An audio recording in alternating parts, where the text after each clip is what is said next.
Welcome, everybody, to the Philly studio here for CCT Global Finals. I am one of your analysts, Paladin. Joined with me is Cole Exton McHenry. We've got an exciting slate of games today, and I cannot wait to get stuck into it, brother. Yeah, it's good to be here in person with you. Looking forward to kicking off the finals day here for the CCT Global Finals. A lot on the line, a lot of fantastic teams left here, and it should be a fun day, a fun way to close things out for sure. I mean, this should be the best three teams that we have here, to be completely honest. We can bring up the bracket, we can bring up the journey that we've had over the last 3 days and what we're kind of going through with. And as you can see, I mean, it's pretty clinical from a lot of these teams, specifically from Bait, who have just kind of trounced their way through the competition, surprised us with in terms of how they were able to beat Heroic on that Mirage map, and then doing a lot of great work. I mean, some great work, some not so great work in that series against BetBoom, but eventually they got it over the line after a grueling, 3, 4, 5 hour game at some points. But yeah, I mean, they are our first grand finalists. And on the other end of the spectrum, on the lower bracket, we've now got to see who can actually meet them. In either situation, it's going to be a revenge story. Either BetBoom taking it from the upper bracket final or Heroic in that second round. Yeah, I mean, it's going to be a really exciting opportunity for one of these two lower bracket teams, whether it's BetBoom or Heroic, to try and challenge up against Bait, the team that sent them into the lower bracket. So coming through, I'm right there with you. Three strongest teams that enter into this tournament are now the three teams remaining here. I think is the big story. It's consistency out of these rosters. It's getting tough victories throughout this bracket as well that get them across the line. And I think that's the most impressive part is none of this has been easy for any roster, man. We've had some really grueling, long series, and that all leads us to one more matchup here, and I think, or one victor rather, and I think that's a very exciting opportunity for whatever team makes it through.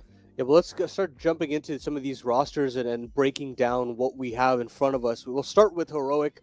I think that's a team that they've got a lot of win conditions up their sleeves, and I think it goes without saying for all three of these teams remaining in the competition. That's why they're here in the first place. They're not winning each series through the one person per se. They've got a lot of different things that they can rely upon. I think Senpaius has been a big consistent factor throughout this tournament, just in terms of his CC rotation, the impact that he can have on both sides of the server. But then you talk about xFloud with his aggressive maneuvers on the extremities of the map, doing a lot of great work over, I guess, the many maps that he's played now. And even LNZ and Tanier, most importantly, was a huge reason as to why they were able to get it over the line yesterday in their lower bracket final against Partizan. And I mean, even in a situation when these guys like Sun Pius, like a Tanier go missing, you always have your guys like xFloud and Youngstar who can potentially bail you out. Yeah, I do think it's really impressive. I mean, we've been talking about it all throughout this event, but the cohesion that this roster has already been putting together here, the spacing and the way that they play out their T-side rounds so far has been most impressive for me. I think that all comes down to some very good mid-rounding, some very good snappy decision-making here off of spawn calls coming through from LNZ. I think there's just so many different, like you said, win conditions for this team, the way that you look at Tanier and Youngster tether off of each other when they're getting aggressive. There's just so many different options for this roster. And when you don't see a missing weak link in this team, I think that's the biggest asset that they have heading into today, is that there is no missing pieces. For some of the other rosters, we've seen, okay, this guy is a guy that we know can perform at high levels, but you're looking at, is he able to show up in this event at least consistently?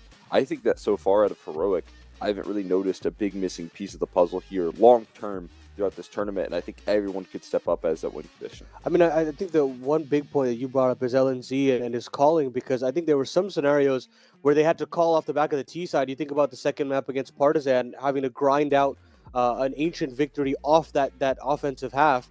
And LNZ did a great job in putting them in the right place at the right time. Yes, granted, Tanier made his life a lot easier, but I think it's still hard sometimes when your back is against the wall on a map like Ancient, when you haven't won the pistol either and you've got to grind it back through gun rounds. And he did a great job with that. We'll switch over, though, to BetBoom. And again, when we switch over the conversation to them, it's a very similar story where they've got a lot of different win conditions as well. Some more consistent than others. But yeah, if we can pull up that roster, I think about what great work Boomich has done in terms of keeping this team resilient. If I had to do a one-to-one comparison to Axile, or not Axile, Nafany, this team would not be here right now. I don't think they would be at this level of the competition, strictly because I think there were certain scenarios where you get into late game situations, and I don't think Nafany could give you that round 24 call or that overtime call to learn from the conditioning of the players and learn how to kind of break through. Boomich has done that multiple times in this game, be it individually or be it from a macro perspective, and that's what's most important to me, is that I've seen so much confidence from this guy on both ends of the server that it makes a lot of easy work for Siren, who's had an incredible tournament, for Zorte, who's really had an uptick, and even Magno, who has been here for most of this tournament. I would argue that yes, he had the off game, but that's where a player like Axel can kind of step in and be that guy to pull it over the line. Yeah, I mean, you look at the resiliency of this roster right now, and like you said, like comparing the leadership style, the leadership aspect, you got to talk about like very tough comebacks yesterday versus Bait on that map of Train right there. Yeah. After the grueling overtime affairs, to be able to figure out a way to come back from that, I would just say Bait throwing out an infuriating first half. I mean, one that you would never want to play up against after a grueling series. You got to give a lot of credit to Boomich for rallying the troops in that second half, and most importantly, keeping their Train win percentage alive here, keeping the win streak intact. I think that's always really impressive to do, and I think able to take one of their toughest scalps in terms of Bait so far on that map, and at least get a victory right there, showing that this is a team that can pull it together when they need to. They're going to need that here, given that they've got another long day ahead of them, another, at least 2 best-of-3s if you want to claim the grand prize there. So it's going to be more of the same. And again, you're going to need to lean on some of the leadership. You're going to need to lean on some of the veterans of this roster, but you're also going to look towards, like a player that you mentioned there, Magno, having a lot of impact out of him here, having him consistent throughout all 3 maps is going to be important, and the challenge only gets more severe when you have to play Heroic and Bait in the future. Yeah, I think about Magno, and I think it's super important to me for this guy to show up on the day. It was a struggle bus of a game against Bait yesterday when he did go missing, and it was those last 2 maps in the series where, yes, Axile was able to help bring it back, Siren as well with some really impactful one-on-one clutches. So I'm looking towards him to have a little bit more of an uptick. And again, as you mentioned, it's going to be a long day in the office for both of these teams, but they're going to have to be on their A game. Let's pull up the head-to-head that I actually wanted to dissect before we actually jump into the veto. I think these guys are the difference makers for this team. I think about Magno. I think with Heroic, you could interchange it with XFlout or Tanier. I think both of those guys have had a great tournament so far. But the more aggressive pieces of this team, that when you get to a 12-11, when you get to a 12-10, and you want to claw back some rounds, you look to these guys to have their opening gambits and say, we're going to put it on your shoulders to bring us into a man advantage situation. Yeah, and I think sometimes maybe XFlout can be a little bit overlooked in this roster, which comes as a big surprise because, again, when you watch him on some of these T sides, he is a heat-seeking missile when he knows where his opponent is. When he's locked on target, it's very hard to duel up against this player. We saw it a lot of times yesterday versus Partisan, where if he had the vision, if he had the position of his opponent, he was instant to take these kills down. And I think that's a really impressive feat of his game there, that it's almost it's undefendable when it comes to XFlout and his ability to find these opening duels versus Magno, who again I think can do the same thing. He can provide you that same output, that high impact and very consistent aggression that comes through out of his rifling, but is he going to be able to hold up against the amount of presence in the server? I mean, you look at some of the defending pieces here on the side of Heroic, and the way that they've been able to coordinate some of these defenses, it feels like it's hard to track down just a single player when you're looking to hunt down these duels. That's going to be a difficult thing for Magno to fight up against, but definitely something he can handle. But that's the thing, right? Is I think there's so much setup for this guy to kind of do whatever he wants. He's not ever going to be on one part of the map. He's never just going to be in the middle of the map.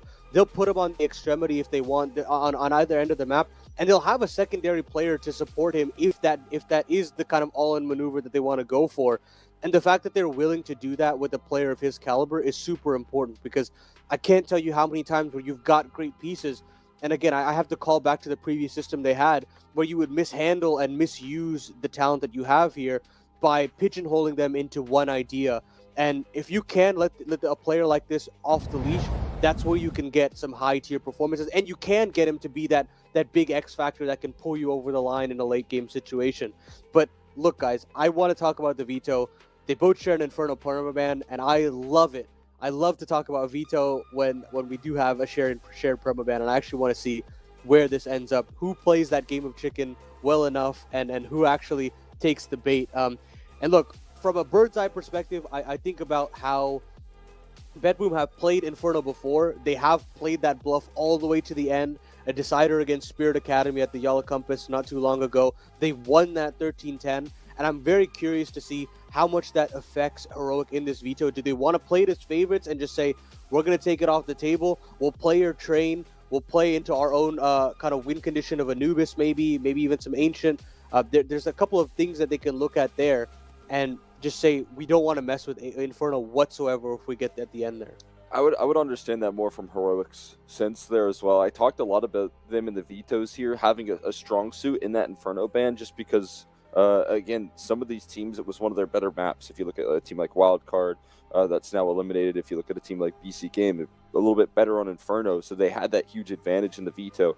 Talked about it yesterday with Partisan. That Veto looked very comfortable because of that Inferno ban, and Heroic are going to lose out on that advantage here today.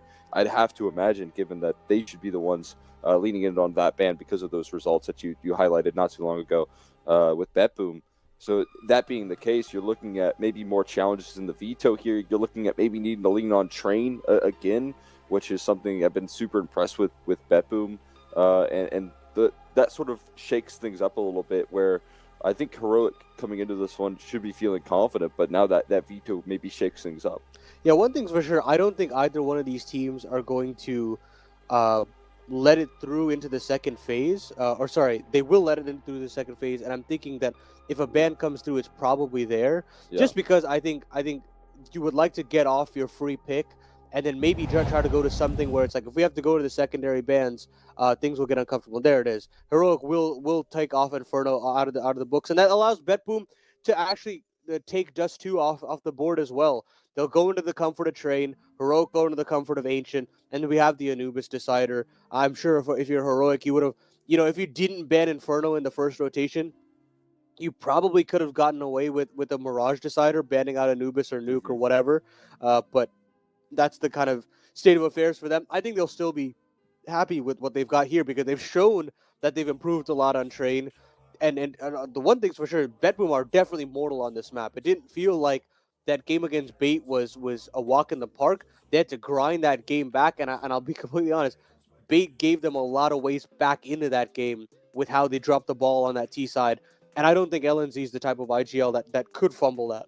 Yeah, I mean, they talked about their development. There was a very confident performance versus BC Game where they were able to pick up a win, and it looked cohesive. That was that CT side that I was talking about, where you just can't track down one defender. The way that they were using utility, those flashes that they were able to throw out as well for T-Con duels. I mean, they were controlling the map super effective, but that was BC Game, and we know that roster came into this event on shaky soil already. Jacob got removed right after. Yeah, right? exactly. So you're looking at a much different caliber of competition right now. A very, very confident Train team. Maybe didn't put it on the best of displays for the T side yesterday, but when they needed to get a handle on it, they did very quickly in that second half. So I will say, I mean, I think if you're BetBoom, you got to be happy with the way that you're able to work in that Veto. We talked about both teams loving to ban Inferno here.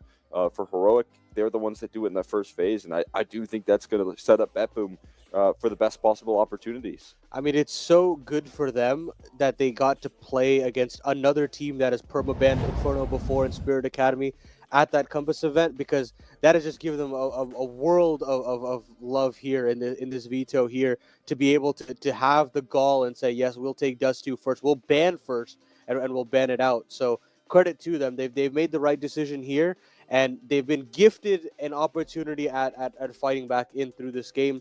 But at the end of the day, I think the maps don't matter. I think on the day, I need Magno to show up, I need Zorte to show up, I need Siren to show up. These three guys are absolutely paramount to their success. When I look at the other side of the equation, I need Sun Pius to show up.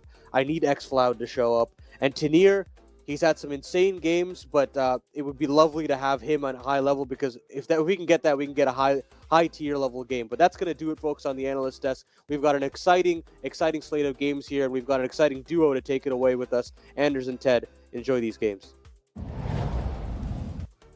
Yes, thank you so much to the desk, Paladin next. We appreciate that. We are going to get into the game here. I'm excited. I think today is going to be a wild day of Counter-Strike here at the CCT Global Finals. BetBoom playing up against Heroic. Ted, what do you think? I mean, there's no way these two games can be bad, is there? No, there isn't, definitely. I feel like yesterday was a really good warm-up. It was kind of like an appetizer to the finals before the finals themselves, but now we get into the grand final Sunday, and I really am looking forward to this one. I feel like, as Ko and Paladin rightfully said, we have the three best teams left in the competition. We have the three best teams that have been able to 2-0 basically everybody else but each other, right? And even the way that Bait made it into the grand final, we couldn't say it was easy. They dropped maps against both the teams that are playing in the consolidation final right now, so no matter who wins in that first game between Heroic and BetBoom, and I feel like that's going to be a bloodbath, it's still going to be able to be quite competitive against Bait. I feel like it's pretty much impossible to predict what's going to happen. Yeah, I feel the same, which is always a good sign. It is kind of sad when you go into a game and you have a really strong sense that it's going to lean strongly one way or another.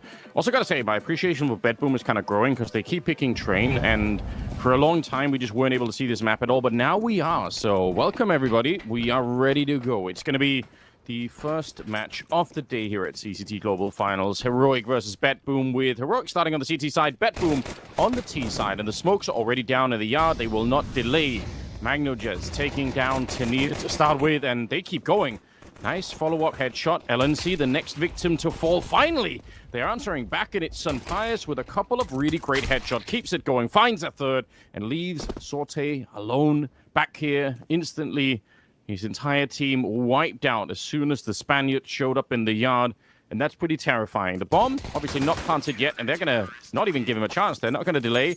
Count to three, they swing. xFloud gets the headshot, and Heroic win the pistol. This is pretty hyping up, right? Again, as on the analyst as they just discussed right now, Sun Pius has been the pillar for this Heroic team so far, right? We've seen some good performances coming out of Tanir. xFloud has been perfect when it comes down to the T side. CT side wise has been a little bit more lackluster, but Sun Pius in general has been the highlight man for this side of Heroic, and this is what you're acquiring out of a tier 1 opener in the server. Probably the only man capable of stopping Zorti in the form that he's been showing so far this event.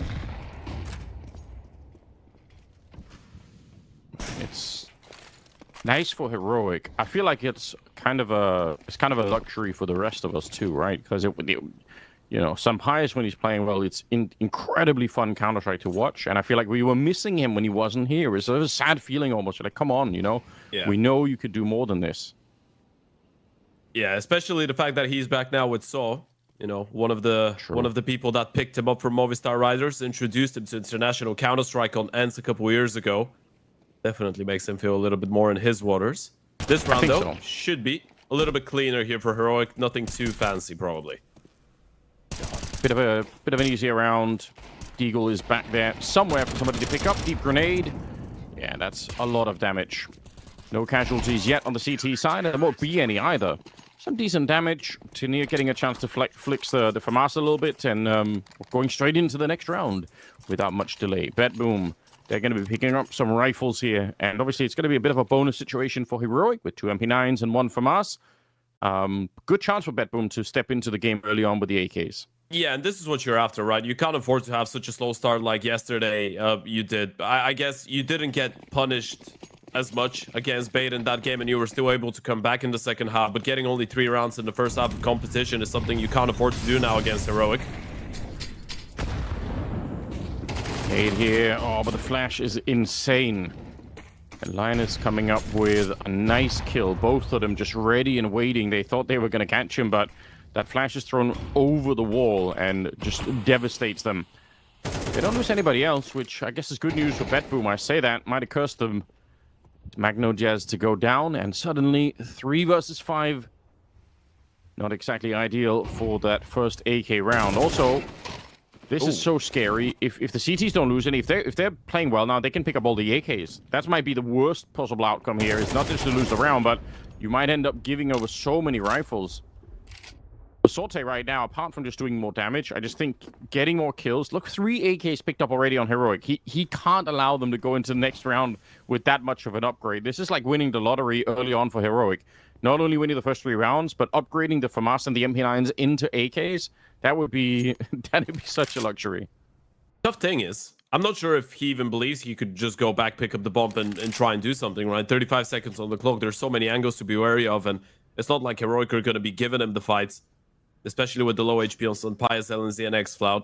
All of them will be a lot more focused into holding on to their own lives. And this is a great way for Heroic to kick things off. Lovely aggression. We talked about those aggressive nades yesterday. You mentioned, the Vitality combo with the Molotov in towards the stairs and the deep smoke that comes in. This time it was the flash and molly.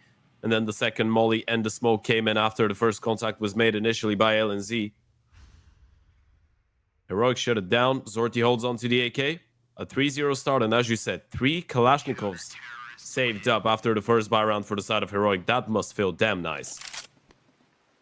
Yeah, just a crazy upgrade. I mean, you can almost, it's even worse in the sense that they pick up all those weapons, but also they get kills with the MP9s before they actually get those AK-47s. So just in general, a lot of money being made. There's only so many ways that we can say that. It's going to be round number 4. And with the AK saved on Sorte, they can use that as a hero AK. Try and crack open this next round. Early smokes going down. That first one by the diagonal train. The next one landing here. So it creates a bit of a pocket for somebody to play in on the T side. If you trust in it. I feel like a lot of teams will flash their way through. In fact, I think Tenier is kind of almost doing that. Might be climbing the ladder on that train in the middle. But yeah, that middle smoke that Tenier is playing around it's got to be one of the most thrown smoke on the map right now from the T side. Yeah, I feel so. Playing on top of red as well is a really overpowered angle. The only, of course, con being the fact that one flash and you're pretty dead. But if they don't blind you, you're in a really powerful position. As of right now, though, BetBoom gathering up in towards that B bomb side. Exile, bomb on his back. Rifle of Zorti still exploring his options in towards Pop. You'd love to get an opening kill in towards that A bomb side and then double back and go B with the bomb. Yeah, that could cause a bit of an early rotation if you're successful. Siren. Oh, the timing is absurd. Oh, I think Youngster actually, in theory, saw like a pixel, but obviously his mind was already set on making the rotation. Crazy timing to end up going down there. They're still in a good position for Heroic. It's not like it's the end of the world here, but obviously it does make you a little bit nervous. Instantly brought back, though. A couple of players going down. They might still get the bomb planted, and all things considered, that would be a nice success here for BetBoom if they could do that. Up on the high ground, Siren, trying to cause a bit of a distraction. LNC, I think, smartly falling back. That's a very quick decision. He knew that the Deagle was down there. He could have tried to just run it down on his own, but wants to play with the team. And, yeah, they give up the bomb plant, but they still win the round. Yeah, disengaging there for LNZ is a big difference maker, right? Especially recognizing the fact that he was all alone. Youngster gets caught on a bit of a weird timing. Pretty respectful towards Tenier and Sampaias, by the way. Didn't buy it, didn't move a muscle. Actually, it was X-Cloud and Sampaias, sorry, and towards that A-bomb side. Didn't really break a sweat. Held on to their angles, able to shut down the pistol and the only rifle in the mix. And from that point on, it was a lot easier the moment that LNZ recognizes himself offering a fight, offering an opportunity to the T-side was probably not what he needed. Here's the replay of that timing that Siren was able to catch. Siren definitely has been one of the most impressive players out of the side of BetBoom so far this event. And when I say that, I mean impressive in terms of the general expectations we're going to have towards him on a daily basis, right? Knowing that he's much more of a supportive player. But yesterday in that game against Bait, he was one of the people that actually kick-started that comeback. Yeah, you're absolutely right. Smoke set up from Youngstar just to presumably slow things down. If you're on the T side and that smoke goes up, you've got to wonder if anyone's playing around it, if they're playing towards the back high ground. So for BetBoom, even just the smoke being there has got to be something that you're sort of, calling in and worrying about.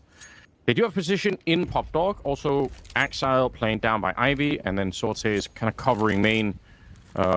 So that they've got a pretty wide spread right now. We'll see if they decide to actually go for that A yard at the moment. It still seems like that is what's going to happen. But yeah, they have to go back and check. You can see Boomich and the rest are checking the back B holes there because that smoke going up at the beginning, again, I'd be nervous too. I'm almost shocked that they haven't gone for a deeper investigation, but I guess they're leaving it alone for the minute here. 50 seconds left, by the way. Tenier is low on health, but they're running the clock down somewhat low here. Unless he's got a smoke in towards A, that could get really messy. If the smokes go out, then you don't follow up and you don't make first point contact early enough. And yeah, there will go to smoke. 30 seconds. You might have to go through this one. I'm not sure if you can wait it out. Yeah, I'm super nervous as well. You're right, that smoke being left does make you wonder. Now, they're running up right next to Tenier. We're down to 23 seconds. Oh my god. I really don't like this. It's xFloud and LNC to begin with, but nobody knows about Tenier. He's still back here, executes one, and just Molotov thrown down. I mean, never mind that it burns Tenier, but also with 12 seconds left, that Molotov going down would have meant they couldn't even run through themselves to plant the bomb. Not that that was their biggest problem. It was more the fact that they just had no kills really going into the yard here. Axal trying to stay alive on his own, but I don't know about you, Ted. When I see a round like that, it makes me nervous about that something bigger has gone wrong in the team in terms of the round and the communication. Something about the plan kind of fell through.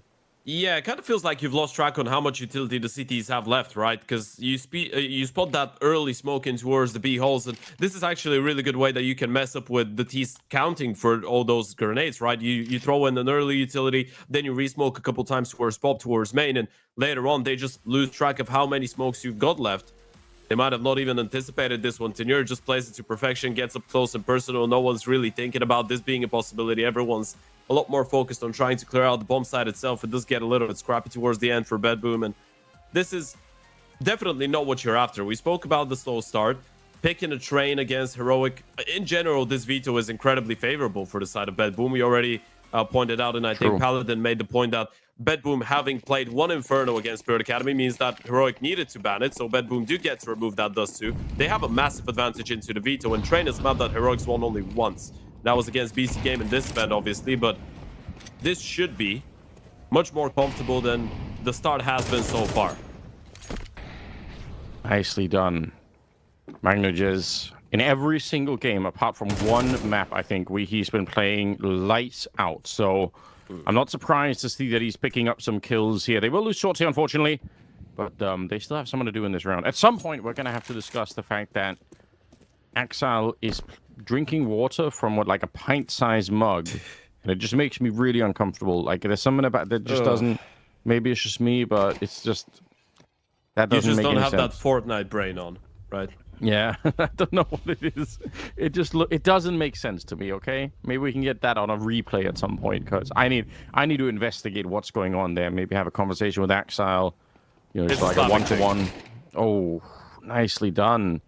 That's such an awkward jiggle from Magnojez. You could see LNC is, you know, he's kind of aware that something could be happening, but I don't know how he managed to dance around the bullets.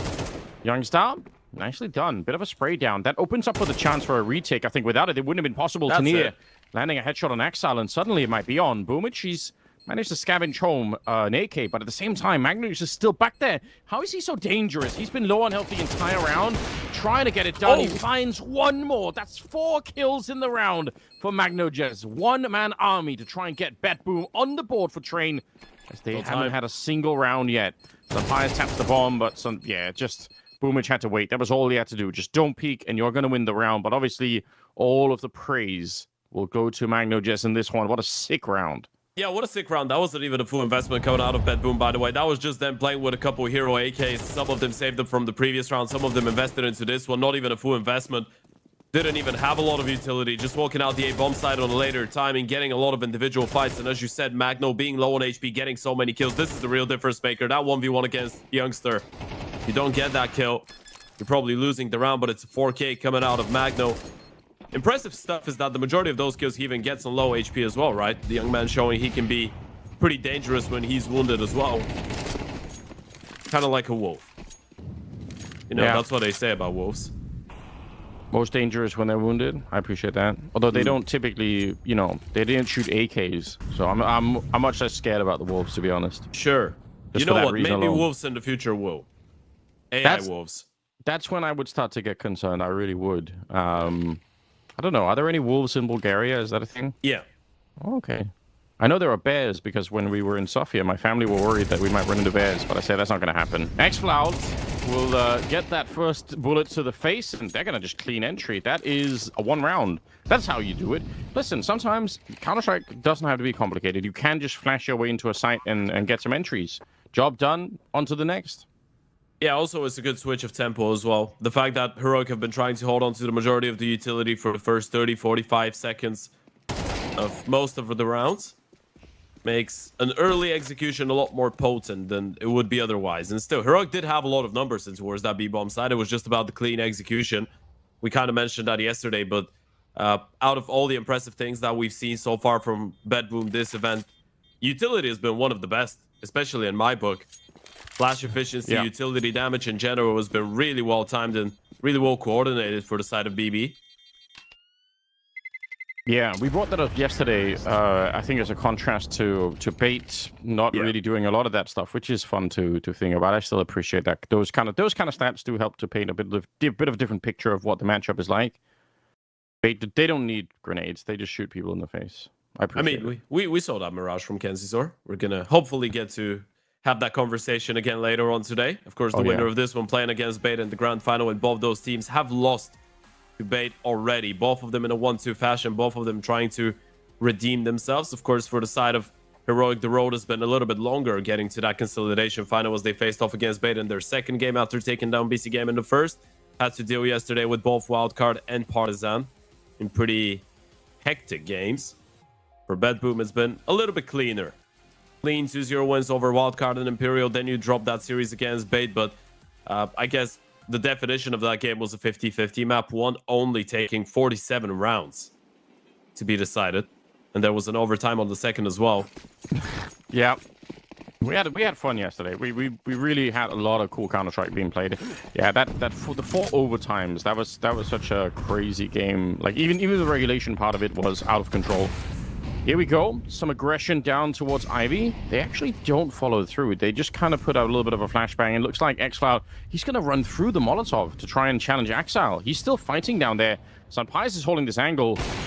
Not going to get the shot either against Boomich on the other side, but I'm more shocked that there's been no real casualties on Ivy. They really had like a real go at it here, Heroic, to try and put them pressure on, which weirdly ends up not really going anywhere. Youngstar started to fall back towards that B-bomb site, but it's a bit of a luxury. They have some Pyres back there in B, so they can be pretty safe having 4 people at the A-bomb site. What a nice position to be in.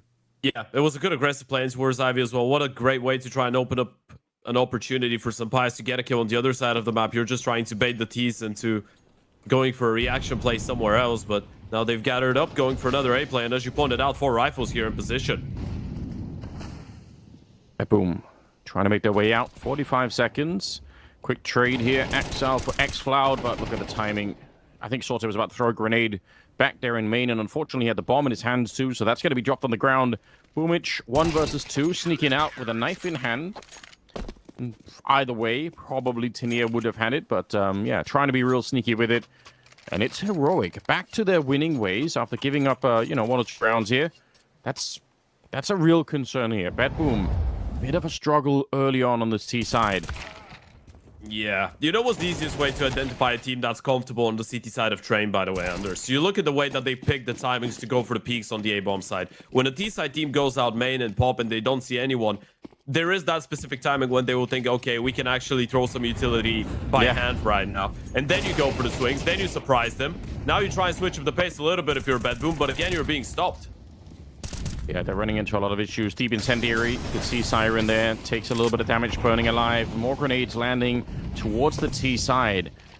Let's see if they can find the timing once again. Now, the game's been slowed down. It's Siren to get dropped. xCloud just peeks on in, and now flashes are being set up.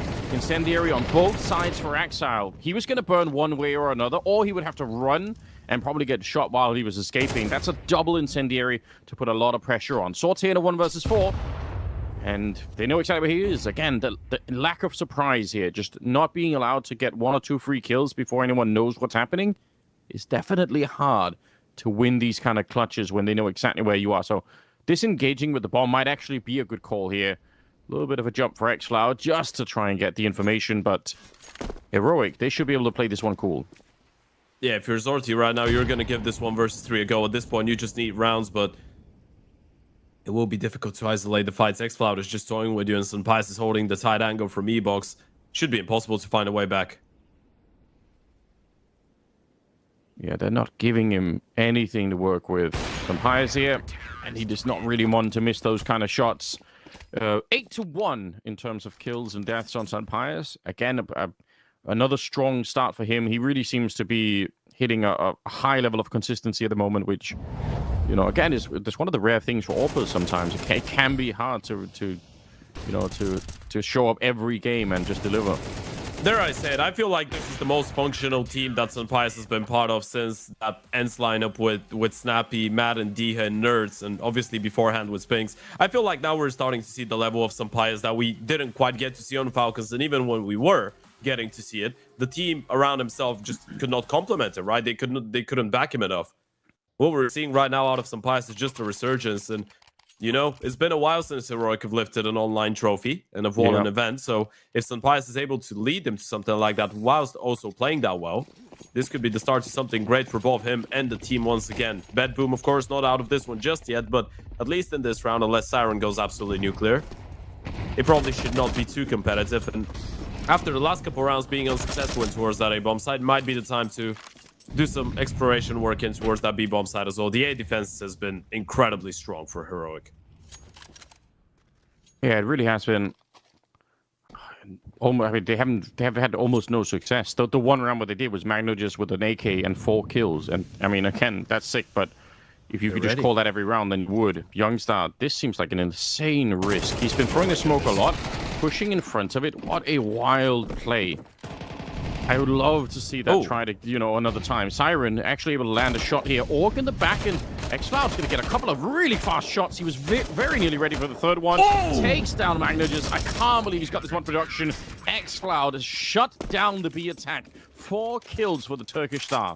What a godlike sequence coming out of xCloud. I mean, you're just starting to think this is going to be a little bit of a scrappy round, right? A youngster deciding to push ahead of the smoke. He had 2 teammates backing him up in towards the B-bomb side. This is probably why he feels safe to go for a play like this one. Gets the first kill onto Boomage, instant refrag coming out, and then even the second player of Tenier falls down in towards the xCloud is all alone. No quick rotations, no help, no nothing. And he's just able to get all 4 of those kills. That was absolutely magnetic coming out of xCloud. BetBoom, that's a double entry on a Galil, and then they can't convert it into a round. I mean, they're running out of base to actually do anything here. Best they can do right now is 8-4. Look at xCloud again at the bottom of Ivy. He's pushed down to try and fight them. And again, it might be that they're obviously aware on the other side. They're kind of looking for that. BetBoom trying to make their way through onto the top dog position, but Sunpice set up and ready for it. It's an auto shotgun. Oh no! How do you get away with that? I didn't even notice he'd purchased that. I just assumed he'd kept on going. How crazy! Yeah, he's just running the crocodile. Gets a kill and a half. A lot of information as well. Youngster wants to make sure he doesn't go down to Saradin towards the B-bomb side. This is the only way that they find an avenue back into the round. And Youngster, in the middle of nowhere, will get taken down. Yeah, a bit of an awkward position to be in. Health is a bit low on some of these players. Siren, again, just like Youngstar, out in the open, nowhere to escape. And he gets found. Knife on Magno. Just why is that happening? And just waiting for it. Axel thought he was going to be in there for the rescue. How do you knife somebody in a 2v3? He was flying as well. He was. Did he jump from? How? How did that happen? I don't know, but that definitely leaves a mark. I really don't know. Yeah, no idea. Like, you're right. He might have just jumped all the way down the stairs or something. Maybe just Thomas. Maybe he was on top of first. Yeah, it could have been. I don't know. That's such a bizarre choice. Let's see how this one, if we can actually see it from his point. I don't know if we have the replay or not, but he's coming in from pretty lower. Regular. Oh, okay. He does just sneak down, but that's such an insane choice. There's one more player. Axel could have been somewhere else to stop him with a knife there. Unbelievable. 9-2, ladies and gentlemen. We're going into round number 12 here. And Heroic have shown up for this game and denied BetBoom anything at all. This first half has been so barren for them. It's Magno just with 9 kills. And then look at the drop-off to the rest of the team. It's such a gap right now between him and everybody else. Yeah, we've seen a couple nice tries. I mean, xCloud is playing an AGF. What is going on? Go. No, that's an You know what? That's the expensive. That's not even a negative, is it? Might be the M249. I gonna think be it honest. is the M249. I guess we'll hear when he starts shooting, right? The Yeah. M249 is so much slower. But listen, forgive us. We don't use these guns normally, okay? No. You know what? This is the one thing I'm not ashamed of. I do not really tell. I can't really tell the difference when I look at them straight up. We're all about the pro Counter-Strike. Let's see. It Okay, is there's a the negative. M2. Is it? Yeah. Holy shit. Here we go. It went down. What an absolute tragedy. I wanted more than anything for that to be the full-on ace. That would have been so sick. Shout out to xFloud for just keeping it real like that. 3 versus 4 though. Now the most hilarious thing would be if BetBoom win this round and somehow make a full comeback. That would be so funny if it turned out like that. Tanier, nice little entry to try and do the retake with. Sunfires rarely missing a shot, but he did that one time. And now, I think he's dead here. 1 versus 2 in the back. There's not a lot of time left. If they just ignore him here, then the bomb is going to go up. He just doesn't have time to clear everything. Nice couple of kills for Axile. And BetBoom, they finally get a 3rd round on the board. It's not a lot, but it's a start. Yeah. That's tough. That is really tough. I can't remember the last time I've seen someone try something like that, by the way. Gotta appreciate the willingness out of xFloud to try and entertain all of us, but we can still see the smiles on their faces. I guess this is the one thing that you can argue about, right? What if BetBoom now come back on the back of that 3rd round that they win? Are you going to go back to this one and say, hey, maybe if you were playing a rifle, you could have had a bigger chance? But you know what? Heroic have played a great half of Counter-Strike. They really are having fun in the server right now, and this is the most dangerous thing for BetBoom. 1 pistol round right now, and we can forget about that last round inconvenience. Also, you know what? I'm actually gonna double down on this. It's not an inconvenience. I respect that from xFloud. He did give us an XM, an AUG, and an M249/negative in one half of Counter-Strike. He's playing for the entertainment right now. I mean, the truth is there probably are places in Counter-Strike where a Negev actually can make sense and can be kind of a dangerous weapon. It's just that obviously it's so incredibly niche that finding yourself in the round where it actually makes sense. But oh yeah, spamming through smoke or something like that. I mean, why not? We rarely see it. Fun times though. Here we go. Rush onto the yard. No delays. The Glocks are coming. It's Youngstar to try and kick it off here. Excellent headshots. It actually will be Tanier instead. And Linus assisted on every one of those kills. The flashbang that he threw somehow blinded 3 people in that yard. So he might not have got the kills here, but absolutely going to be part of the highlight in one way or another. Sunpires goes down. It's just Siren. Again, they don't really need to fight him right now. They will try and take a look, but this is one of those rounds where if you just disconnect your mouse and keyboard, it's unlikely that Siren can actually get close enough. He's got a smoke and a kit, and if he had more health, that would be even more exciting, but already being halfway down, I'm sure the Glocks are going to find him one way or another. Smoke is up. First sign of trouble. He can't make it on there. Tanier, 4 kills. Every single one of them headshots here. Yeah, he's one of the people that we wanted to see show up in today's games, and what type of a performance we're seeing out of Tanier, obviously. It's not just him. It's the entire team of Heroic, but he's on 18-7. And that is playing a massive role. The hidden gem of that Heroic lineup, as we described him towards the start of the year, and we've been describing him since the start of this tournament as well. The one person that was supposed to just come into the team temporarily to play until Nilo's ready to come back into action, and well, he's still here. He was just so surprisingly good. It's a real joy to watch somebody like Tanier play the game. Just as a spectator, it is so much more fun. Youngstar, having a good time, was about to get jumped, but he held his own. One of the cool things about having the Galil is just the extra bullets for those kind of scenarios. You just feel a little bit more free to do some wild spraying. 11-3, Ted, and BetBoom. They're going to buy into this next round, but my God, they're in a lot of trouble. It's very hard to imagine that they're going to make another crazy comeback on this one. Are you starting to feel the pressure? That's the big question here. This is the 100% win rate map in the map pool of BetBoom as well. This is the one map they've been relying on so many times. 9 maps, 9 wins. Really close ones against Bait and Imperial, but this has been working out still. Still wins on the board. And Heroic right now, it kind of feels impossible for them to let this one go. BetBoom need another spectacular comeback. They did it yesterday in a 3-9 deficit situation against Bait. This one will have to be even a little bit more impressive. 125 here. They're already setting up for this B attack. I don't think they're going to be delaying this too much. If you put this many people up in the B hallways, you kind of have to find a way to go for it, because you could be losing or ceding control to the CT side elsewhere on the map. xCloud is across the other side, trying to, make a bit of noise, throw out a Molotov into the yard, just trying to really sell the idea. And now they're going to go for it. Now, Siren is playing really close, but the flash straight in his eyes. They don't know that he's still in there somewhere. They're going to find out the hard way. A couple of good headshots, but still, they managed to crack on through. Tania finds a headshot on Boomich. She was rotating in all the way through that connector. And it's Axile and MagnoJez. And they kind of have to do something there. The problem is, xCloud is still down here. They probably know that he is flanking them in some way, but you can't really think about that. You just have to try and win the fight and hope that you get the timing to turn around when he shows up. They know that he was there earlier throwing grenades from main, so they must guess that he's in there. It doesn't matter. Sampaio is going to get the kill, and here comes xCloud with the kill onto Axile. Heroic are just dominating this map. Even when it feels like BetBoom have a bit of a read, even when you rotate people back towards the B-bomb side, they're just one step ahead of you. And yeah, Axile, this is the face of someone that is not going to be saved by his teammates this time around. Heroic have come to play here. They really have put the big boy pants on today. And this is probably the performance that we expected to see all tournament long coming out of Heroic. The conviction, the assertiveness.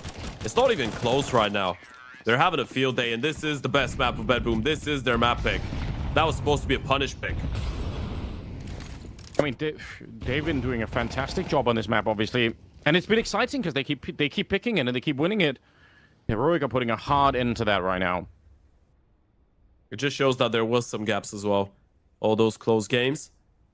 Pretty sure LNZ and the coaching staff have been able to give it a little bit of time to figure out why exactly BetBoom have been able to save themselves against all of the teams. And it's not like we haven't been seeing the gaps in the play for BetBoom. It's just the fact that they were always able to actually close out the maps. This is what sells the illusion even more. At the end of the day, though, you see that there is some flaws in that trade. Yeah, I think that's an important point to bring up, isn't it? That you play a map this much and you pick it so reliably, obviously people are going to be aware and they're going to be studying as hard as they can to make sure that they know everything about you on the map. Nice grenade.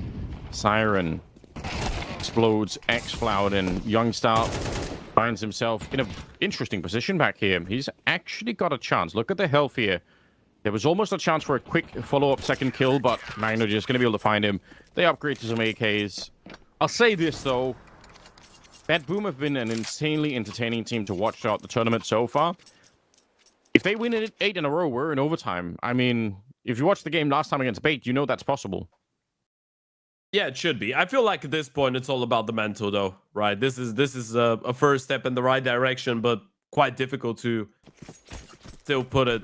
I'd say I'm not putting it past BetBoom for a comeback, but it feels like Heroic are not gonna just let them pick up the pace so easily, or wouldn't let them pick up the pace so easily. And still, as you pointed out, BetBoom have shown great resilience. That would definitely be a spectacular comeback if you're able to even think about it. But as of right now, we're going back to what good old Natu was saying. You just keep it one round at a time, one step at a time, one foot in front of the other, and maybe you can give yourselves a bit of a chance. Yeah, can't be thinking about how far back you are, and also if you're one of these players, Axile, Sorte, Boomich, you're not really a lot of production from them. Don't look at the scoreboard. Don't think about it. Just try to focus on what's in front of you here. Although a recurring theme for every broadcast we've had for BetBoom really has been, where are Axile and Boomich at the start of the games? It's really been a big problem, and it sort of continues to be. Be nice to see what, Boomich obviously had one of those absolute crazy maps, and I think Axile himself also had one or two, but in general, right, we want them to be a little bit faster out the gate, perhaps, so that BetBoom don't have to fight their way back into these games, but they can just enjoy the luxury of being ahead from the start. That would be nice.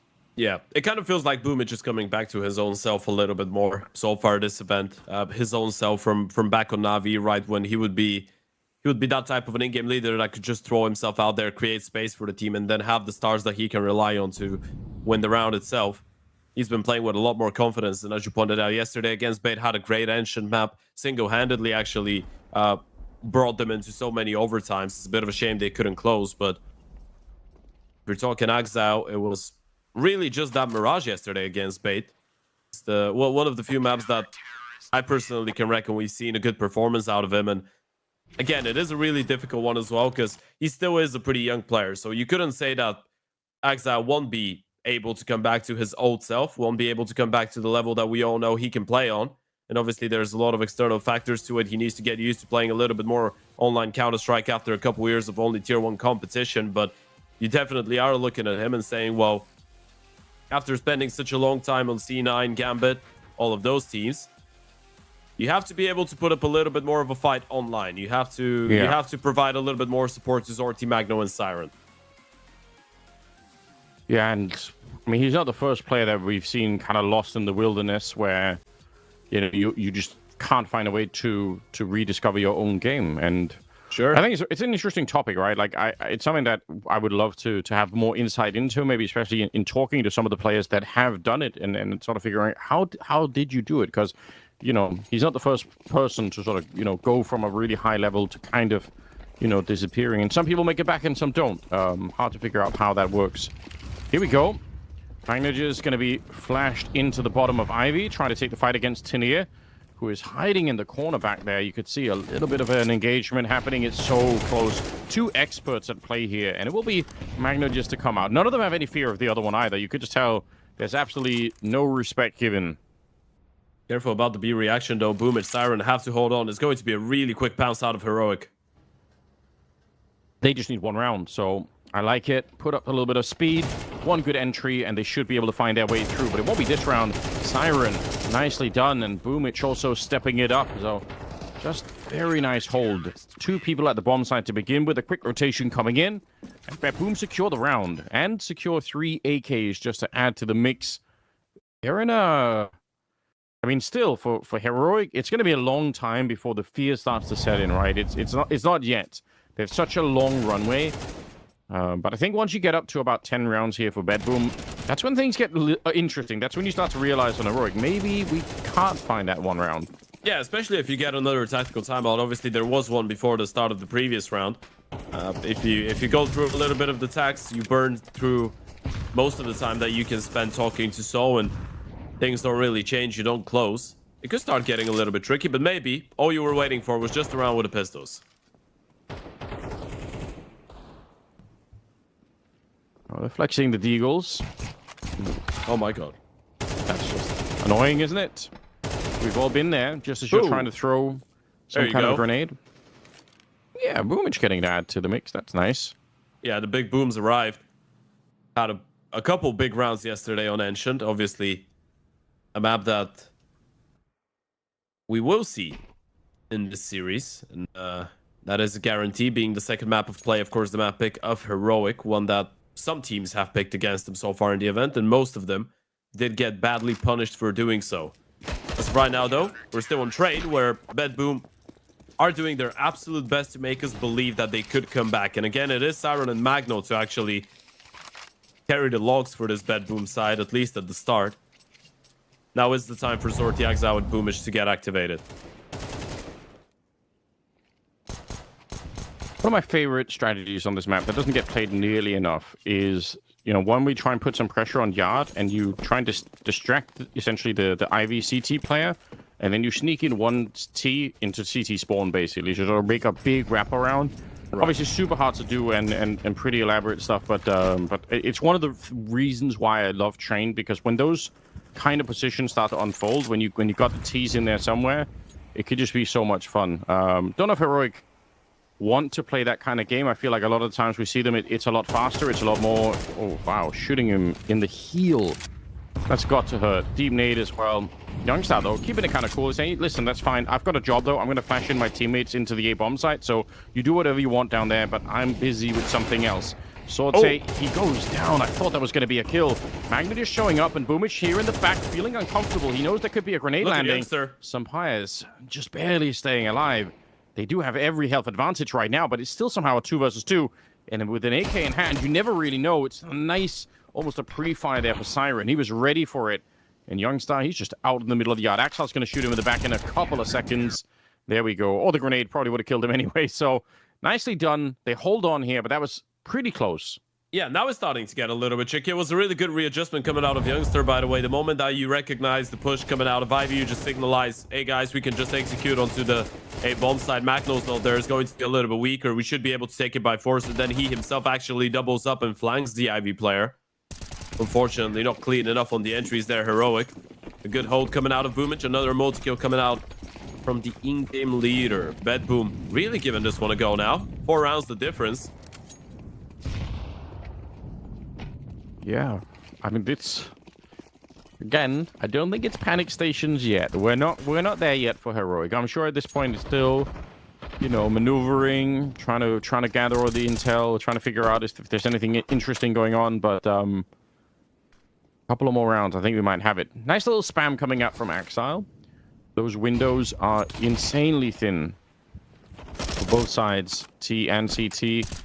Probably something that we're going to be seeing a lot more in the future. Ooh. Wonder how Axile's still alive, by the way. Gonna go down. Boomich will. And the scout has picked up another one. Hello? Hold on.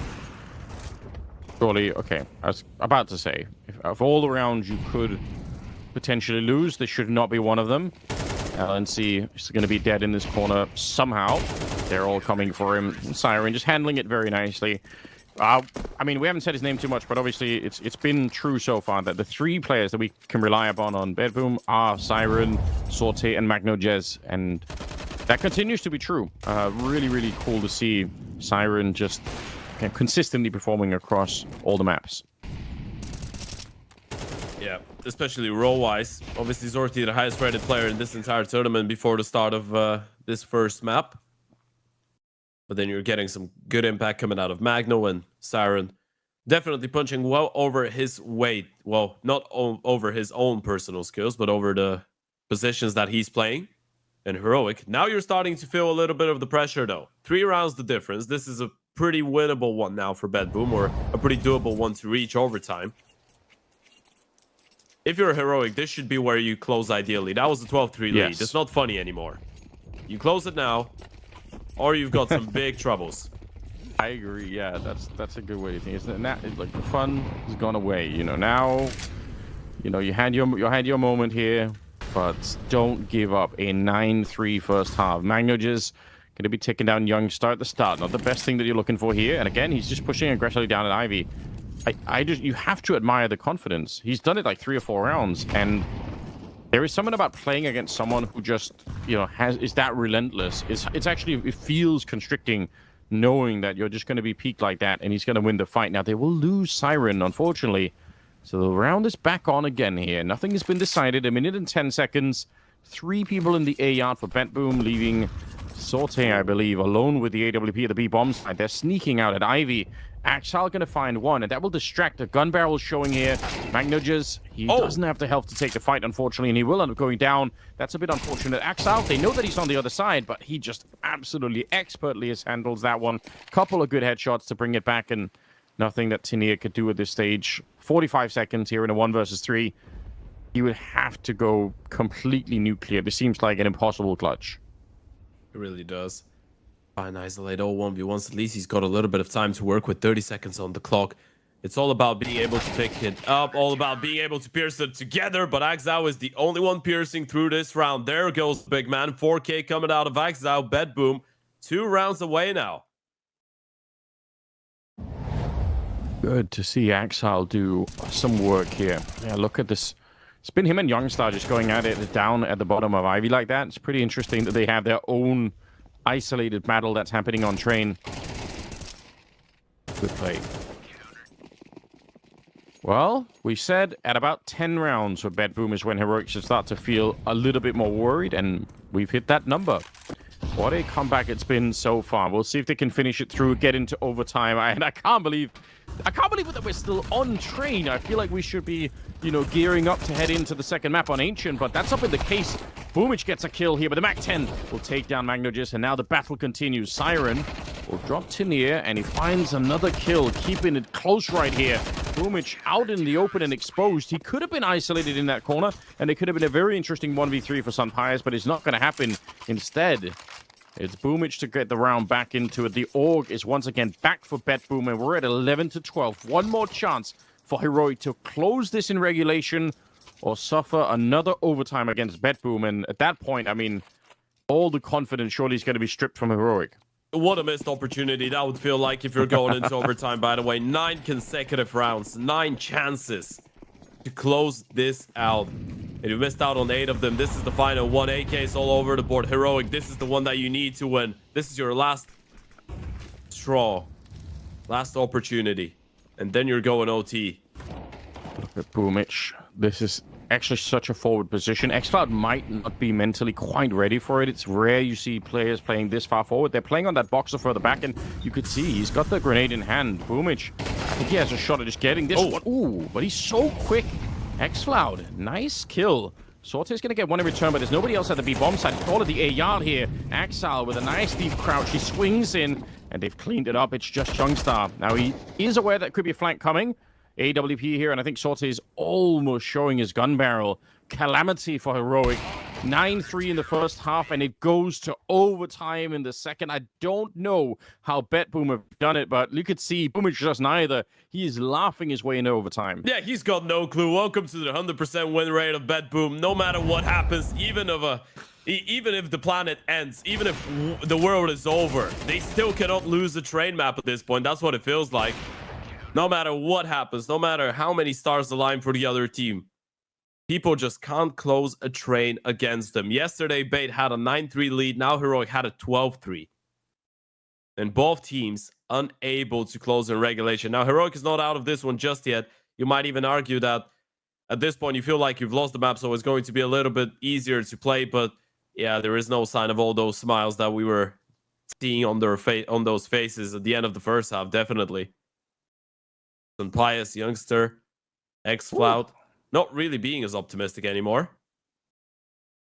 I mean, who could blame them? How do you keep the mental through that? It's weird, isn't it? Because obviously, you know, all we're really doing is mirroring the halves here, right? 9-3 in the first half, and then another 9-3 in the second half. So in a sense, you know, you could make the argument, well, it's, you know, kind of the same for both teams. That's obviously not the case. The feeling is so different when you have such a big lead and you're about to win, and then you just can't find that one more round. Crazy scenes. Magno just starts with, it's double AWP, double AUG. Explain it to me, Ted. What is going on? I feel like you're just trying to throw the kitchen sink at them, by the way.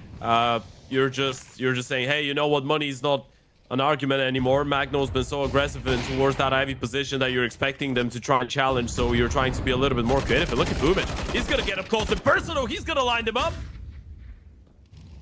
They were not ready for it. He is such an enigmatic player. It's so hard to be up against Boomich. Obviously, there are people on the server, lots of people on the server, mechanically stronger than Boomich, but he has some kind of freakish way to look at the game. He always finds himself in a weird position. He's always able to push just at the right timing. His read on the game is so sick, and it makes him so hard to take down. Unfortunately, the smoke, the top of it, just, you know, fizzling out a little bit, or, you know, changes right at the top, and it was enough for Sunpius to get a glimpse of him. Nice kill. Brings it back into a 3v3. It would be the ultimate Counter-Strike moment if Heroic win this round. That is a classic Counter-Strike scenario where you get the round you needed in regulation, you get it in the first round of overtime instead. Almost the game mocking you, saying, oh, here we go. Yeah. You know how to do it. Even in a 3v5 like this one, a lightning quick shot out of Sunpius, but again, BetBoom one step ahead. Magno, Siren, both of them in towards that B-bomb side right now. This is exactly where Heroic are going. Might even want to contact your way in. Yeah, you could. Walk down. Magno just not really looking at that ramp. They are just contacting in, like you said, crouching on through, but he can just do everything apparently. Now he's an AWP 2. Deep nade. Got to be careful here, Tania. They have another HE. It's going to land all the way in the back. It's so close to hitting him, but somehow doesn't. But they're occupied. Siren gets the kill, and there is a flank coming in. Youngstar, he can't get out of this one, surely. He's trapped in here. They're coming in from behind. Sorte sneaking up even as we speak. It's a good kill for Youngstar, but he hasn't turned around yet, and it's Sorte to sneak up and get the kill eventually. So BetBoom continue their win streak here on the CT side into overtime. It's a fairly expensive round, right? They start with 2 AWPs and 2 AUGs, and they end with an AK and an AWP, but I mean, they still have plenty of money. I guess that's the luxury of being in overtime. It's just interesting to see how many scopes they came into this round with. Yeah, I'm not gonna lie to you, by the way. What BetBoom is going through right now is they have worked 6 months relentlessly. They've gone to a vacation. They don't care about how expensive things are. They care only about having a good time, and they're having a great time right now. They've won 10 rounds in a row. You can keep on reinvesting into the ops. You can keep on reinvesting into the Augs. As long as you keep on winning the rounds as well, Heroic, they'll be going deeper and deeper into their own misery.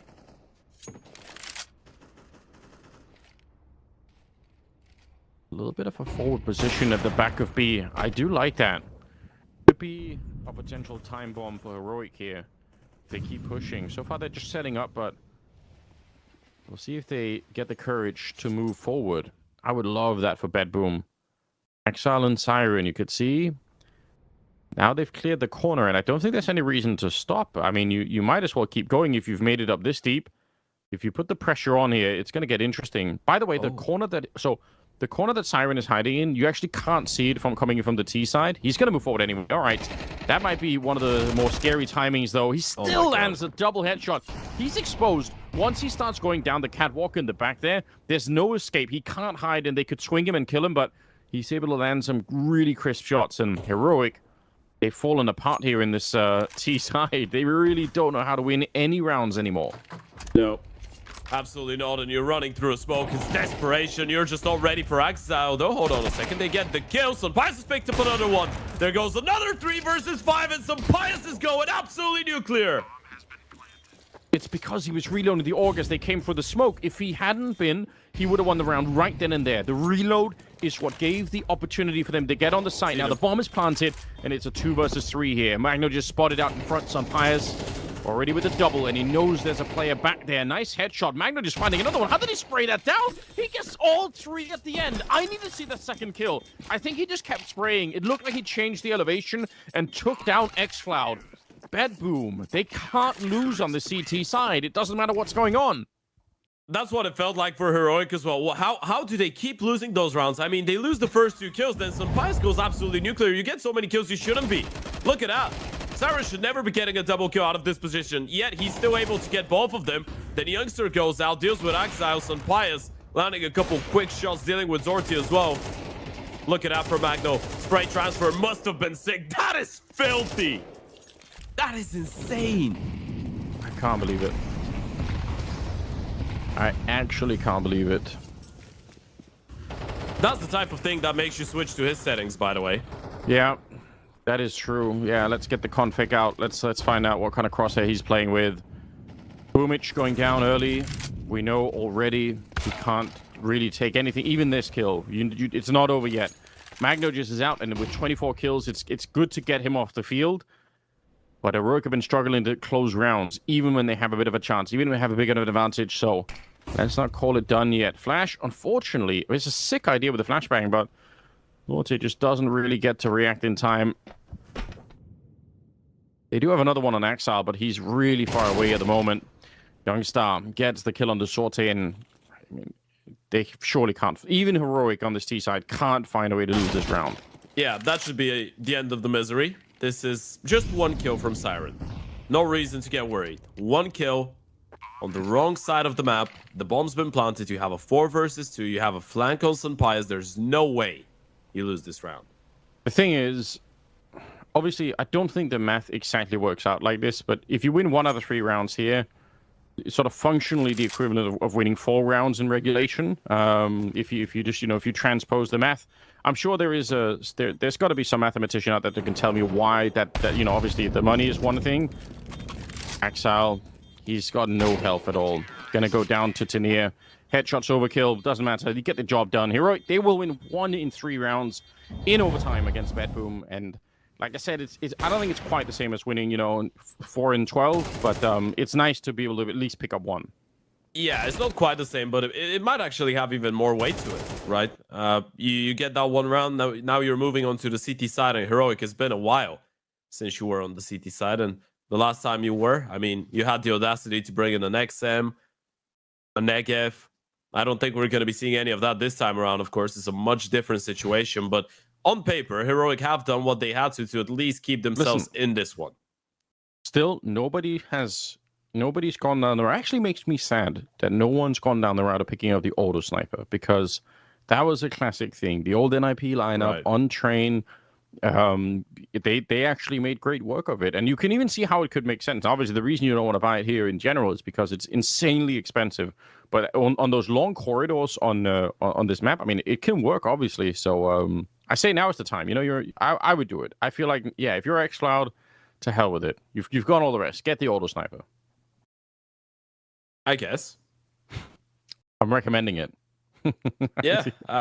You know what? I feel like it would have been a lot more utilized if Ivy was like it was in CSGO, because now it's a little bit more difficult to actually auto sniper on Ivy.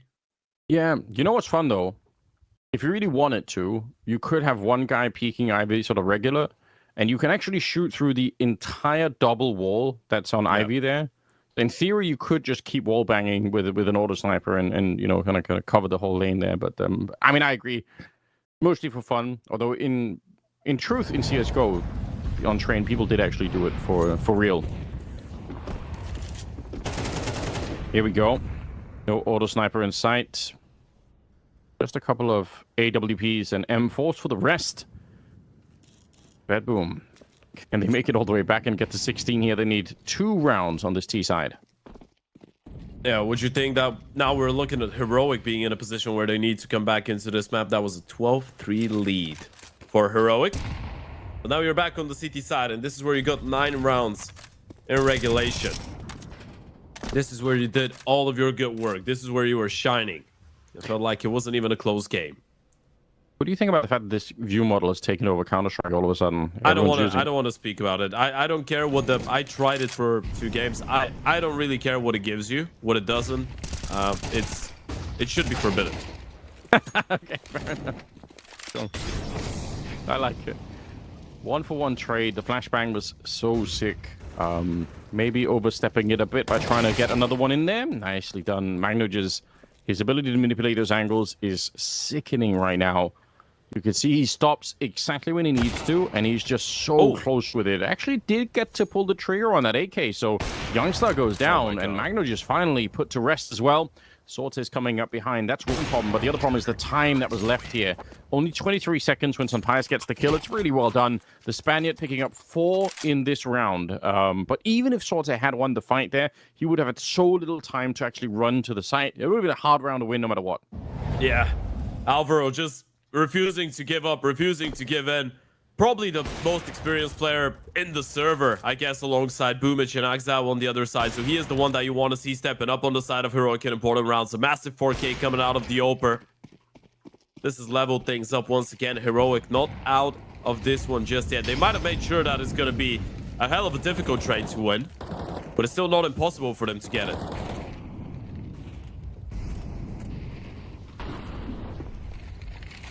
Siren communicating that someone could be back there. You got to be careful. You don't know if the CTs are pushed up. Boomich says, let's go and clear it. Let's go and make sure that nobody's hanging around. And in fact, nobody is. Heroic are playing it pretty far back on both bomb sites, keeping their distance. Sampayas actually playing by the E-box, which is not really about the fact that it's the best position to open. It's just it's so hard to guess where he's going to be. And they are going to be pushing down on B. Up on the sidewalk at the moment, LNC needs to hit this first kill, and he absolutely will. Flashes are going in on the high ground. Youngstar not staying alive, and Siren trying to take some space towards the connector as well, nearly turning it around, but this is an important round. 2 versus 3 here. Both teams have struggled on that T side. xCloud finding a free kill on Magno, just one of the few times that we see him maybe step it up, but it's a no-scope. Boomich trying to sneak on through. xCloud with a double kill as well to enter that site with, and Heroic critical round, securing at a minimum double OT here, and maybe more if they can win this next one. I can't believe it. I really can't believe that Heroic were able to let a 12-3 lead slip, and now they might even win the map in overtime, by the way. And look at that from LSE. Again, he loses everyone in towards that B-bomb side and is able to get away with a big double kill and stay alive for such a long time. This is a massive one coming out of the in-game leader. xCloud as well coming in on the retake with a big double.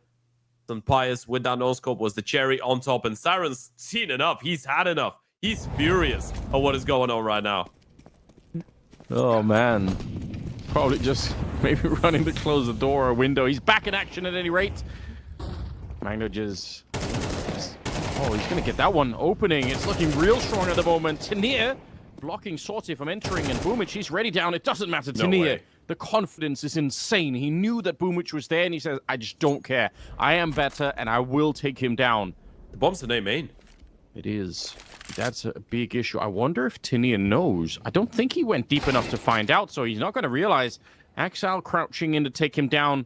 Important double coming in right now, and it's 1 versus 2. Youngstar, the timing is going to elude him here. Crouching in, Siren securing the double OT, and we go another round. Why not, Ted? Let's go. Yeah, there's going to be a little bit of a pulse after this one, apparently. Players starting to feel the brunt of the pressure here. What a way to open up. This is just the first map of today. The first map of the day at the CCT Global Finals, being a train that BetBoom play in, has become a blessing and a curse. It's a tradition. Always going into more than one OT. I kind of love it. They're building a crazy legacy for themselves here, BetBoom, and it like in a way, I really want them to win this map now, just to keep it going, just to kind of keep the story building of them ending up in absurd overtimes and somehow, you know, still cracking on through and keeping the 100% win rate alive. What an absurd scenario that we're witnessing. Yeah, so I mean, I don't really blame the players for needing a bit of a bathroom break, you know. I think that's important to be able to do when you get this deep into it. No, LNC is doing it too. Ooh. Yeah. Why is he drinking water from a vase? You're supposed to put flowers in that. Are they confused? Is this?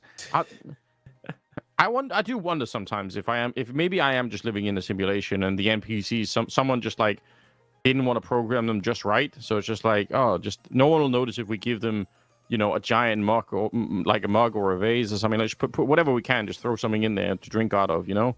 Yeah, you haven't ever used a jar to drink water while playing. That's what you're trying to tell me. Never. I have glasses in my if I see somebody with a bucket, I'm calling it officially.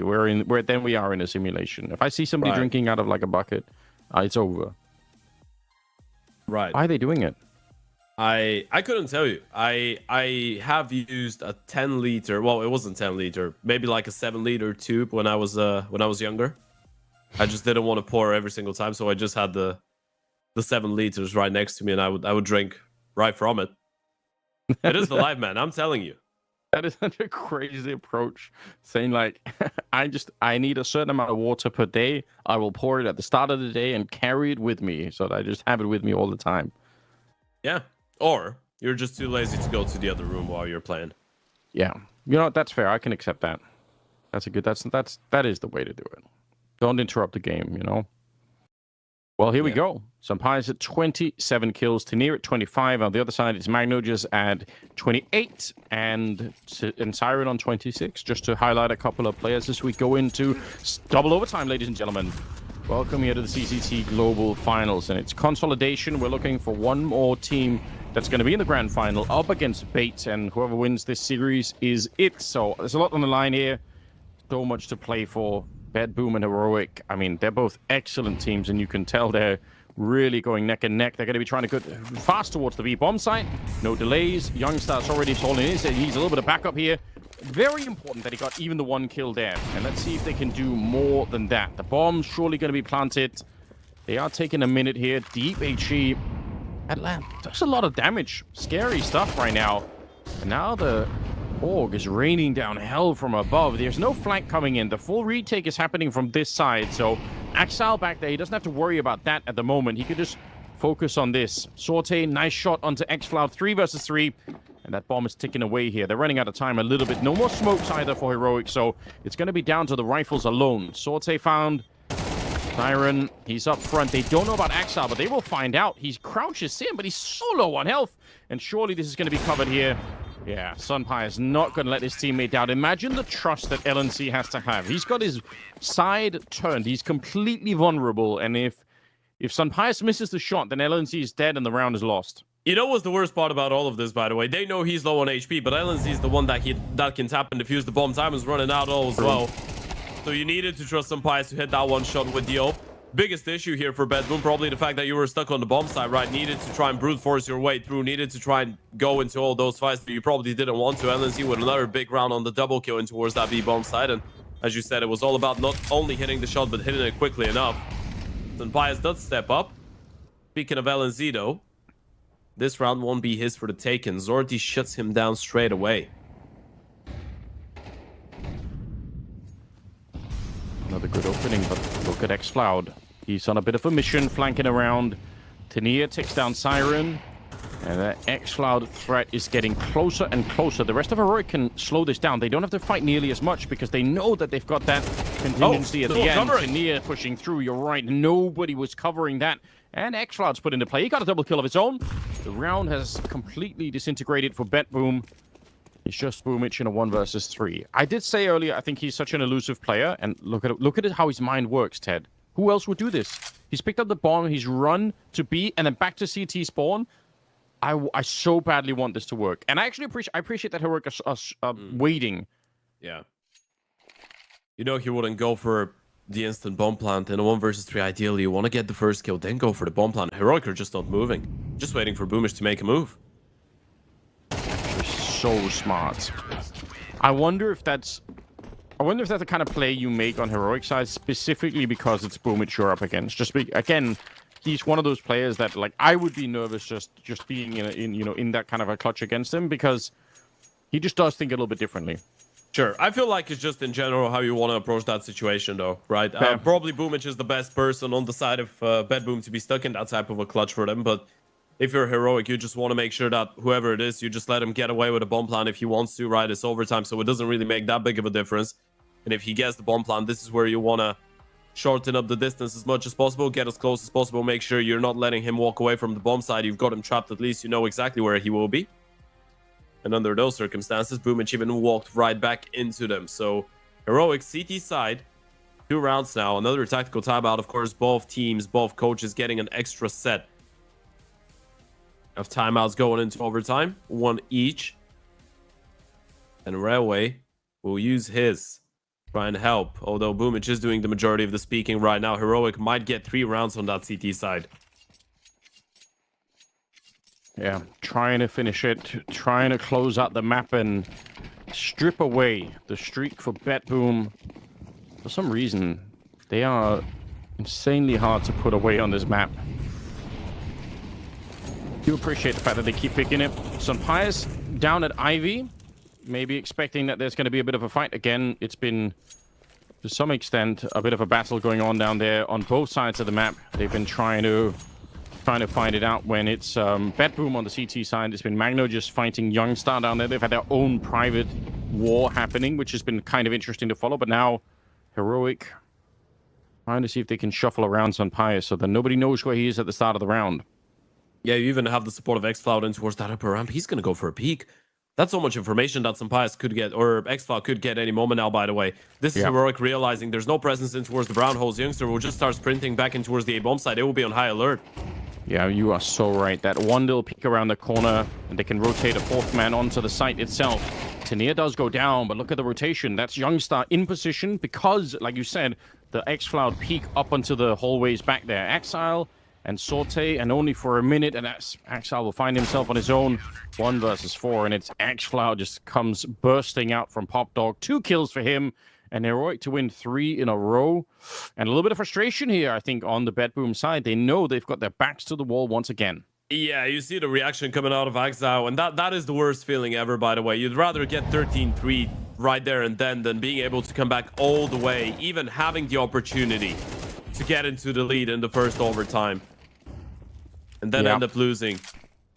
End up getting 0 rounds on that T side. It's not like you haven't done it before. You were able to get 9 in a row in regulation on that CT side. Now you need to get only 3. So it should be 66% easier for BetBoom to do it right now. The only difference being, of course, that every single time Heroic are going to have the guns out.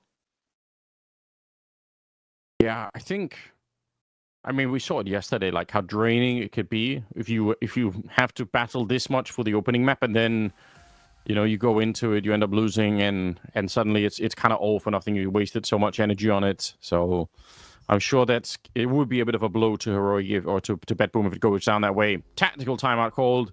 Heroic with an opportunity to discuss the matter at hand. D-Line is doing a bit of talking there. Yeah, this is about coming up with a round to surprise them, right? If you were going to run anything a little bit crazier, anything a little bit more creative on the heroic side of things, you probably want to hit them in the first round of the second half.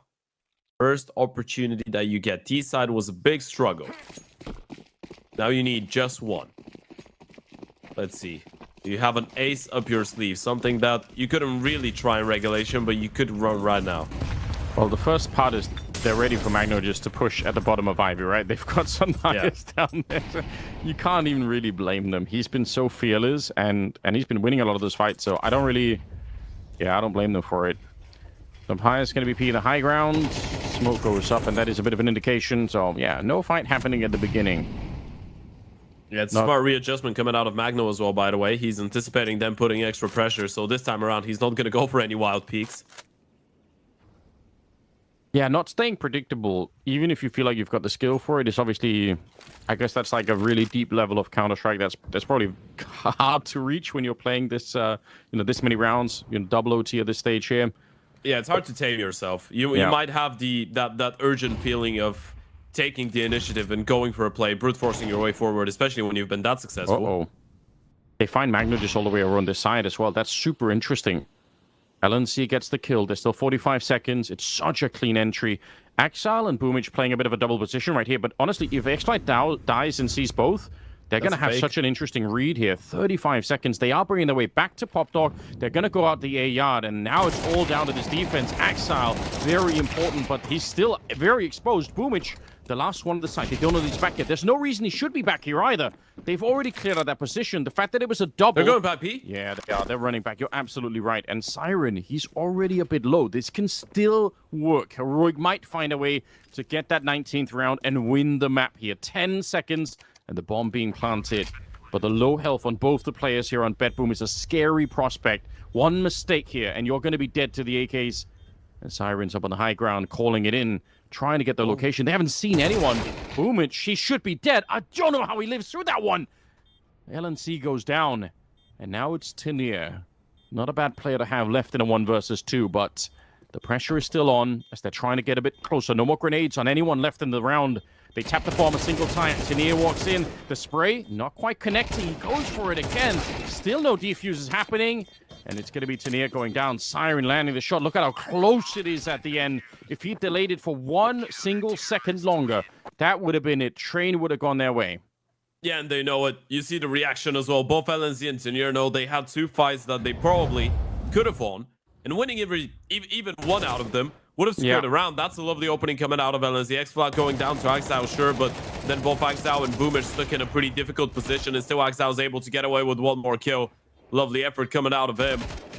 And Siren, that headshot angle in this, under those circumstances, actually favoring the low HP of the Oak. BetBoom, they survived the first one. Heroic, picking up the pace in towards A this time around. Rush, changing the speed here, but they are running into a brick wall out in the yard. Boomich, he's found a way back into the game. Remember, we were talking about it earlier on, how he didn't have a lot of kills in the beginning. Now he's up to 25. They've left him alive long enough that he's become a real danger once again. It's so sick to see Boomich just ramping up throughout the map and just getting better and better the later it goes. Yeah, it's kind of like he's the final boss, right? I feel like a lot of it comes down to the fact that Boomich has got enough experience as well, right? You're expecting that type of a player not to crumble under the pressure, and if other guys are going to be playing a different way in the first half of the game than the last couple rounds in overtime, then for Boomich, he's probably going to be making even more audacious decisions. I mean, I applaud it. I love it. Big fan of the way that Boomich approaches the game. Nice flick from Sorte. He was flashed before that went on. It takes so much guts to just stick that position and trust that you can get the flick. Would have been tempting to walk away from that and say, all right, never mind, I'm going to relocate. But Tenier goes down. Strong player that's off the board already. BetBoom need 1 more round here. And we go into triple OT, by the way. Heroic unable to close it on the T side. Both the teams. I mean, it's not just Heroic, right? None of them really can figure out how to win these T rounds. No, it just feels like you can't overtake that hurdle. You can't deal with the defense on the other side, and they are starting to make some desperate moves as well. Both Heroic and BetBoom on their T sides. Going for a lot of quick plays, trying to run and force the issue on the other side, but both teams have been equally impeccable on the CT side as they have been underwhelming on the T side. This is something that we have to say as well.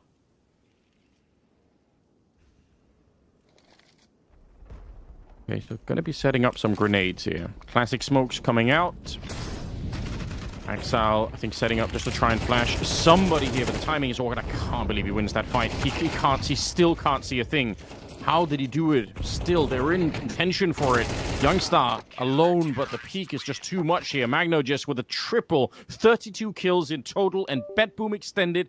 We're in triple OT. Yeah, we're in triple OT, and that was probably the closest Heroic have been to closing, right? Going back to regulation, this is the only thing that you can compare to that. They had 3 opportunities, 3 consecutive rounds. Try and put an end to it. And they couldn't do it. Another overtime, and they're leaving again. Look at Magno just with like a cheeky smile. He's like, all right, here we go. Look at Siren. He's bringing a bottle to drink water out of. What an absolute civilized human being. I can appreciate that. You know what? You were saying that. Axel doesn't need to go to the other room to get a refill. Well, now he does, actually. Yeah, he's out. I can't believe it's real. What's going on? It makes me uncomfortable, okay? I feel like also that for me, maybe I have brain problems, but if it feels to me like you're drinking of something that has such a large like surface area, it just makes me uncomfortable. You know, I don't want that much of my water exposed to the air. You know what I mean? No, Ted, you've got a giant mug as well. Is it? But you're drinking coffee or tea. That's different. Tea, yeah. That's but different. I mean, sometimes I drink water out of it as well. Okay, well, I'm disappointed, to say the least. You know what's the excuse, by the way? If you have to walk for more than 5 meters to get to the kitchen and get a refill, then you can have a larger chug jug. Yeah, that's acceptable. I can see that. Yes, that might be the rule. If the travel distance to actually refill is too long, then fine. We'll let you. And I mean, you have to focus, man. Those guys are playing an important matchup right now. They can't afford to just be going for walks every now and then. Yeah, it's true. Unless it's for snacks, then we can let Zorti get away with it. You know what? They can solve the problem themselves by just winning some T rounds here, and then they don't have to play so much overtime. So I mean, I don't even feel sorry for them. They've made this world for themselves by not being able to win almost anything on the T side. It goes for both teams. They're all equally guilty in this. But the upside is it's made for a fantastic game for us. I do think it's super entertaining, and like I said, I really enjoy watching both these teams for slightly different reasons. Sure. You know, Tenier and Sunpies on that the heroic side is really, really great to watch, and there's a lot of players to highlight on BetBoom, and obviously, I mean, Magno just is sort of the you know, stealing the spotlight, and for good reason. But like I said, I have a certain weakness for Boomich and how he plays the game. So yeah, it's I'm never going to be bored watching a Boomich game. Absolutely never. Still, up to this day, there isn't a lot of players that you can say are major champions and Grand Slam winners. Boomich, one of them, of course, from his time on Navi. So you definitely know you've got a world-class in-game leader in the server, and he's been proving to be really impactful mechanically as well. A similar circumstance to the one in the previous round, but this time, Zorti's audacity does not really lead to him getting a kill. Look at that from Boomich, though. He's just going to push through the main smoke. This is madness. It is. It shouldn't work, right? But it does. He gets a double. It's one of those things again where he just has some internal feeling for the timing, and I don't know how. Sick double, and also Axar helping out, getting a kill of his own and giving the man lead here to BetBoom. Those T rounds are so important. They're worth more than gold at the moment. Magno just gonna get the bullet from Youngstar, and Axel just lining up the kill. Pretty nicely done. Gonna be denied the T round that they were looking for here. It's Axel with the triple instead. Yeah, worth more than gold, and that's saying a lot. Gold is pretty expensive right now. I don't know if you know. Yeah, it really is. And Axel is worth more than gold as well in this round. Both himself and Boomich stepping up with important multi-kills, and this is the dangerous phase of BetBoom, I guess, if you're a heroic. You don't want to see Axel starting to get warmed up. You don't want to see Boomich going for those aggressive plays and having fun with it. And there is something about the way that Axel is approaching a lot of those fights as well that is changing, right? It kind of feels like the more kills he's getting, the more he's starting to feel the groove of it. And BetBoom Oh, here we looking go. more and more dangerous. He's tried this so much. Magno just again flashed in. Doesn't die to the AWP either. And, I mean, there's a world in which he lands the shot on some Pius. But just, again, the pressure and the threat and the fact that they have to worry about it here on the heroic side. They were set up to try and deal with it. It's Boomich again with the opening. This time it's on xCloud, who's trying to make his way out main. And the smoke is going to slow them down a little bit here, heroic. Oh, will it? They might just push on through, in fact. This is dangerous. Youngstar with a very good shot there at surprising Magnojus and basically getting the kill against him. Tania somehow gets himself killed. I am not even sure how. Did he burn alive or what happened? I think that was with a nade. I think he actually got scared and dropped a nade that he had in hand. I am not sure, but I think that's what happened. Okay. That is wild. LNC, obviously, nothing you could do here. Okay. BetBoom going to win another round on the CT side again. It's great winning rounds on the CT side. We don't care so much about that. Right now, we're really focused on whether or not anybody knows how to win a round on the C side. Oh, okay, here we go. Oh, okay, it was a Molotov. Yeah, Not a nade. slow down. Unfortunate. Yeah, quite unlucky. Still, even if he didn't go down, it probably wouldn't have changed too much of the round. His teammates were already going down, and Heroic go for another tactical timeout. As we said, every single time this one goes into a new set of OTs, you get one more tactical timeout. They don't stack up, unfortunately. But Heroic have been using all the opportunities they've had so far to speak to Soul, try and figure something out. The thing is, it's so difficult to look at the game from a third point of view when it's been such a long one as well, right? You've played 40 rounds, nearly 40 rounds of Counter-Strike right now. It's so difficult to actually look at it objectively and say, hey, you know what? We've been doing this, they've been doing that. Maybe this could be a good idea. It's more about how you feel about it.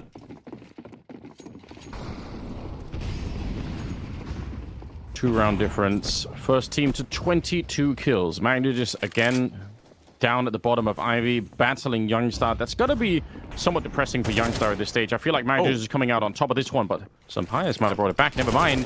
They're pushing through. Goodness. What an entry. He had that just pre-aimed straight in the face of Siren. And now the Molotov's going to start to rain in. Axel burning so much behind that. Stood in it for a while. How do you retake this bomb site? Well, Magnojus might have wanted the answer here. Headshots, unsurprisingly, typically a pretty good answer to come up with. Tania is going to get a bullet to the face as well. And it's xCloud and LNC left. Now, they do have xCloud on the house. Oh, he's actually flanking them with a Molotov.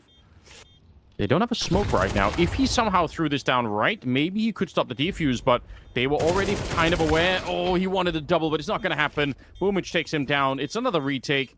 In spite of a great double entry for Sun Pius, it's not enough. It's BetBoom winning 3 in a row here in, what is this, like the second, third overtime? I've lost track. Where are we? Yeah, it's the third. I think it's probably the most disappointing one. It's actually OT number 4, isn't it? Magical number 22? I think it is. I think we are in the third overtime still. Yeah. Okay. Yes. And the fourth, yes. I'm pretty sure. Yeah, we are losing track of things, folks. It is the third one. You are right. If it goes 21-21, then we go into number 4. But this is probably the most disappointing one out of all of them for Heroic, by the way. Sunpice is able to get away with a big double entry onto the B bomb side, and then you get a little bit too aggressive. Sunpice walking forward, Tenier pushing through a smoke. He didn't really give enough time to xCloud to actually get into position to make that flank work before they would just turn around and look for him naturally. Everyone just goes down. And this is when you can start feeling like the pressure is getting to Heroic as well. All those players just wanting to force the issue. BetBoom, surely this is where you close. Surely this is where you finally pick up a round on the T side. We keep saying that, and I mean, eventually it will be true, right? That's the thing. We know that there's going to come a point in time where somebody cracks on through, but there are so many rounds where you think, well, that's it. You know, that last round, some Pius, double entry, you trade 2 for 1, you say, that's all good. We're fine. We've done it. And then somehow not enough here. Some Pius does not want to give it up. He's got 36 kills. He's ready for this one as well. Misses the shot from Siren. What? How does he live? He actually had an opportunity. I don't think Sun Pius understood why he was still alive too. Otherwise, maybe he would have slowed it down and actually got the kill there. That was so confusing. 3 versus 3. BetBoom. Maybe there is a chance here. Youngstar's pushed up, and that is, I think, secretly kind of a sick play. Might have an opportunity to shut this down. Takes Boomich and takes down Magnojez as well. Very cool. Is the young stars who stepped it up, and Zorty needs a 1 versus 3 clutch if he wants to steal this one away. At least he's got his hands on the bomb. Engineer is going to beat him to the chase in towards the B bomb side. Oh, you might not be ready for him to be towards the back of the bomb side already. Bomb plant comes in. There goes the tap. Not ready. Oh, no. What? I don't know. I can't explain it. He still should be dead. They have so much utility, and he's so low on health already that it's just a question of time here. Youngstar going to be the one to take him down. 3 kills on him. Heroic living through another round.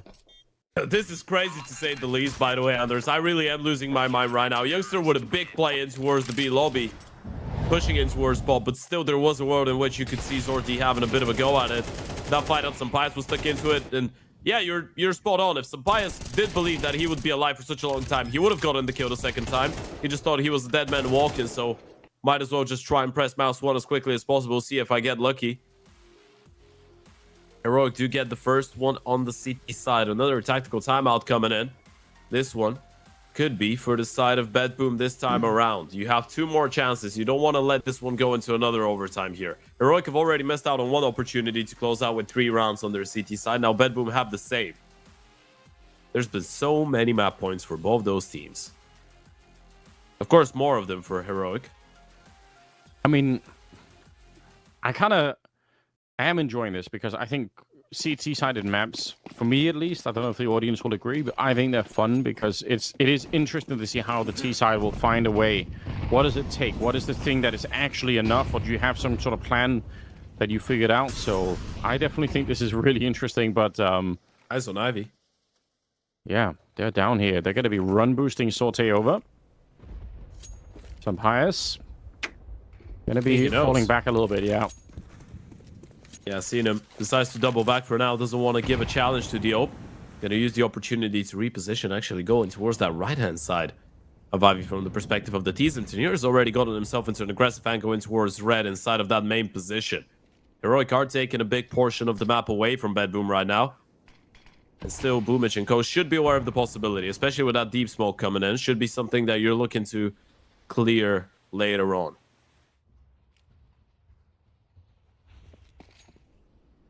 I mean, just waiting this time, at least the utility is going to be a little bit lower on the Heroic side, because in overtime, obviously, they're going to have all the grenades that they could possibly want, so we know Boomich doesn't mind playing late in the round. That's not something that he's going to be worried about. Double Molotov on the Sampaias, but he doesn't really do anything. Tania just executing a couple of people in main like it was nothing. Swift work. Position that wasn't checked, and Sampaias gets a kill here. Sorte eventually going to get hunted down one way or another. He doesn't even have enough bullets to stay alive.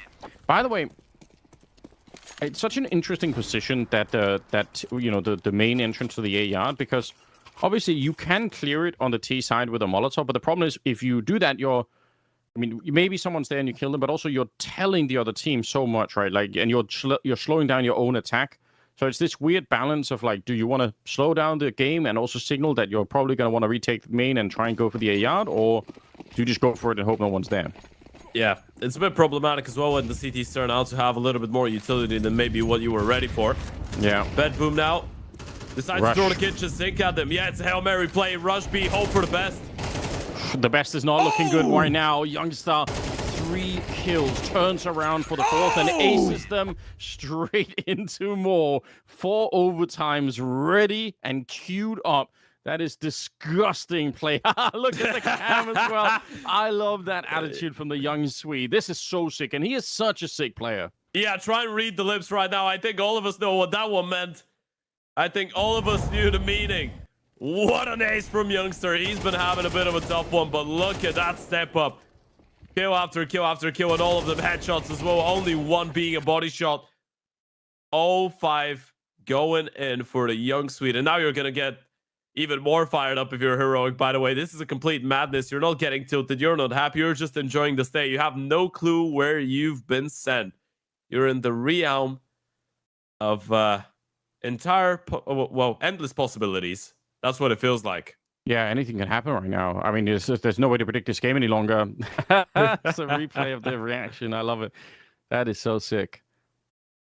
It's sort of an interesting story. I mean, obviously, it could be a whole podcast, presumably. So I guess we actually do have time for a podcast if we wanted to, Ted, because this game just won't end. So maybe we just do that. But really, something that's been cool in the last year, because one of the secretly depressing things about Counter-Strike is that post, the Forest and Get Right NIP era, Swedish Counter-Strike sort of almost died, right? And that's insane because obviously, in some sense, before Astralis and all the rest of it, Sweden was the Counter-Strike country. I say that as a Dane, with the rival and everything, but I think that's true historically. Like, Sweden really was the Counter-Strike country, and then they fell off a cliff and just disappeared, and now Denmark's going through the same thing. But there's a positive side note to this, which is Sweden are actually making a bit of a comeback. They're just doing it internationally, but there are so many cool Swedish players out there right now. Again, it does hurt to say because we have to be rivals with Sweden, but it's nice. It's awesome to see. Metasport is out there as well. They made the major, right? First Swedish team to make a major since 2019. We're not counting Device being on NIP for the Swedish team. No, that's true. We're all forgetting about that era. That's not happening. But yeah, I think it's a fun thing to look at and to try. I think a couple of people show the graphs of Swedish players kind of playing and coming back and playing at a high level. But I think it's pretty encouraging. Shows that you can rebuild, from a country where you can find new talent, you can invest into the future. If you really want to, it's doable. If it can be done here, it can be done in a bunch of other countries, and people are. So I think Counter-Strike has a bit of a revitalization on the talent front, which I think is pretty important. Here we go, ladies and gentlemen. It's quad overtime. Yeah, another interesting one. LNZ was actually one of the people that stepped on that major stage alongside Device in 2021 in Stockholm. He was the IGO of that NIP team, if anyone have forgotten by any chance. He's had a comeback and a half after NIP. I'd forgotten, to be honest. So, yeah. Back then, it was... Maybe it was just too early for me to care, but I just didn't... It wasn't clear to me that LNC was going to be able to do, anything more. Sure. But since then, it's been pretty cool. Late in the round again here. BetBoom, hoping the last 30 seconds will give them something. They've been waiting, and now they just need one good opening. What a peek from Youngstar. Ready? There's a backup behind him as well. xCloud is down here. Youngstar is playing a sick game, and I think this round is almost already over. 19 seconds left here, and they're trying to see if they can break on through, but there's just not enough time. If they had done it, then Exile would have been there for a really cool lurk, which is a sick play. It's a really good idea, but there's not enough time. Exile here, hoping to find another couple of kills. Obviously, if they fight him, maybe he could win it. But they're smarter than that, and they're not going to give him the opportunity. Well, eventually he does get one more kill, but as you said, doesn't make that big of a difference. Heroic able to pick up the round, and yeah, Youngster has really been stepping up his game on that B-bomb side in the overtime rounds. A lot of those defenses have looked incredibly solid coming out of him.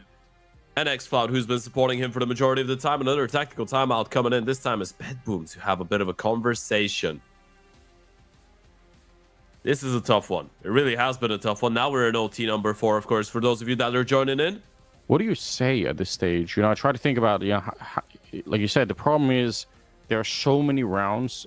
You obviously come into the game with a certain plan, and as the game moves forward, you're figuring out the pattern. You're saying, what have they actually been doing? Like, obviously, from Heroic side, they will have had a couple of conversations already about Magnogis and that push down towards Ivy, and you're trying to find all these little details, but the longer the game goes on, the more details there are, and it's just very hard to keep track of.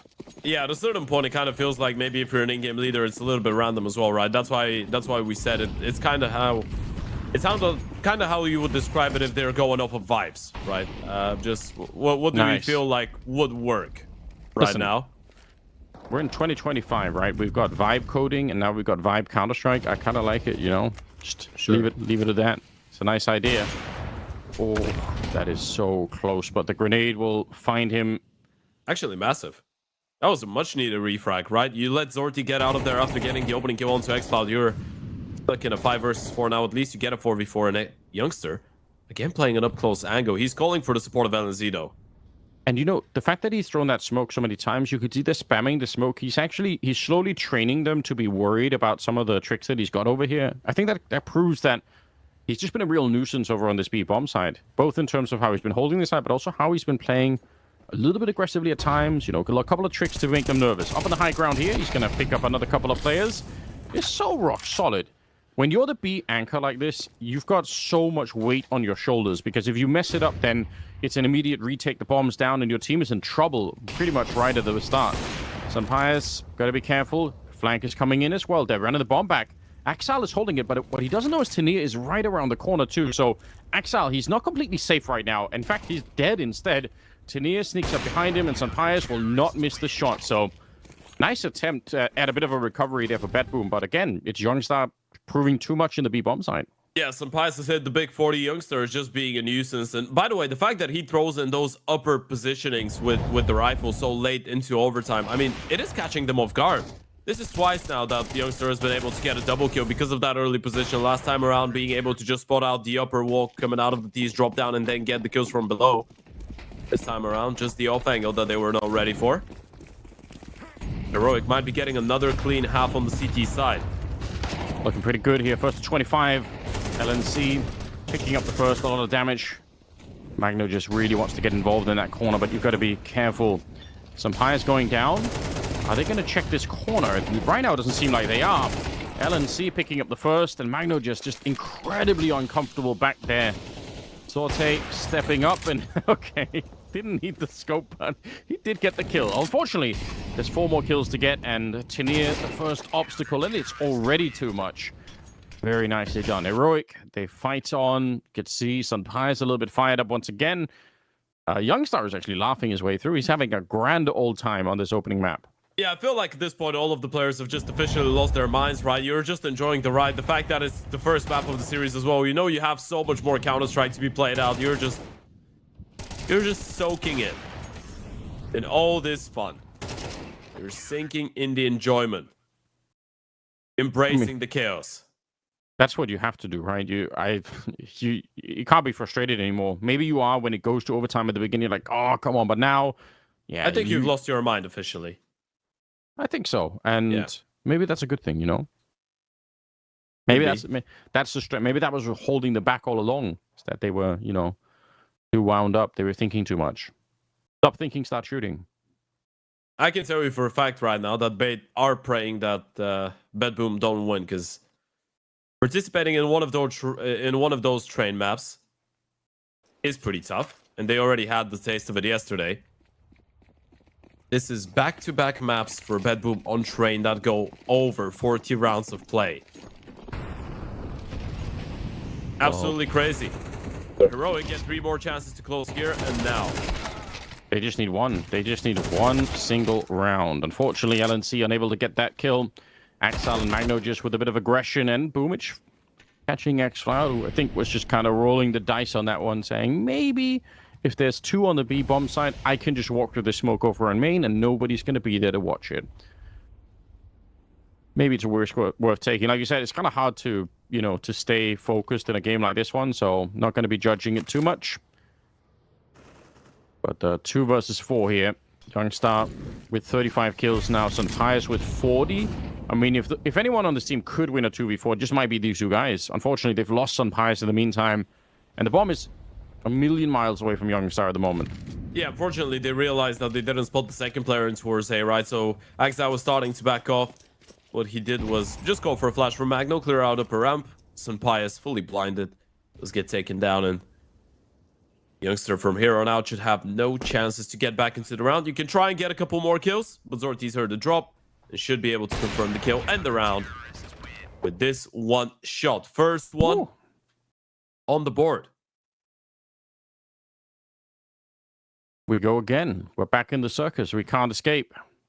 Maybe this is maybe it's like an episode of Lost that we're in, Ted. Like, we actually secretly did die in a plane crash, and now we're just watching the same Counter-Strike game forever. Like, it's just BetBoom playing train, and, you know, we just keep casting it. It never ends. Have you tried leaving? Like, what if you go out the door and you just instantly you're back in the room again? Maybe you can't leave. Have you thought about that? No, actually not. I'll try. If the map ever ends. If it doesn't, then I know I'm stuck. Yeah, it won't end. 10 hours later. 24, 22. One team to hit 25, and we can put an end to it. Leg shot onto LNC. It's a start. Also reveals the fact that Sorte is there. He's been, you know, in regulation as well. He's been there a couple of times, so they know that it's a potential threat. They're going to find out that much at the very least. Unfortunately, X-Cloud out of the equation already. Exil's going to put him to sleep, and low HP on both Boomich and a little bit of a tag onto Exile, but still BetBoom do open things up. with a bang. The B bomb side once again might be the targeted area, but look at the rotations coming out of BetBoom, by the way. They've left Magno and Exile all alone in towards A. They're going to have 3 people in towards that B bomb side if Heroic want to go for that B play. That's what it certainly looks like. Yeah, and that should be more than enough to hold on, right? This is what already. This is kind of an insane setup. How do you clear this one out? Gonna fall back, throw down the incendiary. The timing is really good for it as well. 35 seconds. Now they're slowed down. They will take out Boomage though. That's a start. He was on the ramp. Now they're going to be smoking it off once again. We're down to about 27 seconds. Deep Molotov to clear out anyone in the back. It's a really nice grenade here, but no one's actually holding it. And Sorte with a double shot on the AWP. It's going to be Sunpies to go down last, and BetBoom hold on to the site. We're approaching 5 overtimes. If BetBoom can win this next round, then that's where we're going to end up. And look at them just buying and dropping a million weapons here in Spawn, because why not? You've got the money for it. Yeah, welcome to hell, by the way. This is the realm of the undead right now. This is just not ending. I can't believe it, Anders. We're about to have a 3rd consecutive overtime where one team gets 3 rounds in the first half and just can't close with 1. By the way, the Molotov that they threw back there that lands on the actual plateau behind the hut in Sure. B is one that I discovered, Ted. I made it, and I showed it to people. And the only team that's used it so far that I've seen is Astralis for some weird reason with Cadian. And now BetBoom can be, Heroic can be added to the mix. I'm really excited. I spent so much time on train, like an ungodly amount of time when the map came out, finding things, and I DM'd a bunch of IGLs, and the only one that cared apparently was Cadian. Shout out to Cadian. Yeah, shout out one time. You know what? Astralis was the issue. It wasn't Cadian. His time on Astralis does not count. No, I can't say that in clear conscience, but shout out to Cadian for using the molly. I appreciate that. Yeah, there's a lot of drama going on there all on its own, which is exciting in many ways. That is a sick entry. That's the AWP of Sorte at the bottom of Pop Dog, and he just gets blown up with the AK. First one in a while. Yeah, they finally get an entry. LNC's been trying to go for those aggressive plays a couple rounds in a row. This is the first one that actually pays dividends. Boomage will drop him in the meantime, though, but Tenier gets another refrag. That could be it. It's one of the best opportunities yet. Heroic, 3 more kills, and we can put an end to Train. It's Sunpias taking down Exile. They've carved out a massive position, but I'm not... It's the 2 best players yet left on BetBoom here. It might not be over. Magno just only gets the 1. The spray takes too long, and X-Floud able to refrag him instead. Siren. 1 versus 3 and 45 seconds. He's right in front, and X-Cloud. There's the shot they needed to put an end to it. You could see the scream coming out there. The celebration as Heroic finally take down BetBoom, crush the streak, and win the opening map. Yeah, what a way to put BetBoom out of their misery. And I say put them out of their misery. This is their first loss on Train all year long, and Heroic, after having a 12-3 lead in regulation, not being able to close it in the 4th overtime. BetBoom with a really disappointing one, but it's one that they will have to try and forget about pretty quickly. They still have more maps to play. Yeah, they do, and this is an interesting day for some of these teams, right? Because you end up playing this much overtime. It's still, potentially 2 more maps, and then the grand final as well. So this could be a really exhausting day. But I still love watching Train. What a fantastic game, and obviously from an individual point of view, a lot of players to highlight. We have the desk ready to do just that. So take it away, guys. It felt like an eternity for one team to win a T round in overtime, but we finally got there. Heroic were the first ones to do it, and credit to them to stay resilient in that kind of situation, because when you've got Exile up against match point, when you got Magno pushing Ivy every round, seemingly able to get a kill every round, Zorte finally waking up at least towards the end, it's difficult to get that done. You look at how many times we saw like the 3-round clean sweeps in OT. You think it's going to be eventually that you find an opening pick that's going to translate into a round converted. The amount of times that didn't happen, though, it just felt like the pressure was on. And like you said, I mean, it was really impressive. Axel had a very slow start in regulation, but the overtime performance where he actually does start to heat up and defends his team for a long time. Magno, like you said, consistently opening up rounds as well, and the Ivy position finding so many ways to win. And there was so much diversity in the way that we saw the CT side setups work out for both of these teams. Mm-hmm. I mean, so much different moves. like a lot of different ways to open up the round and aggress and take map control. It was just missing on the T side to translate into a converted round right there. And finally, you see eventually Zorte falls with the pick coming through from I believe LNC. And from that point, again, there's only so much you can survive in situations like that. Yeah, I think about the the inner anchors as well. I think about Youngstar at the ace that he got. He flips off the camera in excitement, and why not, man? With how high octane some of these B hits have been, him doing work that way. Xcloud with the rotations through, but even on the BetBoom side of things, with Siren locking down that B bomb side, it really made LNZ's life a living hell to call, because you go into that B bomb site, Siren lives for so long, and then the rotation comes through, Zorte's in, and you just get swarmed, and they're not able to hold in the post plant. It's difficult on both ends to really play around with the map as much as possible. When you're not able to get up Ivy because you've got an aggro CT, you're not able to get Brownhall's control, or just B in general, because the side anchor there is just that strong. Yes. And so then you're resorting yourself to T-Con pop after T-Con pop after T-Con pop, or weird scenarios where there is a B-Halls crunch and then you have to walk the T-Con smoke, and it becomes very grimy to call around if you're LNZ, and you're just kind of expecting your individuals to just figure it out. There's no set strat, and that's the thing for Heroic specifically, is that yes, you've improved on this map in terms of the cleanliness of your executions and the chemistry between your players on the CT sides, but at the same time, you also don't have the mid to late round reps that you can gain that comes off of playing this map a number of times. And that's just the nature of a new map, is that we're still trying to figure out how you would play those mid to late rounds optimally. Because like, we could sit here and talk about it as much as we want, but I don't feel like it's really that easy to calculate and quantify when you're in the server.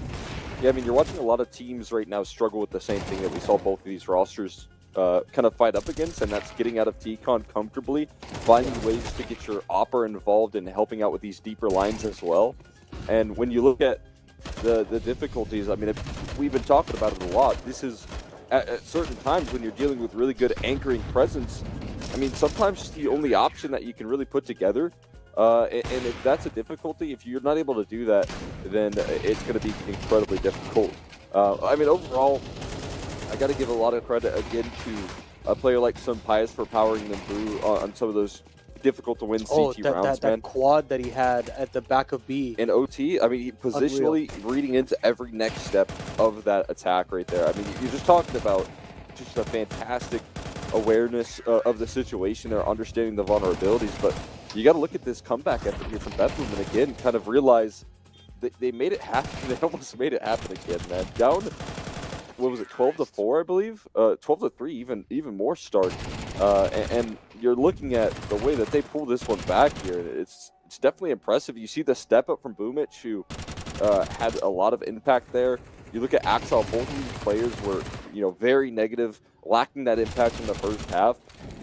Both of them joined up with the impact that MagnoJez was finding, the frags that Siren was able to deliver on that B side. And that's the big difference maker, is when you see this team hit a full team effort, a full flow state of everyone getting involved in the defense. It looks really promising. It's just about, digging yourself out of these holes, and that has to come through on the T side in a certain sense. And I think that's where, at least in the tail end, Heroic were able to survive. 10-2 comeback against Bait yesterday, and a 9-3 comeback out on that second half from BetBoom today. And it really, again, just comes down to those defenses. And you can see just how well-oiled these guys are in terms of getting each other's backs, making sure that, look, Heroic are throwing some layered defaults. They're treating every part of the map. It's not just a T-Con focused maneuver. They're focusing themselves on Pop Dog. They're trying to get Brownhall's control regularly. They're everywhere, and you always have these. We've talked about a number of times in these pre-games of how stellar the extremity players are on this team. Xcloud can ruin your day. Same for Youngstar, who had a number of rounds where they were nearly able to get it over the line, but just the trade potential is just so immaculate. This was at that round that you were talking about from Sunpius, and I think overall you can just razor sharp these CT sides are, and how it just makes the T side that much more difficult. And I was sitting here complaining about the T sides for both of these teams for quite some time.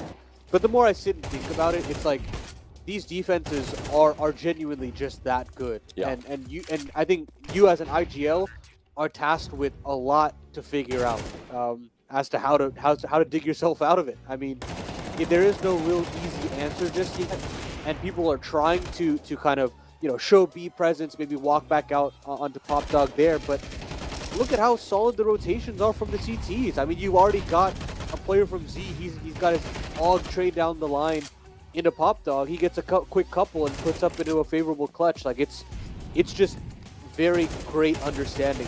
Something that kind of looked like the tail end of Go, where it was really hard to get T rounds on the board. Yeah, you have to come up with some really creative, well-placed executes. I think a lot of that comes down to the way you use utility on the B side of the map right now. I think that's where I've seen some of the best executes out of teams, and for how this map is shaping up, how things look, I'm right there with you. I mean, it's always been the case here that Z position oftentimes will offer up some very rapid rotates, so if you ever gain information, you're going to be quick on the scene where you need to be on a CT side. You're going to have some stacked resources. And now, when I first saw Train introduced, I just was noticing that T-Con control is open for business. That's a part of the map that T's could actually make it out of. It's not the case anymore. Talked about it in maps in the past here. I think that last map win that Heroic got on this, which came through as a result versus BC Games, they were able to systematically dominate in that side of the map, denying T-Con control. We see that for both of these teams right now. So, I mean, talk about the development here. I think this map heading in a really promising direction in terms of the positions, but you see a couple of these B-side defenses, man. Even if you got good executes, we're looking at some supreme anchoring from both of these rosters right now to shut down all that utility, to move past it, to fight through the util and manage to lock down rounds. So that's a lot of credit to right now for Youngstar on one end of the server, and then Siren on the other, and defending those bomb sites incredibly well. I think their rotator, their first rotator also was very efficient. Yeah. I think about Xcloud, where Youngstar dies early, Xcloud is still set up with the multi-kill. Same thing goes for Zorte, and especially later on in the game where he was able to kind of pick himself up by the bootstraps. But hey, we wanted Magno, we got Magno today, and it still wasn't enough at the end of the day when you needed just a little bit more out of Zorte to kind of close out on the offense. And sometimes it can be difficult to set up the AWP on that T side, especially when you've got Senpais playing as well as he does on the other end of the server. I felt like he could see through walls in certain situations, where he's like seeing just a pixel of a person on the top of a smoke, taking him out, and just the awareness, the attention to detail just off of just a whiff of information. It really has shown Zorte's toughest test yet. It's the most experienced AWPs had to go against, and it's also just the strongest, I'd argue, in terms of opping in the tournament. So, yeah. Yeah, I mean, no question. I think you see that first half, the way that things start off as well, and trying to get back into the server right there when you're not able to bring in a lot of impact in that first half. It's really mentally taxing. You start off in an incredibly difficult fashion, 9-3 scoreline. You're not putting out a lot of opening picks for your team. I watched a lot of times, again, where he's trying to be able to help out, facilitate his riflers through T-Con, and it's just not happening. He's getting picked off by watching the wrong angle. That's the sort of frustration that can linger, and it did throughout the grand scheme of this matchup.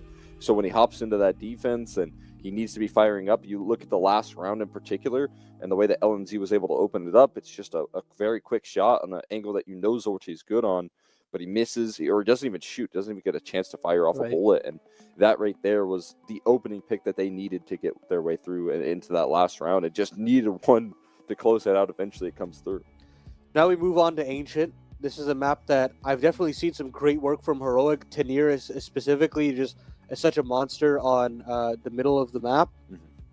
And Senpais and his rotations are very solid. So yes, you would give the slight favoring to Heroic moving into the second map. Also just considering that they win that first map in that fashion, it'll always be difficult to come back from. We've seen BetBoom do it before. So I'm not going to count them out just yet.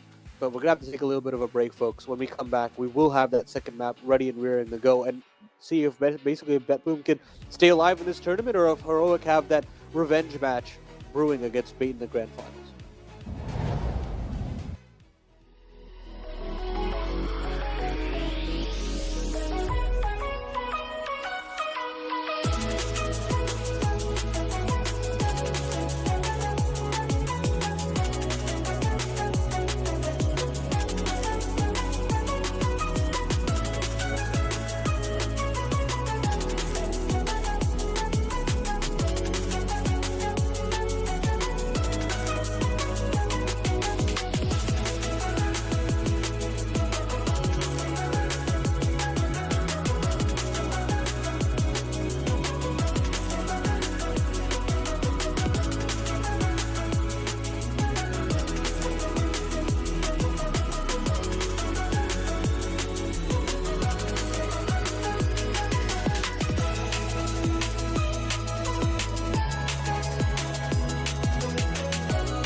We are back once again. Second map is coming up now. It's Ancient versus between BetBoom and Heroic, and it was an absolute marathon map on the first one there.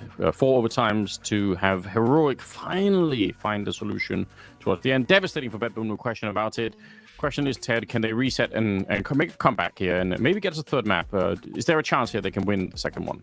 I think there definitely is, considering how crazy of a game that has been and how tight it has been. But all in all, we should be having the same conversation we had yesterday as well, with Heroic playing a really close map 1 and then being able to 2-0 Partisan. It is really exhausting when you play one really long map of Counter-Strike and then you need to come back, right? We already saw that. Obviously, BetBoom do have the guts to do so. Yesterday, they lost a similar map 1. It was Ancient, 40-something rounds against the side of Bait, and then they were able to come back from a 3-9 deficit on Train. But now you need to come back on another map. Now you're not playing Train. You're going into an Ancient. You're going into a map that Heroic has been pretty much flawless on so far this event, and even before that at the MRQ. It's going to require some great consistency coming out of BetBoom, and I don't feel like we can see any flawed moments and any moments of lack of concentration for BetBoom if they want to really come back into this one.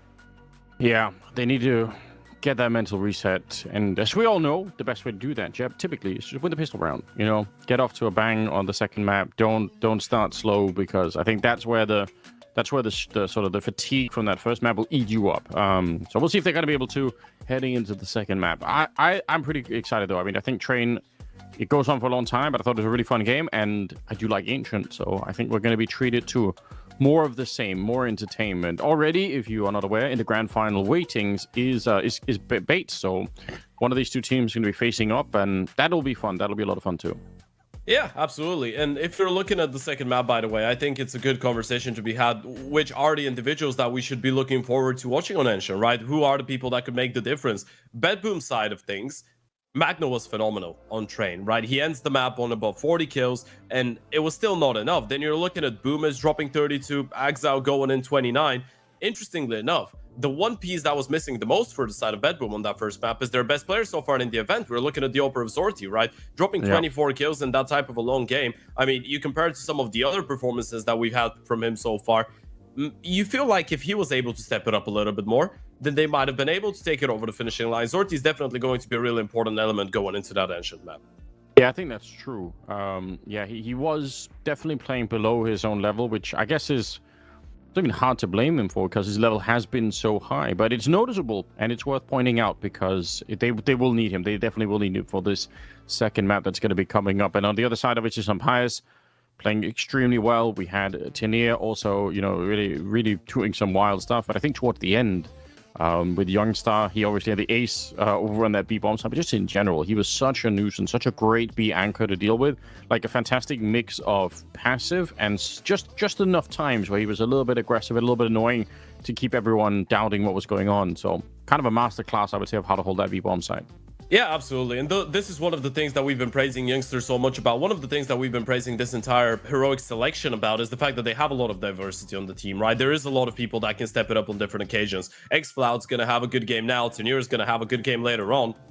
Sunpius has been the only constant. And again, it's so obvious that whenever the team is struggling, Sunpius is most of the time the man to power through, quite literally power through, even with an AK in hand sometimes, and get them some opening kills, right? But then it's really nice to see that both LNZ and Xfloud are able to step it up every now and then. And we had a lot of rounds, especially in towards that B-bomb side, as you pointed out, where LNZ staying alive, getting a couple kills and just playing his life, buying time for the rotations.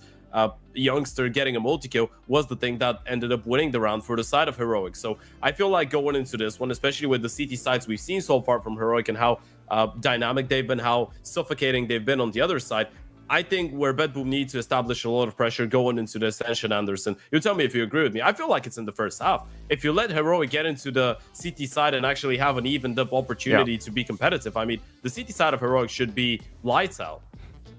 Yeah, I fully agree. A lot is going to come down to whether or not they can find, you know, some sort of breakthrough, some sort of momentum at the start of the year. So I'm really curious to find out, and I would love to see, you know, more of the same. Watching Magno just play is super fun. Like, he's got, I don't know how this happens with some players, but some players have this knack for, you know, stopping right at the right time, and they have this like micro adjustments when they face a corner. I don't want to make the comparison because I don't think you can. It would be, you know, it would be crazy. But there are some moments on that train where watching Magnages is almost like watching a Nico play. Like you're getting that feeling of like the sort of the micro adjustments. It's so hard to explain how that works, but it's kind of crazy to see. Yeah, it is the high-level individual skill, right? Mechanically, there's some players, and I know exactly what you're talking about. I feel like you hit the nail on the head, and we have another player in the server that I would say has something similar to that. You're looking at Magno, and then you're looking at Tenir on the other side. Yeah. Both those guys at times, it just feels like they're moving, the way that they're picking the fights, the way that they're moving the crosshair from point A to point B. It's just so satisfying, and it makes so much sense. And they're giving themselves the highest amount of opportunities to get the kills in front of them. So, yeah, definitely a big performance coming out. If there was one thing that you would say is incredibly important for BetBoom in order to be able to be competitive on the second map, are we just limiting ourselves to Zorti being a little bit more online with the AVP, or there's other things that you think could play out a big role? I mean, if we're just going off how BetBoom have been playing in this tournament yet, then it really does feel like it's Sorte and Magnages and Siren that are the real core of the team in terms of frag output. But obviously, like if I could get a world here with Boomich and Axel just starting good, that's obviously sick. Then it doesn't matter really what I think if Sorte is going to be playing well or not. It's just that we almost have to make the assumption that's not going to be the case, because it hasn't been. Even if Boomich comes back later and plays super well, which is awesome, it would be a lot of fun to see a BetBoom team that starts with those two players really sort of clocked in. So there's definitely other ways to put this together to have a good start. It's just, for whatever reason, we haven't really seen it yet. I mean, even Axel towards the end here, he wasn't some sort of complete anchor. Obviously, if you watch that game that we casted on Dust 2 with Axel just for some reason missing every single shot and missing Molotovs and everything else, like that wasn't the Axel performance here. He played pretty good Counter-Strike, right? But it wasn't the superstar performance. And if you can have a game where he starts with something closer to that, could be super interesting for sure. Absolutely. I feel like with Axel, the situation is it is really funny as well, because that train map felt like probably the first one in a long time since we've seen Axel actually go into a lot of the fights confidently, right? Actually pick up the slack. But then again, there was the AVP that wasn't really there. So it doesn't feel like we're ever getting a game for the side of BetBoom where everything is in check and everyone is being online. It's either going to be that trio of Magno, Zorti, and Siren, or Boomich and Axel are going to go in. There's always going to be something missing for that side of BetBoom. Yeah. Sorry, for that side of BetBoom. And this is obviously something that they'll need to fix for that second map.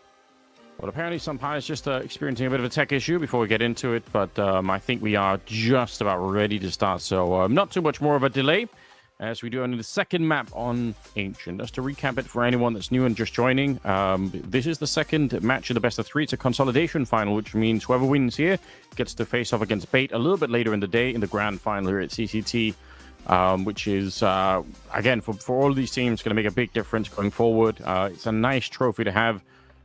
Bait kind of, I think, shocking a lot of people by making it to the grand final to begin with, but it's not a fluke win at all. They've been playing rock solid Counter-Strike, and I think for either one of these teams, they're going to be a hard opponent, no doubts. Definitely will be the case. We are ready to kick things off, ladies and gentlemen. Map 2 of that consolidation final. Heroic playing for a spot in the grand final right now. BetBoom needs to win it here on Ancient if they want to stay alive and force the third and final map. And the pistol round's already started. Axel gets a 1-for-1 refrag after losing one teammate to XCloud. What a flash to set up Youngstar, and he actually crouches back. He gets the long-range shot, cracks Siren. And look at the health left here on BetBoom. They had the site, they had the entry. Youngstar is just a terrific player.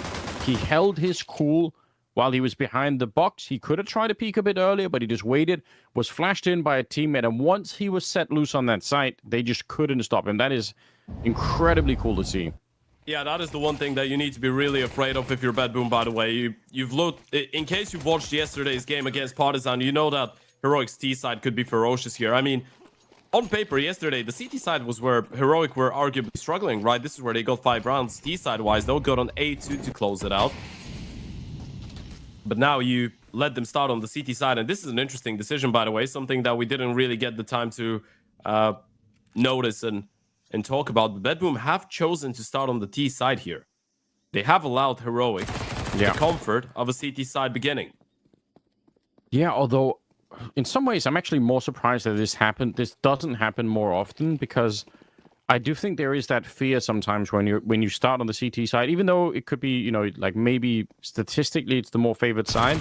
My sense is sometimes it's also, you know, it's CT sides, that's where you don't get to make too many decisions. You feel a little bit restricted. You're stuck waiting for what the other side is doing. I mean, at least some of the time. So sometimes I kind of get it. If you want to have sort of more to say in the game, sometimes starting on the T side, I think can feel good. But obviously, that also depends on how it actually goes. If you end up losing a bunch of rounds in the beginning, then all of that logic goes away instantly. Yeah, it really does depend on the early momentum. Still, BetBoom, that was just an eco, so nothing too much to brag about, nothing to be sad about as well. You're able to find 2 kills, not too bad damage-wise. Youngster is putting up some good numbers to start it off. Did go down to the globe, but getting 5 kills in the first 3 rounds is quite decent. First buy round coming up, though. BetBoom are going to have the AKs out, and it will be interesting to see if Boomage is going to have some more mid-adventures. Was quite aggressive yesterday. So far, not too much aggression coming out here from Heroic in general in this 3rd round. AKs on the side of BetBoom, and they're taking a bit of mid-control. Also, they are ready to crack open the B-bomb side, or the A-bomb side, sorry, if they can. Tinia with a very important kill. Extra's got to be careful here. Running low on bullets. They're losing Sun Pius, and look at the reload as Axal comes in. 2 great kills to pretty much open up the bomb site with. Is Tinia going to take the risk or move forward? He will. Runs right into it. The bomb was planted, however. 3 versus 2, but it's kind of winnable here. If they really wanted to, they do have a kit on LNC, and there is a smoke on Youngstar. It's not a completely lost round. Now it probably is, unfortunately. Oh, he actually threw the grenade out as well. But the lack of kit here on Youngstar just make it very, very hard to do anything. If there was one, or if he had one, it would be a bit of a different scenario. Shot in the side of the head. So, important return. BetBoom winning this early round, super critical for them. Yeah, it's a really good reaction. It all comes down to the fact that you're able to beat the Molotov of some Paizen towards A main and deal with him, right? Meadow felt like he was under a lock and key after Tenier gets the first kill. Axel didn't get spotted, but this is the one kill that makes the difference. Donut player back turn. Heroic, we're not ready for the pace coming out of middle, and Axel bringing in some early impact to the table here. A double for him, a double for Magno. And a first reset potentially coming out for Heroic quite early on. Only 1 rifle in the mix here.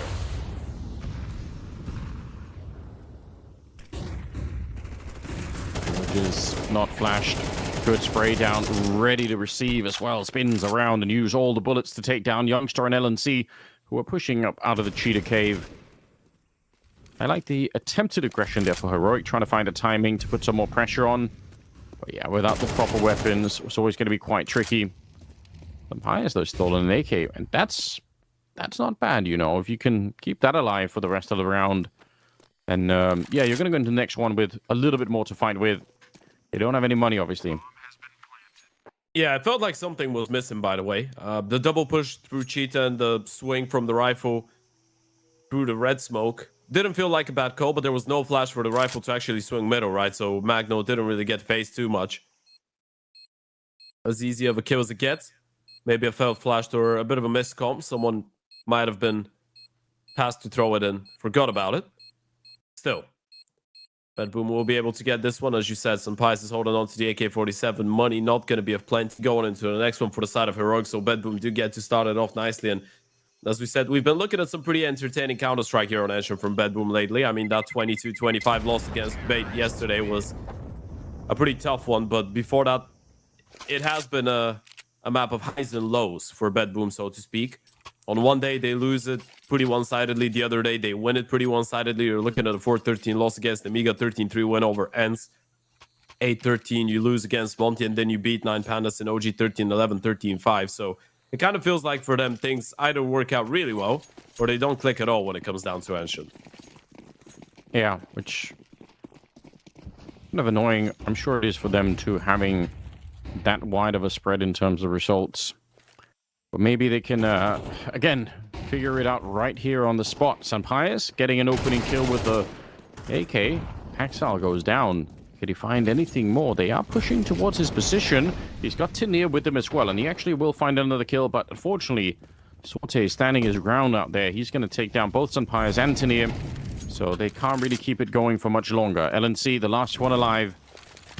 And BetBoom, maybe never a huge danger in this round, but definitely a moment there where it could have tipped the other way. Good control. They win one more round, and they continue to make this, the start of a good half for them. Just 3-2 in their favor. It's pretty early days. on Ancient, but still, it's the beginning of something. Yeah, it kind of feels like if you're BetBoom, the last thing that you want is this to just be a continuation of Train, right? You don't want this to be a scrappy game in which you're just constantly putting yourself in the situation where you need to bounce back and fight up against the deficit. And if you're Heroic, you go for an early tactical timeout. So not really happy with the way that winning the pistol round in the second hasn't really resulted into his teammates picking up another one. Now, truth be told, they haven't really had a lot of money. Regardless of winning the first couple rounds, they lost one by round, and then the next one they instantly had just one rifle to work with. So it's not like Heroic have had many chances to actually show us what they've got on the buy rounds. That's interesting that they do call the timeout as early as they have here, but I guess it's nice to settle the team, maybe even especially after the pretty stressful first map that they had. Don't want anyone to be frustrated early on in the second one. Team nades, nothing really connecting on the BetBoom side, but at least an attempt. Boost up as well with the AWP, and LNC does get burned out from that corner, so relocating somewhat. Got to be careful he doesn't walk into the wallbang. Yeah, I was about to say. Oh my god. It's become way too much of a common way to die on that CT side. Yeah. Saw a lot of those spam kills yesterday in that BetBoom game. A good nade as well before that, landing right on top of Boomich and Zorti. This is still going to be the B execution right now, trying to set up the Opera of Zorti to go for an early opening. xCloud might actually give him a bit of a chance here. There's an opportunity. Oh, it's close, isn't it? Could have landed that shot. But as it stands, all we've really done is wasted a bit of time. They've got a lot of utility left on the T side, so still execute could be quite powerful once they get to it. xCloud playing up close in that corner. Youngstar is here. Boomich is making a bit of noise on the other side. Look at him over at the donut. He's actually putting a lot of pressure on, but nobody's really budging from the defense. Now they're starting to think about it. They're a bit worried. It's LNC to go down, and now, yeah, you're right. He had another smoke, so he's going to throw that down. Sorte's dead, and this whole push has been slowed down. That one smoke towards the cave has stopped the entire team, and now Tania is swinging in from the middle as well. Heroic, they should win this round every time. They've got such a good setup for it. xCloud's going to be dead, but there's 20 seconds. Siren low on health already. Tania taking a fight in the back. Sunpius goes down. 14 seconds here. Siren, the last alive, and somehow it ends up a 1 versus 1. I can't even explain how. Bomb getting planted. Tania rushing in and shooting, and he's running. He didn't even stop. That is a crazy way to end that round. Yeah, that's the definition of I'm gonna run you down, boy. Be careful, I'm coming. Tania just bringing in the big guns into the 1 versus 1. But this round is all on Youngster, all on that one smoke in towards the cave. And it felt like they were getting faked by the presence that Boomich was showing in towards middle as well. The Molotov pushing away the 2A players. Youngster does walk away, leaving LNZ completely exposed in towards that cave position. But the block of the smoke, the flash to set up the push in towards the ramp to deal with the ult of Zorti, it just contained BetBoom so much, trapped them even in towards that cave position. And Youngster going absolutely nuclear with not letting the bomb go down as well. Another tactical timeout. I'd guess that this is one that comes in from the side of BetBoom. Both teams showing a lot of, I guess, intentions towards paying attention to the early rounds. They don't want to let anything slip. They're using those tactical timeouts really early. I think that's important, right? Like controlling the momentum, controlling that early game, and not giving anything much away. Boost up, auto shotgun on Sunpius. That is very interesting.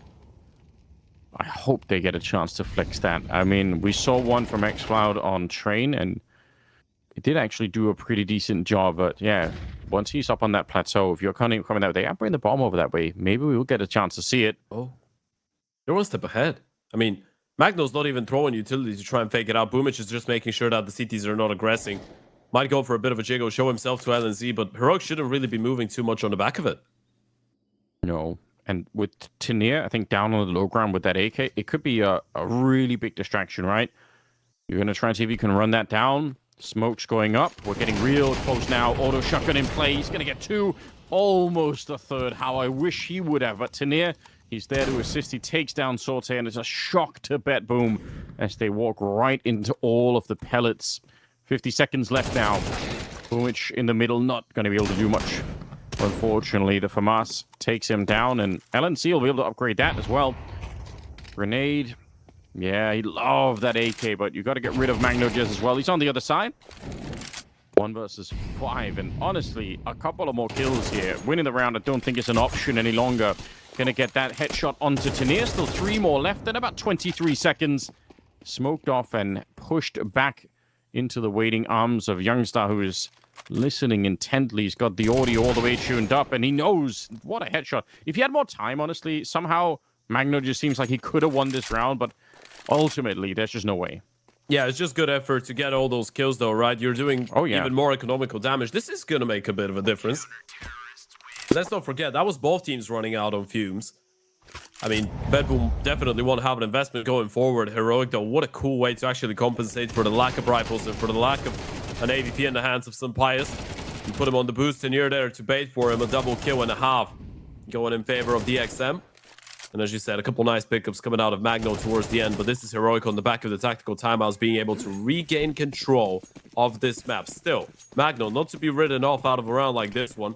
He's got a lot of pistols around him to try and open up space, set up the AK for success.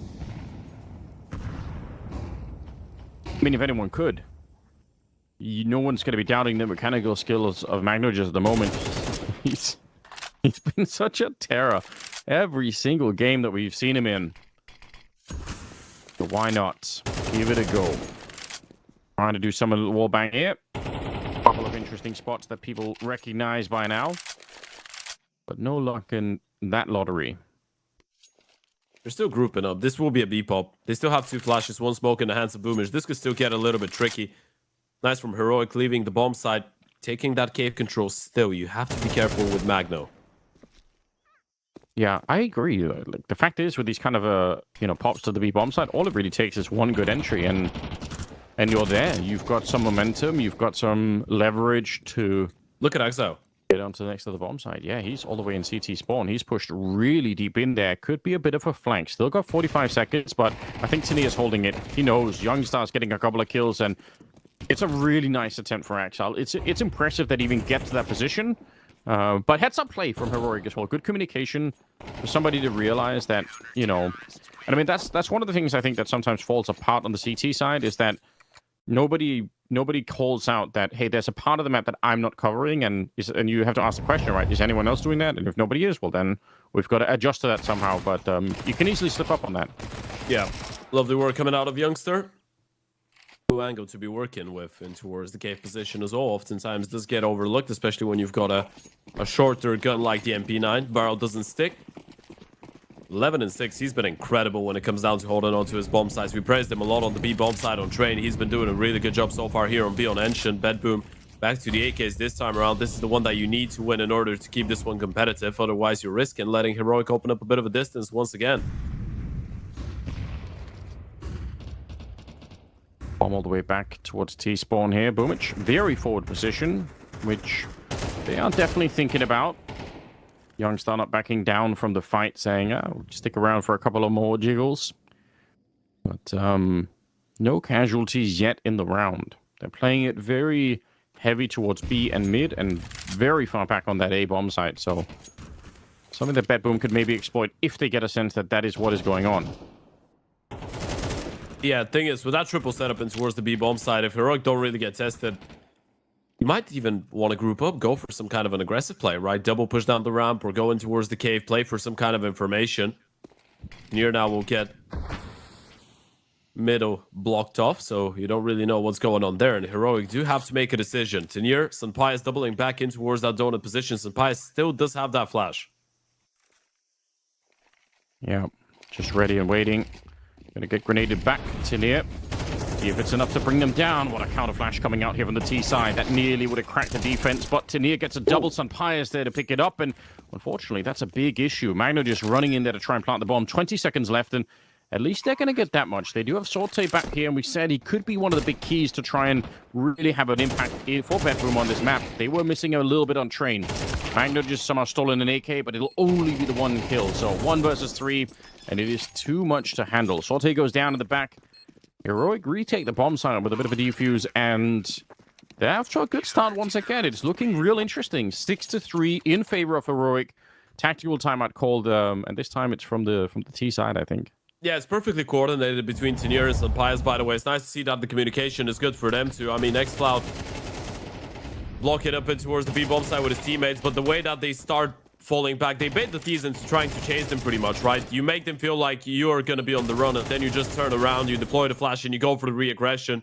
Tenier with a big double, Pius able to get one and stay alive for quite a while, even though Magno was able to get the refrag. It doesn't really change that much, as the rotations had already arrived, and as you said, Heroic are again looking really stable on that CT side, and communication-wise, it's really impressive that you see Tenier being able to slot in so nicely.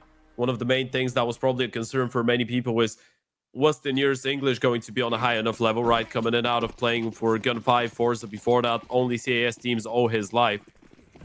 It doesn't feel like it's an issue for him, though, and No. even is a pretty vocal guy. I mean, again, the development of talent in the region is just so crazy that, yeah, once some of these guys break through, they really try and make the most of it.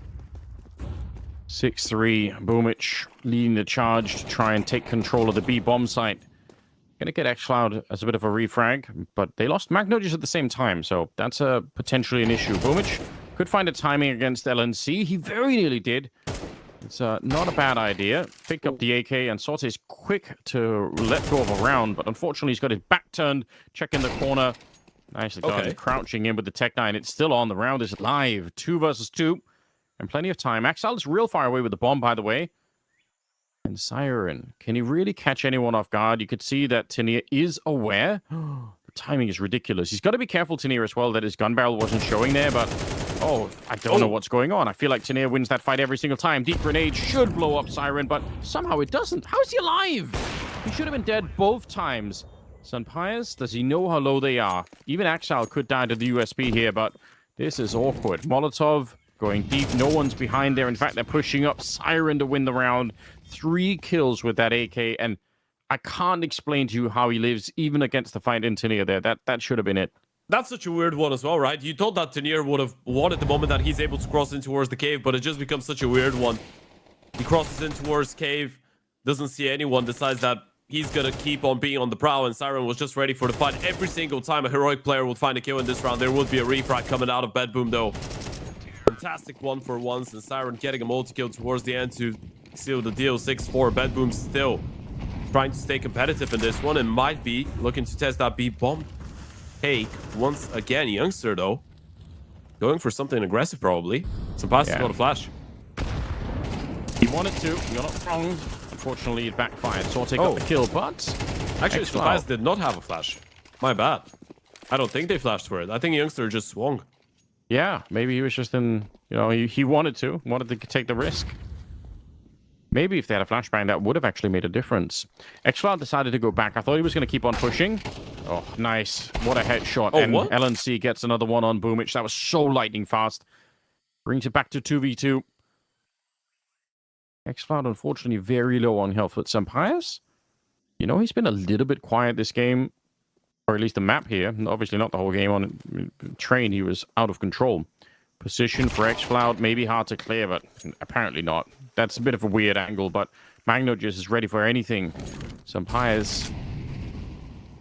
Let's see what he could do. Bomb is being brought back. 40 seconds, and I think he's reading it just perfectly here. Walking scope the whole way. Axile to off at an off angle there, and he's going to be able to catch him.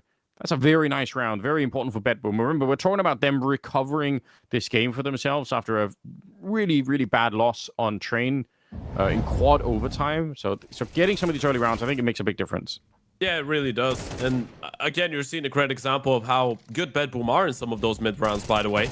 A lot of the time when some commotion happens early on, they're able to find their way around and find the gaps in the defense. Fantastic positioning coming out of Exile. Magno winning another important fight in towards T-spawn. Heroic, no money left for the final round of the first half, so you're just going to be stuck down to the pistols, meaning BetBoom should be able to get 6 on the board, especially with Pius hitting the ground running early on.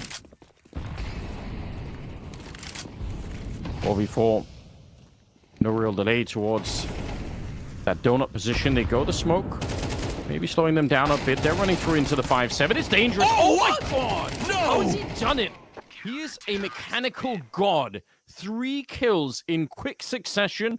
I've rarely seen anything like it. He's laughing, but I guarantee you, BetBoom terrified at what just happened. 7-5 at the end of the first half. Another one bites the dust. That should have been a done deal. That should have been 6-6. It should have been a level game. How does Tenier get a triple? 5-7 in hand, and he makes unbelievable, unthinkable things happen. Look at that. That is insane. It's not like they were coming out of the same angle as well. They were not coming in line one after the other. He had to flick on them. He hit every single shot, though. I can't believe it. That just happened so quickly. You see where he is, and the fact that they're running through the smoke, even if they sort of blew it open there, you think, okay, maybe things go truly wild. He gets a couple of headshots and that's it. But you're not really expecting for him to turn around and just click away 3 people that fast. It's absolutely disgusting. You know some of those aim trainers where you see people popping balloons in different ways? Yeah. Normally you think like, well, it's great to get your mouse warmed up or whatever, but a lot of those, obviously that's not how people fight, at least in Counter-Strike, but apparently it is. Just click, click, click, and he's ready. What's the thing? That's not how people fight until you are good enough. When you become good enough, this is how people are, right? Because if you're that faster than everybody else, you're gonna feel like they're giving you the chance to go for the pop, pop, pop. Yeah, that might be true. Here we go. Heavy mid presence. 4 people. BetBoom saying we are ready to fight. The flash is suffocating, though. They can't see much of anything. They're still actually getting the kill somehow. Now rushing in from behind. Tenier going to get traded out as well. 2 versus 3. Youngstar on the bomb site. And the bomb is being brought in right behind here. Deep smoke. Agno just kind of wants to fight. And even though he can't see it, he lands the headshot. LNC, the captain, up against 3. The first one is the easier one. And now come the rest. Crouching on in. It's Boom to take the kill. BetBoom. Huge round that they need to win here. Yeah, really important one. It felt like Heroic were ready as well, right? You're good to go with, 2 players in towards that B bomb side, and then you have 2 more actually pouncing out middle with a late flash as well. You were anticipating that mid push coming out of BetBoom. You were ready to fight it, just couldn't connect on a lot of the shots. Feels like BB were able to get away with one there. And again, really well played by Magno. 14-7. He's been doing God's work to try and keep them in this. I mean, the next 2 people in line after him, Axao and Siren, they combined for 18 kills and he's got 14 alone. Playing lights out Counter-Strike, this young man. Oh, they're rushing. They're going close here. Sorte. Oh, I can't believe it. It works out, but the FAMAS as well on Siren, a bit of a crossfire. I would have thought normally they get blown up. 5 Ts coming at them, and somehow they managed to make that work. Boomich gets the last 2, and BetBoom officially right back into this game here. They are starting to feel pretty good once again. The CT side being sort of stabilized a little bit early on, and Heroic really trying to keep the pressure on, right? Both on A, on B, they're really trying to make sure that BetBoom, crumble at the beginning and feel uncomfortable, but they're finding a way to power on through. Yeah, you're trying to take them down deep individually, right? You want to keep the tempo up, not really let them gather up enough money on the CT side to feel comfortable, but BetBoom have been able to deal with both the pistol and the force by now, so getting a bit of a breath of fresh air in a round like this. One up against the pistols. It's an early ding onto Boomich, but still a kill that he's able to take. Mine are just, all right, having fun. You should be allowed to have some fun every once in a while. Jumping in. MP9 to get a couple there. Quick round. Get it over and done with. Well, Heroic, now they're a round down. Let's see what they can do in the second half. They're going to have some rifles now. Everyone's playing kind of well on the Heroic side. It's not like, across the server, in fact, there's nobody who's having a dreadful game right now. So this could be real interesting. If Heroic can stop BetBoom from running away with the economy here, then we could have another very close game. Definitely could. Could have base again, by the way. LNC already making his way in towards A main. Xcloud and Tenier are probably the 2 people that you got to focus on trying to counter on that T side for Heroic as well. It caused a lot of troubles to Partisan yesterday.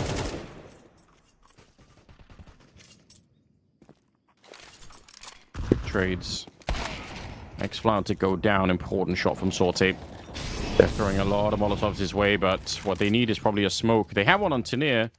He's just very far away, so they can't use it here at the donut position. Bomb planted. They try to escape just as the scope shows up. Sorte, is he ready? He sees the shadow, and he will be able to get the flick there. Very nicely done. Sunpius next in line. Same fate for him.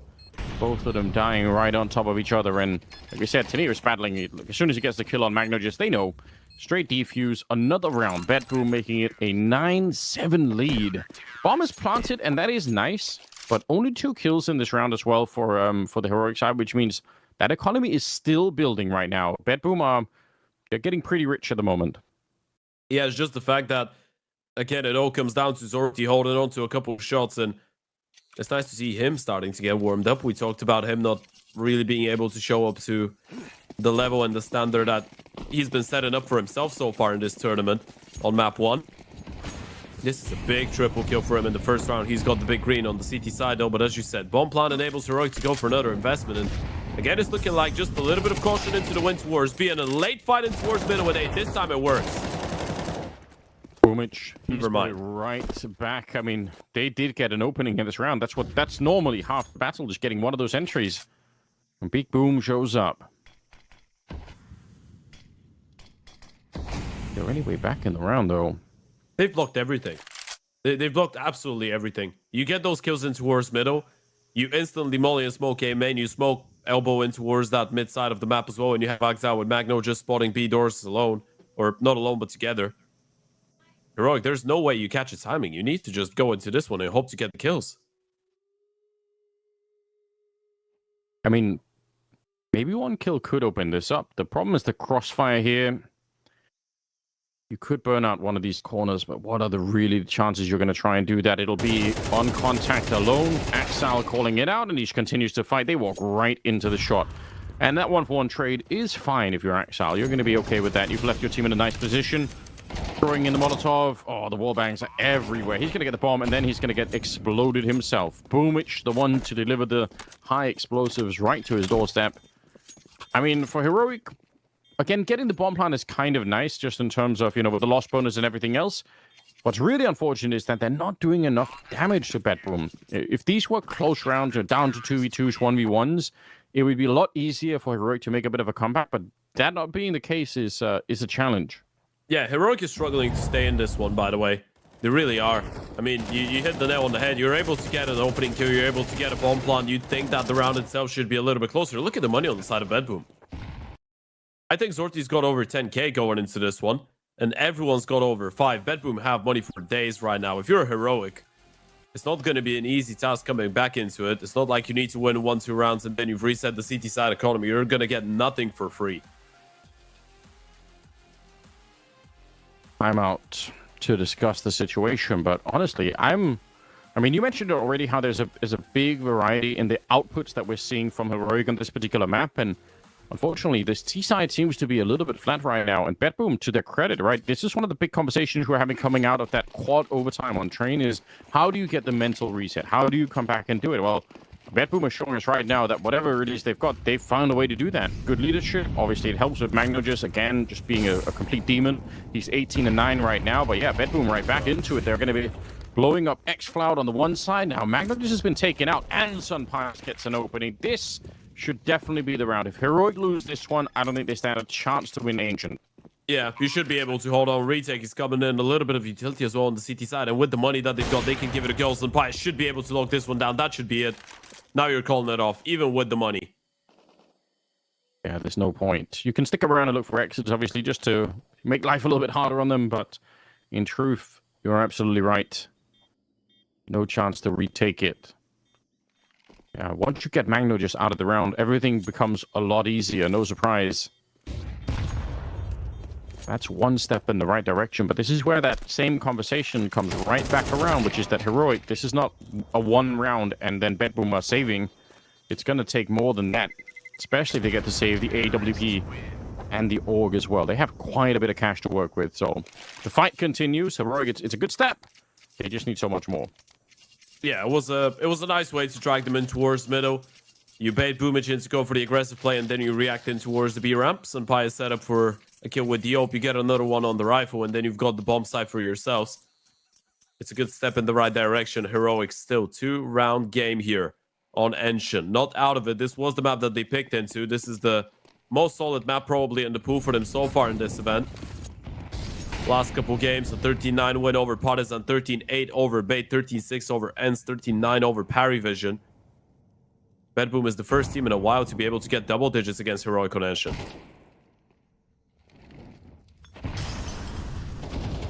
He lands smack in the middle of all of them there. That's pretty hard to deal with. Boomich, happy to try and jiggle the corner forever. Very close to winning the fight there. And I think there's a bit of a wall bang to take down Tanier as well. His manager's playing, she's inside of the smoke. He's just waiting for an opportunity. Doesn't want to risk it. No reason he has to risk it anyway. They're in a 4 versus 3. I don't know. I feel like BetBoom are just cruising straight for the third map at the moment. Their momentum on the second half is just really overpowering. And Heroic, I think typically they're a really hard team to break in terms of, they always seem to be dangerous and seem to be always fighting, but I'm getting a bit worried here. Siren's all alone though. Mid push, re-clearing. That should mean that the rotations need to be a little bit quicker, but Siren's still going to be on an island. You're right. There is actually a bit of a timing opportunity. That's a good point. Although that kill is so important. Sampayas goes down, even if he gets traded here. He's bought a big opportunity for his team as they were clearing the middle. They're back to the donut position. Magnages, he can't see anyone without killing them. He's just what he does. It's what he's here for. 1 versus 3 for Youngster. Oh, no. Getting the first 2 very quickly. Ooh. The Sorte is there with the Molotov on top. Youngster had to escape. And that is much, much closer than that round should have been. And to be honest, those are the kind of rounds that Heroic, even if you lose them, you're going to say, okay, well, still, it's a lot of money down the drain. Let's keep it going. It creates an opportunity. Yeah, if it's not for the Molotov, by the way, Youngster's probably got a time for a bit of a reset and then an advantage going into the fight against the Opera of Zorti, but still, you were spot on. It's all about how convincing it looks from the side of BetBoom at the start of the round, right? It's about the fact that Heroic needs someone to get a double or triple kill like this one in an unwinnable situation for us to even start thinking that they've got a chance to win the round. It kind of feels like they're just playing for the bomb plants at this point. BetBoom have been really convincing on that CT side, and we go into another tactical timeout. Easy to believe that this is going to be another attempt from Saul to actually get into the conversation, help his teammates out to come up with a solution, or we could be going to a third and final map. For those of you that are just joining in, folks, this is the second map of our first series of the day.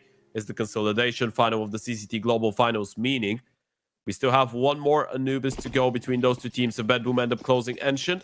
If not, we're going straight into the grand finals where Bait is waiting for the winner of this one. Could be waiting a while the way that this is playing out. 4 overtimes, likely a third map the way that this is playing out, so they're going to have the chance to really study and see how both these teams play. I'm sure they're paying close attention. Round number 20. Flash right in his face. Maybe not what they were looking for. Boomich is going to fall back. He didn't want to find it on the other side. Looks like it's going to be potentially a bit of a B finish here once they clear out the middle of the map. You could see Heroic are working on that even as we speak. Nice 3-man setup for BetBoom. Oh, Tanier, it doesn't even matter. He still finds an opening. That's pretty cool.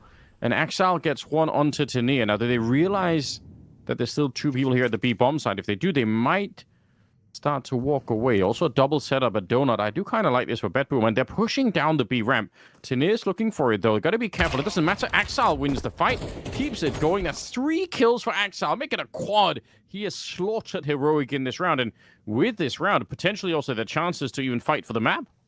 Yeah, 40 seconds on the clock. Sampayas, a 1 versus 3 clutch in play to try and disturb what could be the highlight of the event so far for Maxau. He could have single-handedly just sent his team into another map of play. And Sampayas is going to take his time, clearing out all those angles. Seems to realize Siren could be in towards that donut position as well. If you don't fight him, at least you get a bomb plant. But the more time it passes, Boomich will clear out middle. Siren will realize the A bomb side is the only place where Sampayas could be.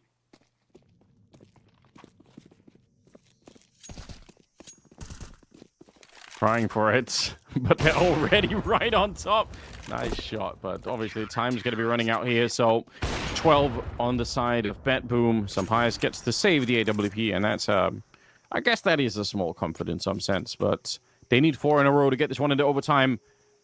Unlikely, to say the least, but it would be fitting for the game that we're having here with the overtimes on train.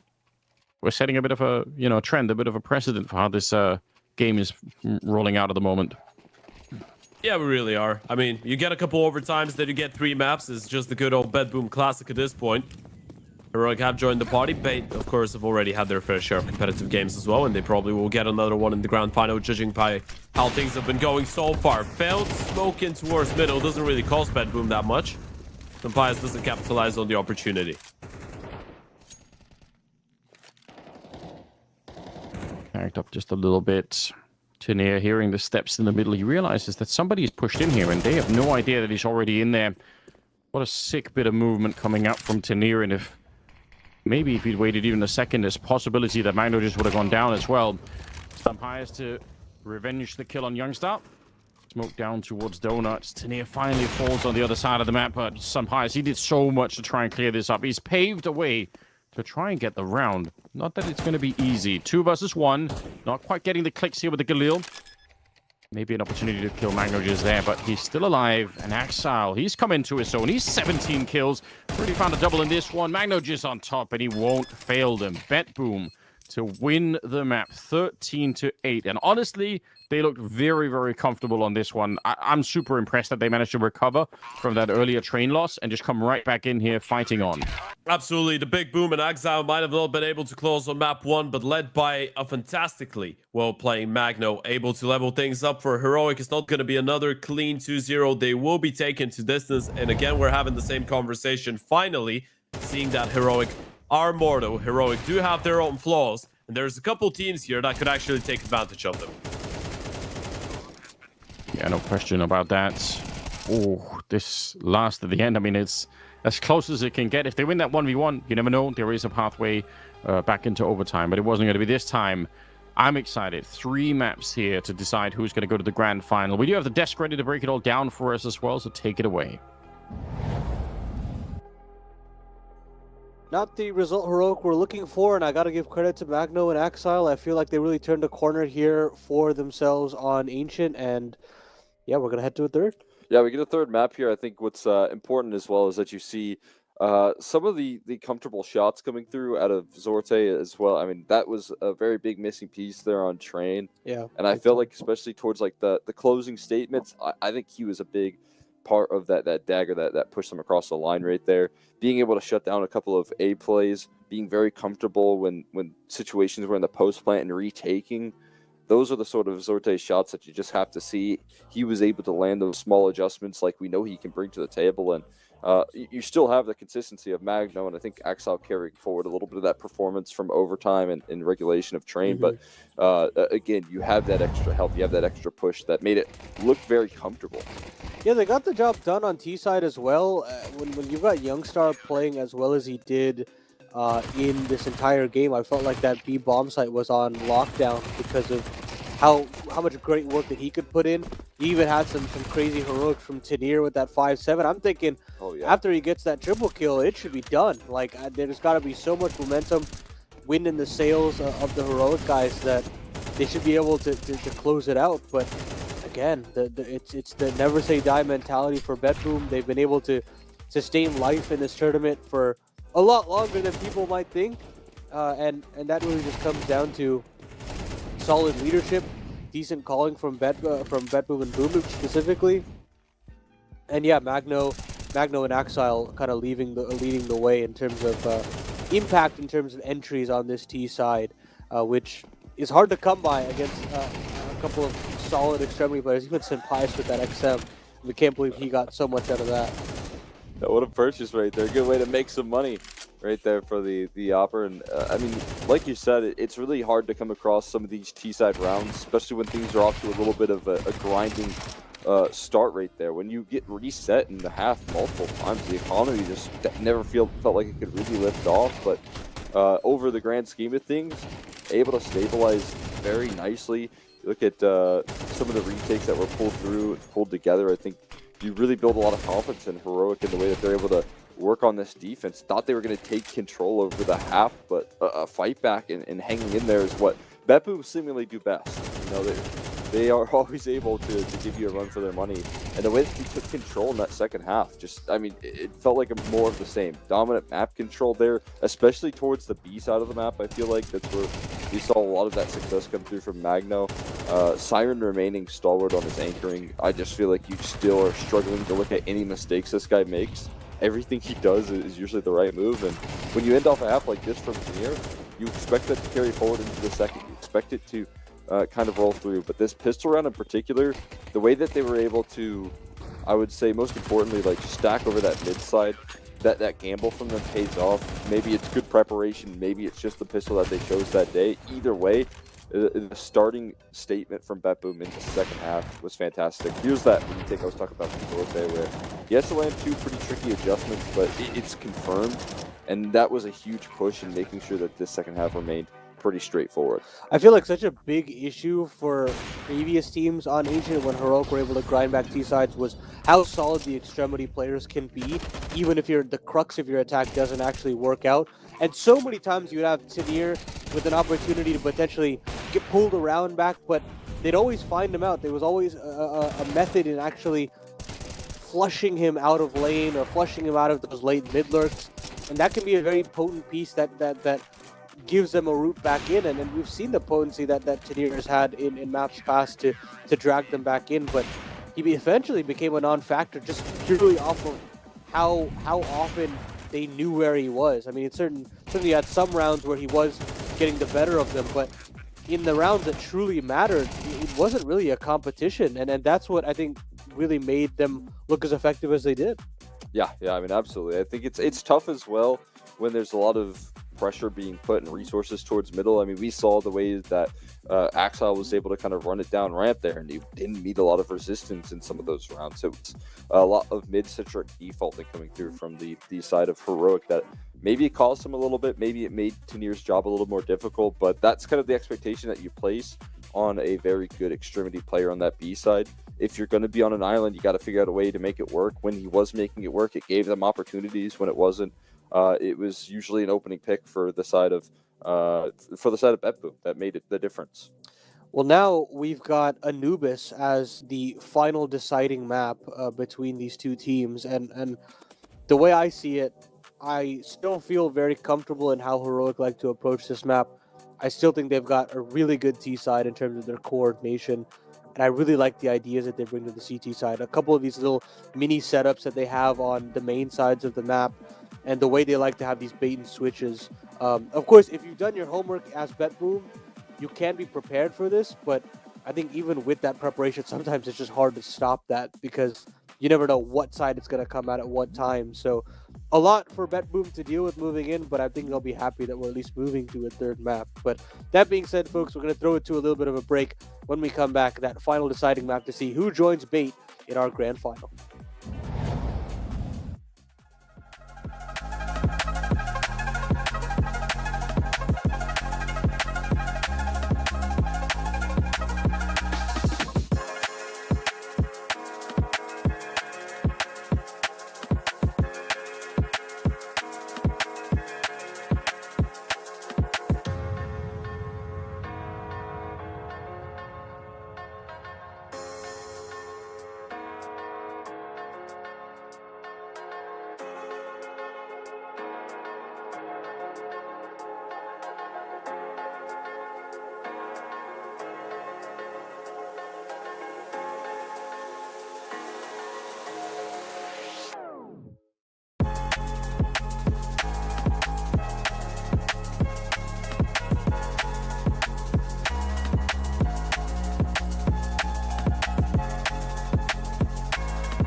Welcome back, ladies and gentlemen. It is map number 3 coming up. We have Heroic up against BetBoom here, and we need one more spot in the grand finals. Bait already waiting here at the CCT Global Finals. I'm glad that it goes 3 maps because, this is kind of a test of who really deserves it, who can fight their way there, who can prove that they actually belong in the grand final. And yeah, they're both going to get tested to the maximum. We've got Anubis coming up as the final map, and I don't know, what's your feelings at the gate here, Ted? Who's going to be winning this one? I'm not gonna lie to you, Anders. I want to say, drawing the line, I still feel like Heroic should be the best team on paper in this entire tournament, but I feel like they themselves didn't expect to be that difficult for them, right? BetBoom have tested them, and not only them, Bait tested them, Bait beat them. Some other teams were able to push them close. Wildcard got a map off of them, and after that second map, there's no two ways about it for me. BetBoom has been, when I draw the line, the more consistent team throughout the course of this entire series. Map number 1 was an entirely 50-50 matchup, right? It could have gone the way of BetBoom the same way that it did go in favor of Heroic. Enshin, though, I think it was quite obvious who the better team was, right? Yeah. They had so much control. Even though, a little bit of work was done, but a lot of it was, I think, just the early rounds they got on the CT side, Heroic, and then there wasn't a lot left after that. And to be honest, it's weird because there are so many insane players in this server right now, but it still somehow feels like Magno just is having such an outsized impact on the game. I don't know how it's possible because obviously you're up against Sun Pies and Tanier and all the rest of it, but he's somehow managing to get so many kills, and also it's just this feeling that you have that every time you run into him, you have to pay with 1 or 2 kills every time. Like you can't get past him without that happening. It's kind of wild. It's kind of crazy. Also, that might be the only fear really that I have right now is what if he has one game? Like he's had one so far in the whole entire tournament that has been not good, not even necessarily terrible, just not up to the standard. If that happens again, that could be a real big problem for BetBoom. But if he keeps going like this, I mean, how can they stop him? That is the big question, right? And this is going back to the conversation again of him being a product of that Spirit Academy. A lot of people nowadays are just involved with the conversations about, obviously Donk is an elephant in the room, but Kyosuke being the next big talent coming out of Spirit Academy. Magno has been a massive sleeper. He was the one to actually replace Donk in the Spirit Academy a couple years ago. And so far with BetBoom, I feel like the lack of results for the team in general has made a lot of people look at Magno and say, well, his level of play is insufficient, right? He's not able to cover the expectations, but so far in the CCT Global Finals, he's been doing a great job. And honestly, if he keeps it going, I agree with you. If he keeps it going, Anubis is going to be a really difficult one for Heroic. And even going into the major, he probably could be one of the young players to be looking at and expecting big things out of him. But yeah, let's focus a little bit on that Anubis. I feel like when you go into this one, first of all, we got to say this is a great map for both those teams, right? BetBoom have won 10 out of their last 11 Anubis maps. Heroic have won 5 out of their last 6. If we're talking about the diversity when it comes down to the roles, Youngster is another name that's going to pop out, right? We were having that conversation the other day. He's usually one of the step-up players for Heroic on Anubis. Yeah, that's going to. And I mean, if we know he can do it, he's such a solid player. He proves it every time he gets the opportunity. I can't remember the last time I've seen like a truly devastating performance from him. Like it's always good to really good. It's like that's his range, which is such a nice luxury. So I've no doubt he's going to be strong on this one too. And I agree with everything you said about Magnolius. I mean, I hope we get a chance to see him, tested more against high-level opposition and some more lands and all the rest of it. It could be super fun to see how he develops as a player. It's definitely exciting, and I hope we get into it with a good start for both teams. So far, it's been a lot of fun. Saute, I still think would be nice to see even more out of him, even if they won that map and they did so in a fine fashion. I'm sure there's more of Saute left, and again, given his rating throughout the tournament, just a matter of time before he really wakes up. I feel like if you're Zorti right now, they've given you a little bit of a buffer. Not saying that he didn't have a couple big rounds so far in the series, but it definitely has been a little bit below what we're used to. And still everyone else has been able to give you a buffer. This is one of his best maps though, right? You're looking at Anubis, himself, Magno. True. They are the two people that step it up the most for the side of BetBoom when it comes down to it. And he's going to be really difficult to counter on the CT side. One of the reasons he's such a good Anubis player as well, T-side wise, he's got no issues with going for opening kills. Actually, True. That's a really impressive number for him. When you've got an Oper that's got above 80% success rate whenever he's tried to go for an opening fight on the T side so far in this tournament, it must feel damn nice. Whatever Zorti decides to, and he's not doing it every single round, but whenever he does decide to go for an aggressive peak, most of the time it works out. And this is something that Heroic will have to be on high alert for. Now, the good news is, St. Pius has already shown us some good stuff from the CT side opening on his side of things. So there definitely will be an exciting matchup to be looking forward to there. I reckon so. That's the good news. The bad news is apparently Steam is down, so that's hard for us to deal with. We can't really control the Steam servers like that. Obviously, can't get people on the server. That's the case. So I think we will go for a super quick break, and hopefully Steam will be back up and running in a couple of seconds, and we'll get back to the action of the third map. But yeah, stay with us, and we'll return shortly.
Blindsided, I trusted, fell for you. What a stupid thing to do. Blindsided, high hopes, but they fell away the moment you lied to me.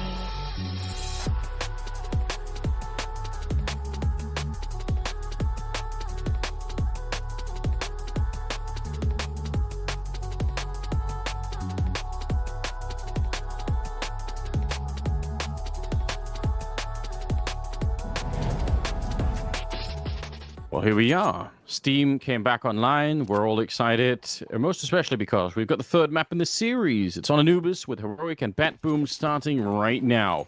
CCT Global Finals. And somebody has to fight Bait. We're already in the grand final. The question is, who will it be? Heroic going to be starting on the CT side, BetBoom on the T side. Already seeing a smoke and a Molotov and a quick rush into the middle. No delay. We're not slowing this one down, and they won't stop. Keep going into the A-bomb site. Tania, those cracking headshots. He is such a psycho. Just Siren left as they wanted to attack. They were feeling quite confident there. How quickly that was just taken away from them. Yeah, not always do you see a 5-man rush in towards camera and that A-bomb site, but every single one of them does get stopped, and Siren left in a 1 versus 5 to start it off. 115. This is already looking a little bit dire for the side of BetBoom, and it could be a clean pistol. Siren will find the first one onto Tania. Question is, how many more do you want to give him? Yeah, it all helps, right? If you get the bomb plant down, that would be really something. That's still quite far away. Empires has stolen that Molotov, so regardless, it's going to be kind of difficult. And right now, he's just waiting, hoping that a mistake is going to be given over. Doesn't seem to be the case. It's a nice little goosh, though. Molotov doesn't do much of anything, but it will be xCloud to finish the round. Heroic to pick it up. And again, Tania just...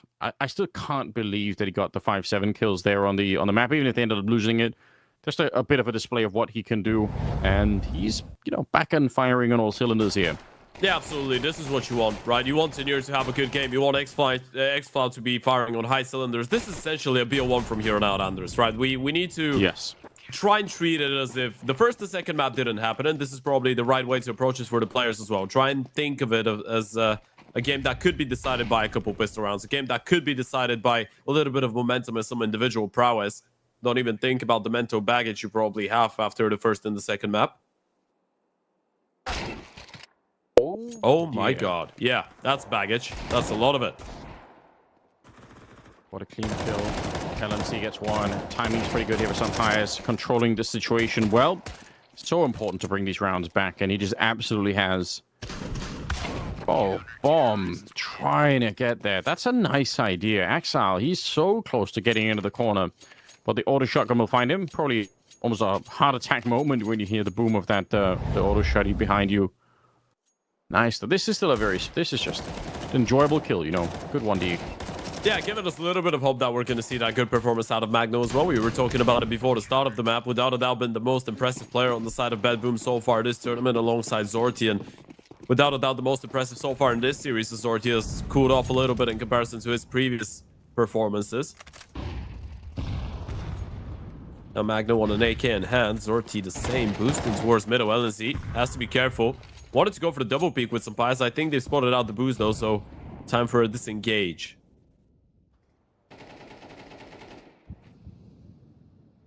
Yeah.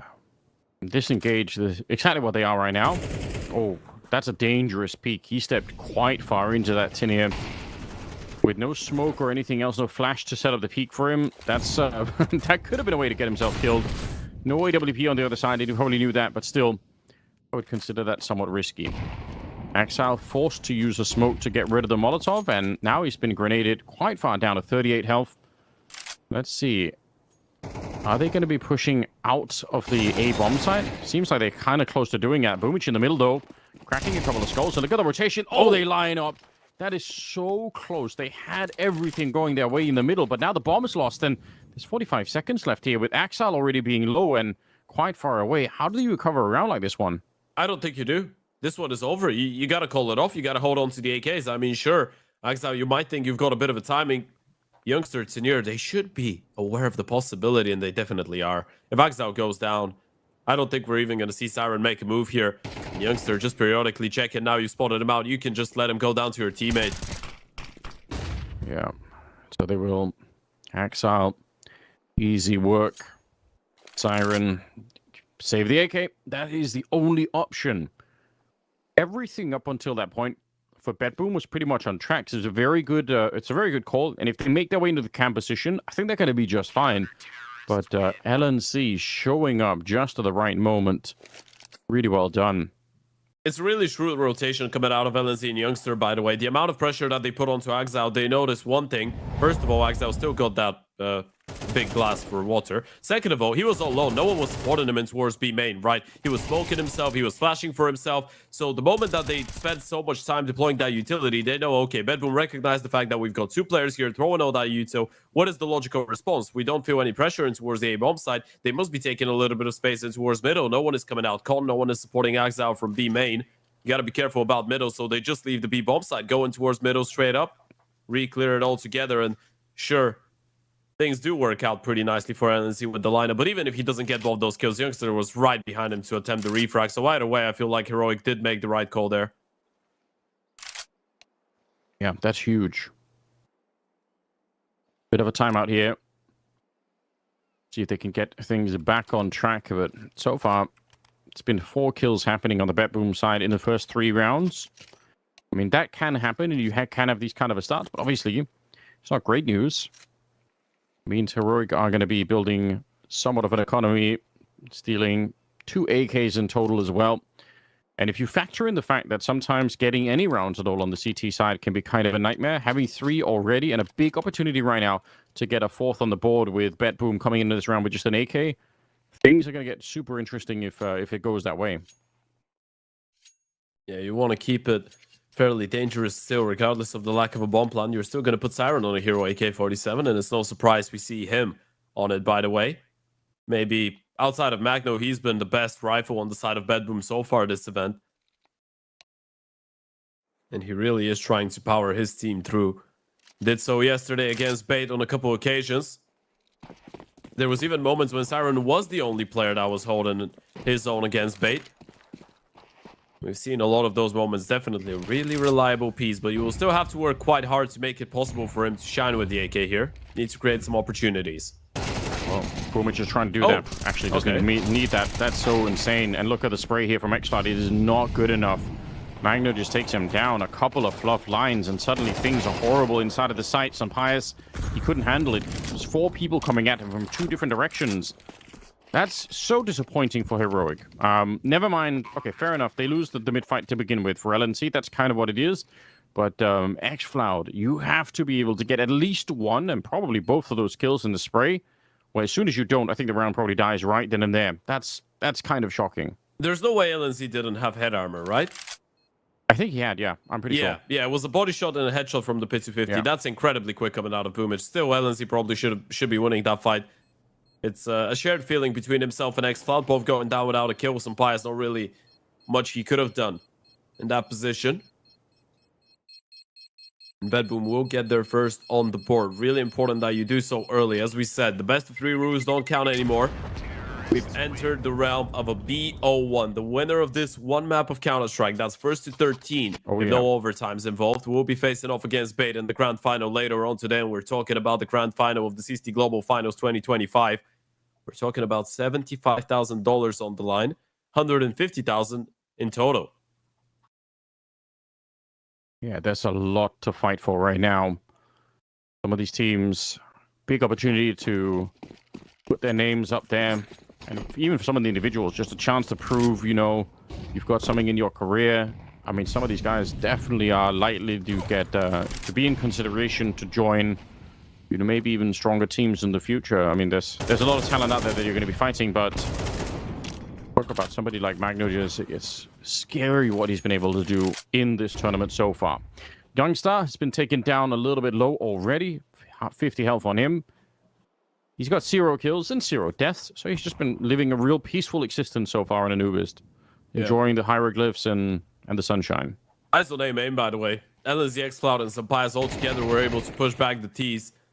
Late retake utility. Question here is, do BetBoom want to wait it out and retake, or they want to react quickly in towards the B bomb side? Feels like the latter option, but again, Heroic have stacked up 2 players here. Oh, missed shot. Are they going to go for it? Repeat coming in with the AK. They're just trading. Oh, there's so much dancing going on here towards the dark position, but it will be Boomich and Siren somehow getting the kill. Xfloud trying to shoot them in the back, and he had LNC with him too. So there was a double flank coming in, and both of them get completely wrecked by MagnoJess, who just spins around, gets the double.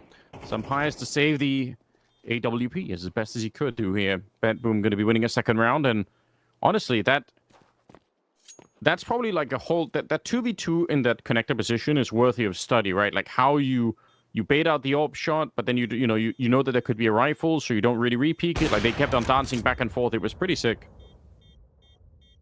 Yeah, pretty sick is one way to describe it. If you ask Youngster about it, he'll probably tell you that it was pretty unsick. The way that you make the upper miss twice and you still don't get a single kill definitely doesn't feel like a fun time. For BetBoom, though, it does, right? Heroic have done, or have been doing a good job so far to take care of the economy. Now that's all out in the bin. And Sampires will be the only one with a gun going into the next round. Of course, that is the big green, so still could have a little bit of impact, but BetBoom are really bringing this one back really early. Now, Zerti has disconnected, unfortunately. We hope that everything's going to be all right with him, technically wise, because it would be a shame. He's still on the camera. That's a great start. You know, his internet is still here. By the way, I think they talked about it on the desk the other day, right? But I think season 3 of CC has already been announced, right? Yeah. With like $1.28 million in prize pool, and obviously VRS and everything else on the line. So I think it's, for me, started the year casting a lot of CCT stuff with Neokai. Didn't really necessarily know what I was going to walk into, especially with the VRS stuff. It's hard to know how that would play out. I think CCT in general ended up playing this insanely pivotal role for a lot of teams in gathering VRS points and qualifying for bigger tournaments, and so on and so forth. And that's actually landed it, I think, in a really fun spot for the future. Like, it's interesting how that's turned out. I don't know if anyone could have predicted it, but but the way that it has, it's such a nice place to kind of keep up with what's going on, and also catch some of those up and coming teams. So it's awesome. I'm looking forward to season 3 myself. Hope to get to cast some of those games too, because like I said, it's a great place to have their finger on the pulse, Yeah, absolutely. Especially if you ask a team like Bait, for example. We already had that conversation, but they themselves have been winning CCT events left, right, and center, right? Only in season 2, you're looking at 4 of those titles, and getting a couple under their belt so far in 2025 did play out a massive role in them qualifying for the MRQ and then making it into the major. So for a lot of those teams, BetBoom included, those events do play out a massive role, and those are the tournaments that create chances for you to actually try and break into the tier 1 scene of things.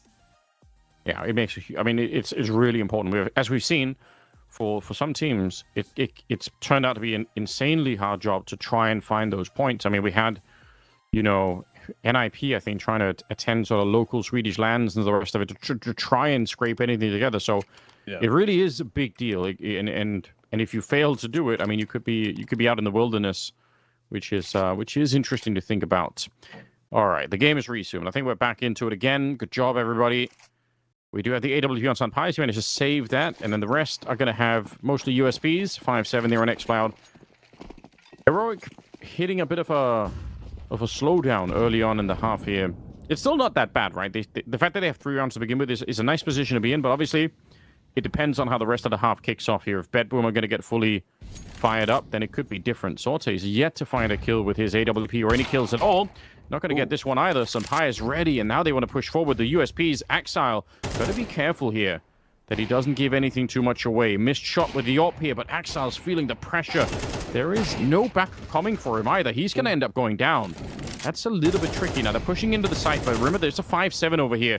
It's not a USP, so there is a chance, maybe, for Xcloud to get the kill. He's almost got it against Boomich. Very low on health. Can't hit the dink onto Siren, but Boomich goes down. It's Tinia somehow also announcing himself as an AWPer, I suppose. Yeah, this is still a really precarious one. Tenier doesn't even have armor, but he's still going to pick up the AK-47. A bit of a smoke to create a little bit of space for him to keep pushing forward. Tenier finds another one. It's down to a 1 versus 1, and it's Sampires taking on Siren. Knows exactly where he is. Needs one bullet. Misses the first one. Gets another opportunity. 1 HP for Sampires. No kit as well. Needs to land the shot, and Sampires is the hero once again. That is so sickening. That low on health. Double AWP towards the end now. It was thrown away for the AK on Tenir, but he actually did such an amazing job. 3 kills for Tenir in this round, 2 of them for Sun Pius. Getting the first one, they recover the other AWP, which for some reason Tenir is also able to use. I guess he could just do it all here. Look at this kill in the middle on Boomich, and then he gets one last with the AK. Disgusting round. Heroic. They take it back when they shouldn't have been able to. That's so scary for BetBoom. They're in a very dangerous position right now. If they lose this next and up-and-coming round, it's going to be a very tough half all of a sudden. Yeah, another proof to the testament that every single young CAS player can be a self-proclaimed Oprah if they wanted to. True. They've got too many. There can only be so many in a team, you know. Somebody has the rifle instead. Okay, well, scary. 3 people at the bomb site, though. That grenade actually collided with a player. And Youngstar's going to be ready. 2 kills. The first 2 that he's actually going to get in this map. So, nice for him to have a little bit of a meal in the round. Nobody going down either on Heroic. This is insanely worrying for BetBoom. I'd be scared right now if I'm them. The fact that Heroic are building the economy rather quickly all of a sudden, if they don't lose anyone here, and also the BetBoom economy on the other side of things just collapsing underneath them. No bomb plan in this round allowed for Sorte still with 0 and 6. Yeah, it's been a tough start to this map for Sorte. One of the best players of this entire tournament so far. He hasn't really been able to show up so much here. That's a nice shot onto xFloud. A good find, but with 40 seconds on the clock, he's still 1 versus 4. Sorte shouldn't be allowed to even think about winning the round. Maybe another kill could be a good addition to it. LSE spotted out. Instant on the headshot. 4 survive for Heroic. 3 AKs picked up alongside the AVP. And I really like what you're saying there. That previous round, the 1 eco that you win with the Hero Hope, on the back of this one being a fairly clean conversion, that could be an entire tempo setter and changer for the entire map. That could be decisive for Heroic in this series. Yeah, it really could. There's a big opportunity right now for Heroic. Because I was honestly disappointed they lost the other round where, you know, it was just Boomich in the middle getting the kill and some Pius ended up alone at the A bomb site. Like, that round should have been Heroics, but now they've brought it right back. Pressure is on for BetBoom at the moment. They actually need a bit of a miracle themselves here. They've gone for a half buy in this round, which could still be dangerous. 4 Tech-9s, 1 Galil. Don't count them out. But the fact is, if they don't start winning these rounds, and quite a lot of them, 5 is already a very good setup for Heroic. And the money is looking decent behind this kind of thing. Bomb dropped a little bit further back. They were looking for, I think, an engagement in the middle, which they haven't really found yet. But we'll see where they actually end up. A little bit of pressure for the front of the A bomb site too being applied. Yeah, xFloud deciding to disengage is a smart decision, by the way. You don't want to offer an early 1 versus 1. Now, with that lurk smoke, you might want to push forward. You don't want to live in a world of uncertainty. This is actually a big move coming out of xFloud. He knows that was just a ruse, by the way. That's going to keep the B players on high alert. LNC's moving back. Yeah, very nice. They've got such a read on it. The defense here at the B bomb site looking most excellent. Obelisk should be absolutely fine. 40 seconds. A little bit of a boost on top. Nice read. Youngstar, he's hearing the footsteps down there. Yeah, the bomb is going to be planted, and that's not bad for BetBoom. But unfortunately, they're still in a very dangerous position as they try and escape down to the dark spot. Sorte up close with a Tech-9, and they're running back out again, hoping to catch them in a reload, and they might actually have a team kill. And the retake is not looking good at all. Heroic, I don't know how that's even happening. I feel like they weren't under that much pressure, but somehow they just get caught at a crazy time. I'm not sure. It can't be the case, surely, that 2 out of 3 players were reloading their guns there for Heroic, because it just looked like nobody was shooting back. I think it might have been the case. It definitely was for one of them. If 2 of you are reloading in that type of a situation, then you really are tempting fate. It was a great decision coming out of BetBoom, though, and this is another Lego steal from one of those 2 teams. Siren just going absolutely nuclear with a triple kill, even took down one of his own teammates. And again, as cool as a cucumber. We're going to check it out on the replay as well. Everything works so well for Heroic, by the way. They have the read, they have the boost, they get a 5v4, just the pistols, no utility. I feel like midway through, actually, there was no reloads. Yeah, one of the players was flashed. Everyone else was just getting stormed. Heroic, they were waiting for it. They just couldn't win the fight. BetBoom realized they had nothing to hold on to the bomb site with bar pure firepower. That's pretty shocking. Unexpected to say the least. Well, let's see how much they regret this, because again, Heroic, they've had now 2 great opportunities to really take control of the first half, and twice now they've found ways to give it back, to allow BetBoom to stay in the half in a new way. And that can, I mean, you can only do that so many times. Look at the money now for Heroic. Very questionable. LNC, 1 good kill. X-Cloud is so blind. He's just a sitting duck. And Sunpius here, the pressure is coming in. He's not sure if anyone's on the other side. Siren trying to push him down, running in a no-scope. A disgusting kill to take down Siren. Youngstar to drop next, and even in spite of the Spaniard there trying to channel Simple for some reason, not going to be enough to win the round. Yeah, you needed a little bit more out of that double camera defense, didn't you?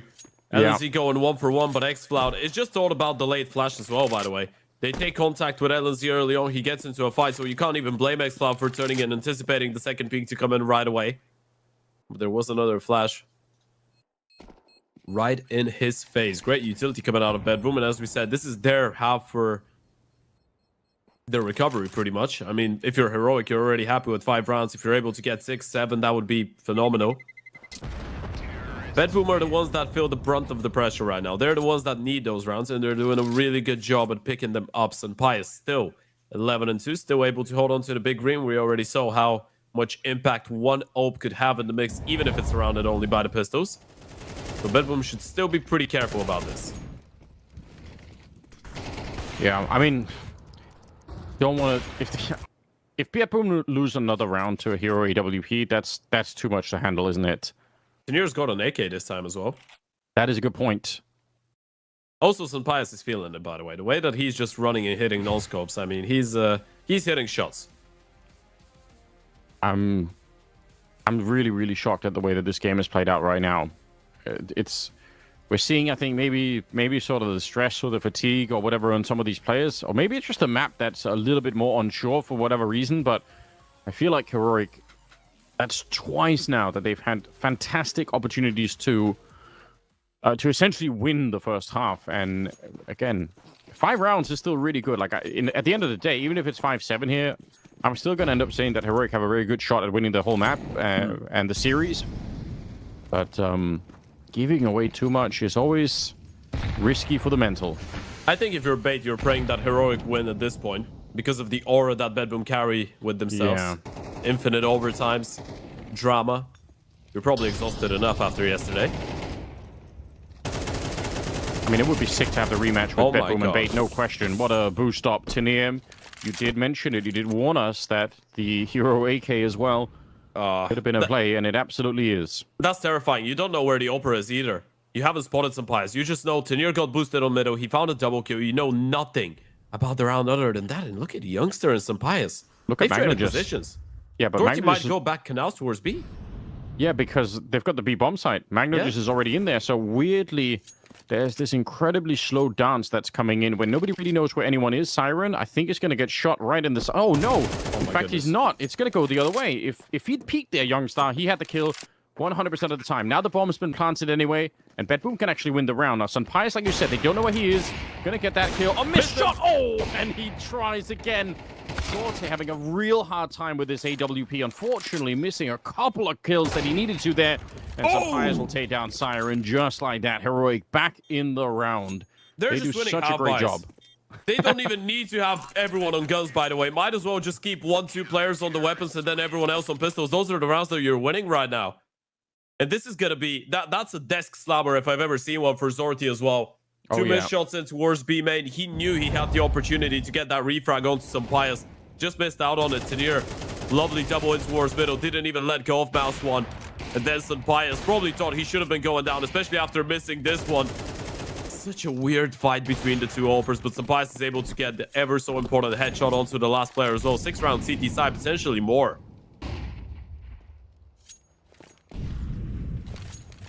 Man, the opportunity's back here for Heroic. I mean, it's an unpredictable map to say the least. Orc been picked up on Tanier. Money, again, looking dreadful. This could be an 8-4 if Heroic pick up this next round. They just have no cash on that T side. I can't. I mean, I keep saying what should be happening, but obviously the game isn't playing according to that script, so might as well stop almost. Yeah. Siren's got 11 kills. Nothing is going according to plan. Certainly not for BetBoom. It's got its own rules. It's Yeah. like a black hole, by the way. Just True. disintegrating everything that makes any sense. And I love it. Yeah, neither light nor logic can get away from this one. Nice grenade on the Siren. 65 health. Bomb is dropped all the way back. 45 seconds. I am worried about the bomb now because, sure, 40 seconds is great, but right now if they get a kill, who's going to pick up the bomb and run for it? BetBoom. Hello? It's an A split. Last second decision. Maybe if Zorti gets the kill on B, then you could run the B side play, but Sampais is still here. They have him and X-Cloud in towards that A bomb side. They should be able to hold on. 25 seconds. They don't have the util to deal with him. I am so confused. Sampais up close gets the first one. Oh my god, he's ready as well. Quick scope to take down Magnoges. And there's only 17 seconds left. One kill for X-Cloud should be able to do it.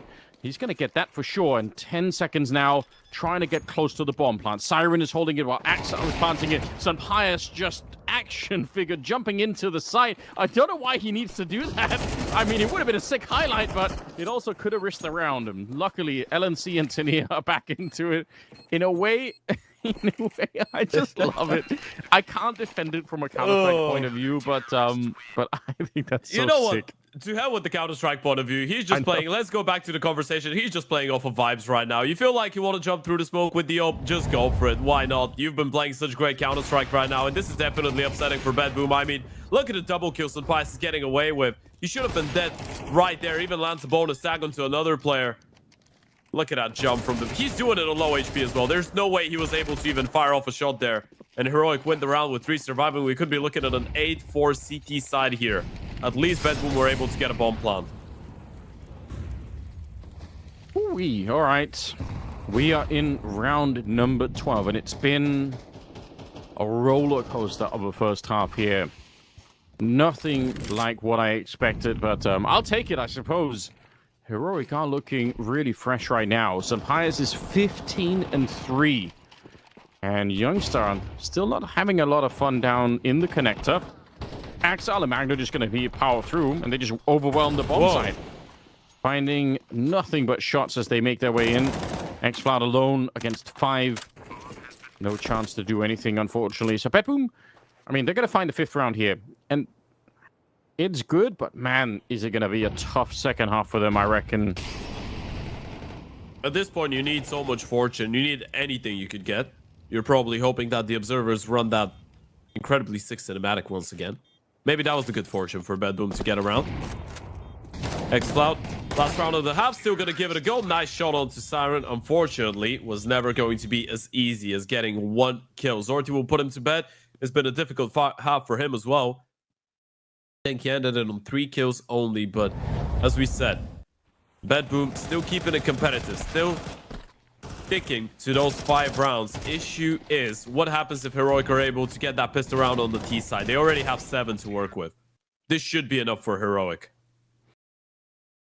It sets them up in a very nice position. I think this is one of those maps where, you know, even if you get 4 rounds on the CT side, it's a bit of a buffer. You have a chance to still make it back up to 7. It's a really nice buffer. And what do they get? How do they get this one back right now? I feel like BetBoom struggling to make this look good. Maybe It's a bit of a pistol. dream. Yeah, I guess. I mean, so far the preparation from both those teams has been really good when it comes down to the pistol rounds. This is the time for Saw and Feed and Shannon to open up the big book and try and see into the future. What do you have in store for us? 1 smoke, 1 flash. Okay, no kits. Yeah. A lot of armors. Some Joe Berettas as well on the CT side. Heroic, this is looking like a bit of a fake maybe in towards the A-bomb side, especially with that heavy presence in towards the B-bomb side and in towards middle from X-Cloud and Tenier. Yeah, it could be, right? See if they can put enough pressure on A to force a rotation. What they don't know is that there's already 3 people here. Flash to get a bit of a re-peek in. And now the whole thing slows down. They're bringing the bomb back, so you're right on track, Ted. They just wanted to put Bit of a fake in, and I mean, the pistol round, a fake could just be kind of showing up and showing yourself. It's not like a fake when you have all the utility, obviously. It's a bit different here. Sorte's moving up. He will check that corner. That's so well played. He's had a real struggle of a map so far, but he finds a kill at the opening here, up to 4 in total. Sunpire's catching Boomage before he can escape, and now they're pushing through the middle. They got to be careful. There is a 3-man setup over at the A-bomb side, whereas on the other side, it is just Magno. I say that with heavy quotation marks because he is still a beast. He's going to go for the first one as they come out the smoke. I thought he was going to kill all 4 somehow. I could have seen that happening, but now they have a good position. Bomb's going to be planted, and even better, they've got a flashbang. Sunpire's already set it up for a bit of a peek here, but I was going to say they also have the P250 at range with Sunpire's. Tania goes down. There's no kits. Yeah, you said it from the start of it. 10-second defuse. Axile crouching in. That's a nice shot. It'll be up to the Spaniard again. Why not? 1 versus 2 to try and clutch in the pistol. If they win this round here, Heroic, they are in a sick position to win and get into the grand finals. Axile sits on the bomb right away, trying to get that 10-second defuse. He's actually very deep into it, and Siren to hold the line. They take down Sunpire's. That is well played. BetBoom were not favored to win this round once the bomb went down. No, it's incredible patience being shown by Siren, by the way. This is what Sunpire's was waiting for. He was like, there's no way I'm going to sit here for 5-6 seconds. I'm going to call your bluff. You don't have a kit, and you're still going to be waiting for me. And by the way, Heroic did want to go for a mid to A split. That's why you get Youngster in that position. They wanted to go for the 4-man walk up middle. The moment that they lose Youngster, they recognize the fact that there probably will be extra presence in towards the A-bomb side. If the CTs are re-aggressing like that, it's a really quick reaction coming out of LSE to drop down and towards that B-bomb side. And still, BetBoom able to clutch up. A tactical timeout coming out of Heroic. Chances are we're going to be seeing a force buy going into the next 3 kills plus a bomb plant for the T side. Although, I would actually love to see Heroic just go for a half buy here. You call a tactical timeout, everything's screaming a full buy with rifles. Imagine what happens if you just go for a couple Tech 9s and just send it out. Could catch them off guard. I mean, it's the kind of game that I feel like would you could justify that kind of thing. It's been kind of crazy. Maybe you are in the kind of a mood for it. Okay, never mind. It's they will follow the logical path. I mean, I still think the Tech 9s, even though they are being used a lot, I feel like I want to see them used the way that they were back in like 15, 16 or whatever it was, with you know, with the run and gun type situation. Nothing will beat French Counter-Strike. Tech 9s, CZs. It was so wild how many rounds were won based off of some of those guns. I loved it so much, by the way, because that was when I was getting into Counter-Strike. CCT-75. I've never been able to use that pistol. Tech 9, fine. I'll use that. I'll even use that today. I think it's a great pistol, fun to play with too. CCT. The thing is, the CCT works only on nuke. Oh, not nuke. Sorry, cash. So we need cash back in the map pool. That's what's keeping it back. Yeah, and then Tarek will start playing again. All right. Maybe a couple of others. I think Happy was also one of those CC abusers, wasn't he? Everyone French. Everyone French. Here we go. Back 10 to open with Tania in the instant. Follow Siren back here behind the cake. Keeping the dream alive. But X-Flow, the timing is so good. I didn't even notice. He snuck right in. Sunpire's to pick up another weapon. But Axel and Magno just, they're already there. Rushing in as the bomb is being planted. Oh, and out in the open. They wanted to see if they could stop the bomb plant, but it was being covered. Great communication from Heroic and a huge early round here. Sunpire's with 17 kills and Heroic now with... It's not even the fact that it's a 2-round lead. It's the early momentum, the economy that's been destroyed on BetBoom's side. It's the fact that you're taking away the small amount of comfort that BetBoom could have had after winning that pistol round, right? It's still a pistol they probably shouldn't have won, but you're strapping them away from the happiness that it might have brought them to actually convert it. And now if you're a BetBoom, you were thinking you could have a 3-round start to the CT side, build up the cash a little bit, get the guns out early. All of that has been erased with just 1 A pop out of Heroic. Fantastic flashes coming out. Some of the supportive work today from Heroic has been great. LNZ coming in clutch with a lot of those flashes, by the way, we gotta say, across all 3 maps. Yeah, such an underrated thing to have a couple of good flashes, a couple of good setups like that. You almost never get to... You never get to reap the benefit or the praise for those kind of things, but you know, the players in the server will definitely know. They'll understand what a big difference it makes. Looks like there could be some aggression coming out of A. They're right up in front, but the Molotov actually is going to force them back. You could see that was Youngstar here, just making sure that nobody is immediately around the corner. So we said it, I think, in the game yesterday, but if you want to not, lose these rounds once you've got the weapons, you've got to use the utility. Burn out the corners, play smart, even if it costs you a bit of money, it's just going to be worth it. Definitely will be. Especially when you know that the CTs are limited on you too. You can try and bait them out a little bit. See if they want to react in any way, shape, or form. Double setup it towards A main. This is what Heroic needs to deal with. You get those 2 kills. The round is yours. Not going to happen. Boomich trying to get back into it. Sunpius Okay. once again there to save the day. Now That you was give it a about to go. get out of control. I mean, it's the Fire of the 5-7, right? Yeah. There's the big boom once again. Able to chain up 2 in a row. You're happy that Siren didn't get a single kill, but that's going to give enough time for Magno to get up close and personal. BetBoom could still try something out. Taking the bomb, and Magno just will bite. He says, you know what, maybe there's an opportunity. Going to get planted here. Exile, nearly some awkward timing, but I think they've stabilized it here. Great job for Heroic. That's an easily losable round. If there's a moment there where Boomich could just take a moment to recover his aim and just slow things down, and especially if he gets to pick up a rifle before they are all right on top of him, that would have been very interesting. Not going to be the case, though. 19 on Sunpius, 9 rounds on Heroic, as they are very close to the grand final. They're getting there quickly, and again, the real big issue is the money. BetBoom, they had bought in this round, right? They had armor and pistols and everything else. They have no cash to play around with. So this game is slipping out of their hands. I'm genuinely struggling to see how they can get back into this one. Barring Magno just coming in with, a couple of multi-kills in the next 3 or 4 rounds, how do they do this? You might want to have Zortio on an AVP as well, and you might need him to step it up as well. We've been having that conversation as well, and it doesn't feel just, by the way, considering how well he's been playing all tournament long, but this is the most important map so far of the game, and so far of this entire event for your team, and you're 4-12 right now.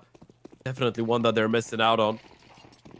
And he's had a couple unfortunate moments, a couple important missed shots. Of course, this one, can't really blame him for, although he will be able to find 1 kill. Heroic should still be able to deal with it pretty easily. That should be a 10-6 game in favor of Heroic, and just 3 rounds away from running away with this one and going in to that grand final to face off against Bait. Try and look for redemption, and that would be a massive one, by the way, Anders. It's a conversation we haven't had yet. The last tournament that Heroic have won, and we're not counting open qualifiers, event that Heroic have won as an organization was the Blast Premier Spring 2023 Finals.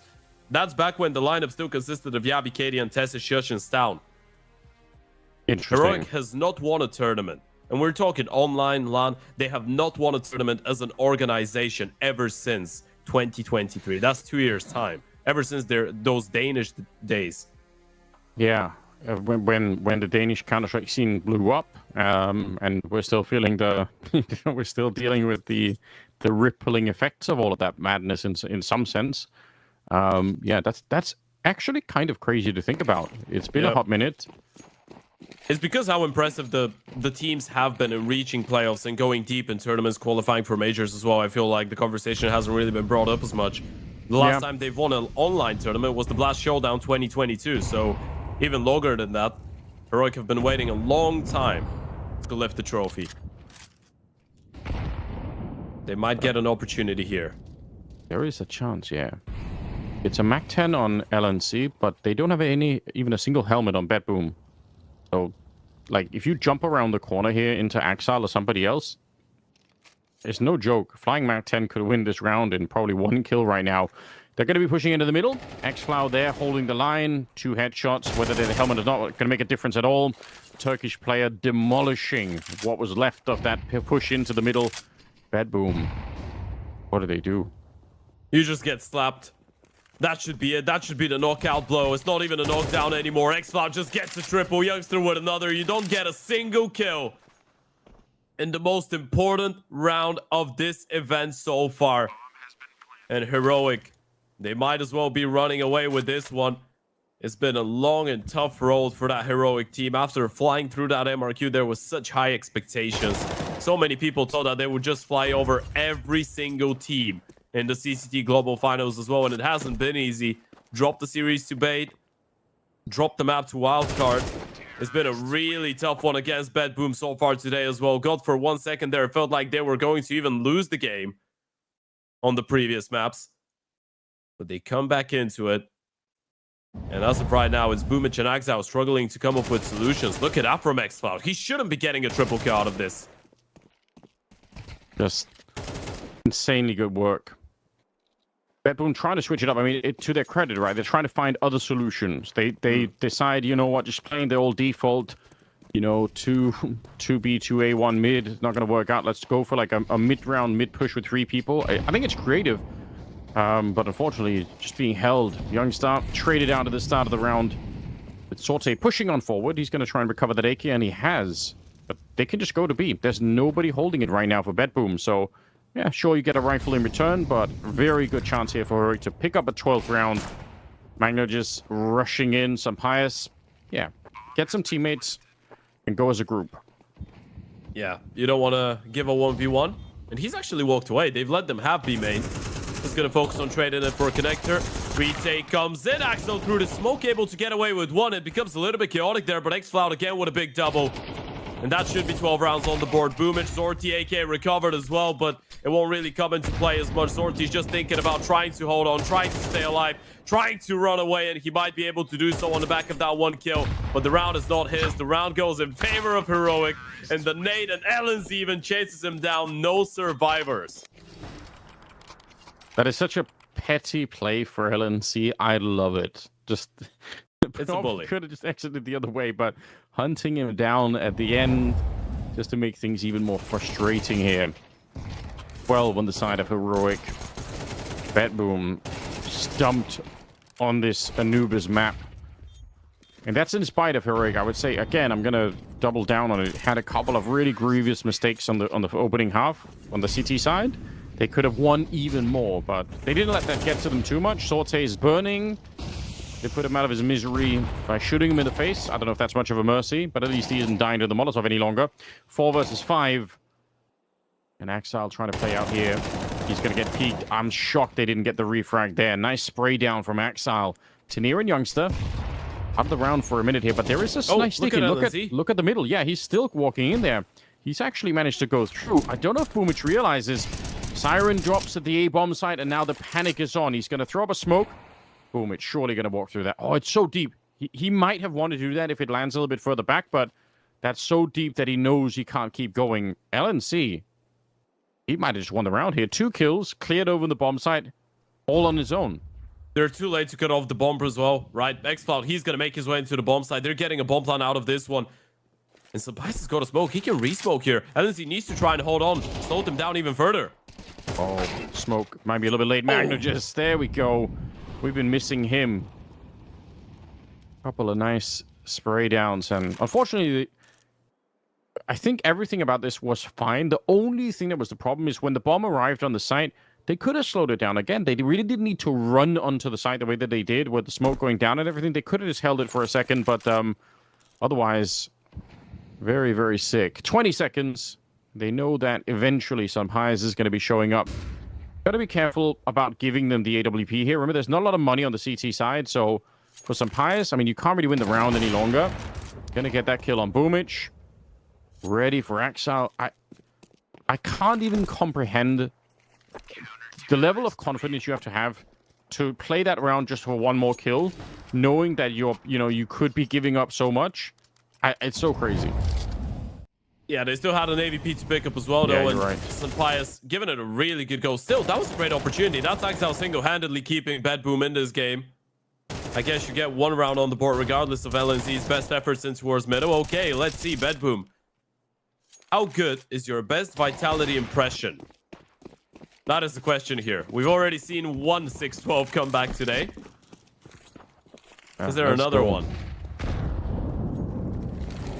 I can't imagine, but doesn't mean that that's not what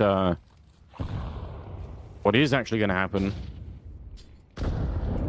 Nade into the middle. Sorte, he's still in there with the AWP. He's holding kind of an unusual corner with the AWP here.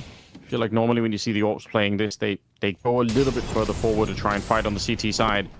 But he's going to get burned back. They have a pretty good read on this situation. Umpires down here. Oh. You know about the aggressive play towards A main right now. You could react if you wanted to. You could also slow it down and try and retake that A main position. But xCloud, look at that. He's taking all the space in towards middle. This is a really good reaction. He probably just stays behind the door right now. This is a really overpowered position to cut off rotations. Yeah, and they want to go back and check it. They really want to clear it. Boomich here. Does he have what it takes? Somehow xCloud missing the opportunity. That would have been a really sick opening. And now BetBoom. Bit of a gap in the round here. Tenier sneaking on through. Not going to find anyone immediately. The rest of the team with the bomb are making their way out. But look at the double position here towards that connector. Seen him over at B. Doesn't get the spray down. Boomich doing what he can to save the team. He's found a double already, and the backup is coming in already. Yeah, even if they win a couple of fights here, the fact is that Axile and the rest are coming in from the B-bomb side. They would have been on them right away. That's a flawless round coming out of BetBoom. Huge plays. And, I mean, I think everything you said is true, though. The position there for xCloud is super sick. There was a very good opportunity that if he gets that kill, it just, it breaks apart that A defense. Yeah, it's a game of thin margins right now. Literally, one fight was all that Heroic needed, right? You communicate the fact that you've lost A main control, you slow it down a bit, you let xCloud get into a good position in towards middle. If he gets that kill onto Boomich and he gets refrag, potentially chased down by the other players, that would have been the instant reaction in towards the A bomb side, and he even had that layered second flank of Tenier in towards middle as well. You could easily see a world where Heroic would close in that previous round. Still, BetBoom winning a lot of key fights, and a lot of the credit has to be given away to Boomich this time around. Last round it was Axel to step up with a double. This time is the other veteran on the CAS side of things. And a tactical timeout coming up. Heroic have already shown us that they can waste a big lead earlier in the series. Train, for those of you that missed it, was a 12-3 lead for Heroic that they couldn't convert in regulation. Had to close in OT. Yeah, it sounds silly. 4 overtimes they needed. Yeah, we're not making it up, though. It is true. It did happen. Really did. Here we go. 4-round difference. At least BetBoom have some actual rifles to work with now. A little bit better in that situation. All it takes is one little slip up here. They are very present in the middle here, Heroic. Let's see. Boomich is on the one side. Magno just is playing the other side of the B hallways there. Umpire is hoping for one mistake, one slip up. And they're going to be good to go. LNC also moving forward. Looks like they really want to find a kill in here. Yeah, it's still a pretty open round though, right? The bomb is just now starting to make its way back in towards the B bomb side. And you will try and take middle away. That's actually dragged the attention of Magno away in towards middle. He needs to leave the bomb side, take care of tempo. This could create a bit of an opening. You deal with the 2 players in towards connector, you're working with something. Flash around the corner here. Doesn't get the entry. Exile has really been stepping it up, connecting that, or defending that connector. He's finally going to go down to xCloud, but Sorte, nice shot before he's traded out. Pretty important that he doesn't go straight down. 2 versus 3, a winnable round here for Heroic. But we'll see if Magno just could do anything to hold on to it. Nicely done. It's Tenier on the other side. We mentioned how both of those players are so good at playing those gaps. Double retake coming in. Tenier's going to spot them out. He's picked up the orb. He takes down Boomich. He's ready for Siren, and he will close the book on BetBoom. Heroic to make the grand final here at CCT. Yeah, BetBoom finally going down. One of the teams that just refused to take a bow, refused to give up, refused to lose so many maps that they should have. But finally, someone is able to take them down, and that team is Heroic. First ever participation for the Heroic organization into a Champions of Champions tournament, and they make it all the way into the grand final to try and take revenge on Bait. That's really, really well played. Sick job from them. That means we've got our grand finals all settled. We'll get a bit of analysis of this game before we get into it, so stay tuned. The grand finals today, don't go anywhere. Well, they've finally fallen, Cole. It took a long time, but, I mean, Heroic worked for it, and then they finally had the last-ditch call from LNZ. I really like that approach with how he tried to go about it, and credit to him because BetBoom gave him one hell of a run for their money. Yeah, I mean, and I'm impressed with the way that BetBoom hang in there, because throughout that T half, when they were trying to fight for these positions, I thought that, again, we were seeing consistent good positioning from the T side out of Heroic to close out these rounds. They were just missing the kills to back it up. Eventually, you felt like if they kept on setting themselves up nicely, if they kept on taking map control effectively, if they kept on kind of limiting Zorte's ability to try and get these opening duels with great utility, it was going to come through, and we see it. They finally start to connect on the shots. They finally start to execute. That's the big difference maker, and they end up closing it out pretty comfortably. I just felt like they neutralized Zorte so well throughout that game, where he's not getting the post plant. He's not living till the post plants at all. And then when he switches over to the defense, it felt like he was pelted with utility, be it an incendiary or a nade, or just flashes in his face. He never got a fair fight. He tried to move his tendencies back over to like E-Box. Couldn't get it done there either. And honestly, I thought that they had a fairly decent enough T-side that you're thinking, okay, well, maybe it should be okay. But unfortunately for them, they had to deal with Sunpius, who just took matters into his own hands. There was a real world where BetBoom probably could have gotten 7, maybe 8 on their T-side. But it really comes down to that full eco with the saved AWP. He pushes in through B main, gets a couple of kills. Kinnear picks up one of his own, and from then on out, once he's got the AWP in his hands, it's history. You don't really look back at that point. And that's what makes you so excited about Heroic, right? Is that, yes, you can have some slow games from players like Youngstar and XFloud, who had a couple of key whiffs, but at the tail end of it all, I mean, this is the guy that will get you back into the game. When they put all the chips down on the table and you say, win us around, he'll go and do it for you. I think that's the biggest asset right there. We've been talking about it throughout their entire run so far in CCT Global Finals.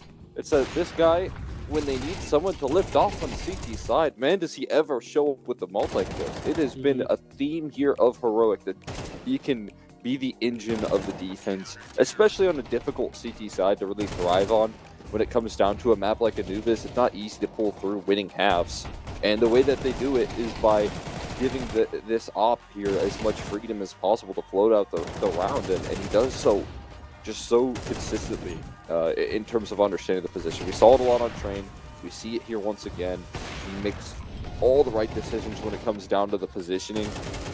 I think most importantly, haunting the way that BetBoom set up their defaults, man. The biggest of challenges that they have to play up against here on a consistent basis, and they'd struggle to fight through it. He was ever present in this map 3, stepping up to the plate with so many multi-kills. It just looks like a highlight reel in every last round, where he finds impact and finds ways to disrupt what BetBoom are going for here. I mean, you're looking at the end of the half with 16, 17 kills. I mean, with 2 deaths, 3 deaths. Like, what more can you ask for out of your CT Opera? And you're seeing these rounds are not coming off of one position as well. He is all over the map, and that's really what just really seals the deal for me, is that if I'm ever a side anchor, I don't have to fear. If I stall just long enough for my Opera to come in, I know I've done my job. But yeah, unfortunately, on the other end of the equation, you never really had any of the win conditions for BetBoom alive and kicking. Magno had a couple of moments with some key openings. They were able to break down into some post-plant wins, but for the most part, you weren't able to get the most out of Zorte. Axile showed up a couple of times here and there towards the very tail end of that map, but overall it was really just Siren who was just kind of keeping their heads above water, but unlike Train, he couldn't keep them up for long enough. Yeah, I got to give a lot of credit here to Siren. This has been one hell of an event for him entirely. I know he's been playing consistently good here for this BetBoom team, but individually, if you talk about map-by-map consistency, this guy just never took a map off, I don't think. And that to me shows a really valuable sign here that this is a guy that can continue to develop, continue to improve on his game. Expectations are high for him in the future, and even though this is the end of BetBoom here in the CCT Global Finals, I think that if you can talk about that level of performance from Siren, map in and map out just about every sequence that he goes up against, he's going to be a real key piece for BetBoom and elevating this team in the future. What a great asset to have on your team here. Yeah, I'm not going to say that this is the end of BetBoom by any means. Of course, in this tournament they are eliminated, but I think they've got a bright future, or at least with the amount of motivation and confidence that I see from this team leading into some of these games. This was always going to be a tough day for them. There's no different way that you can kind of talk about that. But you talk about how Magnajez is being utilized in this team. You talk about Siren and his performance and the uptick in Zorte. Yes, this was an off series for him, but he was arguably the second best opera in this tournament throughout, and that bodes really well for BetBoom as they move towards the major in Austin not too long from now. But all eyes now on Heroic as they have an opportunity to potentially or not potentially, they will be facing Bait in that grand final and that revenge match is well and truly on. I mean, I still have to favor Heroic in this situation. I think it'll be curious when we do get to that veto to talk about what the potential maps could be if they want to run it back. But I'm sure they'd be wanting back that Mirage for quite a bit of time now. Yeah, I'm right there with you. I think it'd be really interesting to see here. But no matter what the case is, if Sampaius continues to have the day that he's having right now, it is going to be a really good sign for that grand finals. I mean, just an unbelievable and consistent output throughout this tournament here. Definitely leaning in on one of, if not the best performer so far in this tournament, and just constantly being an influence in the server with the AWP. Both halves managing to find impact. It feels like even when some of those T rounds are starting to get a little shaky, he can still come through and even sometimes with the rifler offer up some security. So for me, expectations are high here that he's going to keep that confidence up to the grand final, and Veto are going to have to deal with a whole new elevation of his performance. Yeah, definitely. I mean, you think about Hedrick and the amount of work that he's had to put in as a player. It's going to be much more difficult for him to stack up against a guy like Sampaius, but we do have an interview ready for us. We'll be looking forward to talking to LNZ. Congratulations, man. It's been a whirlwind of a best of three, but you guys got it done. How do you feel?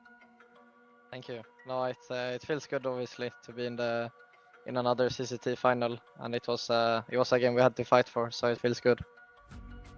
And again, congratulations. Looking forward to seeing you all in that final here. Talking a little bit about the opponent that you're playing up against. Obviously, you're looking for a revenge matchup up against Bait.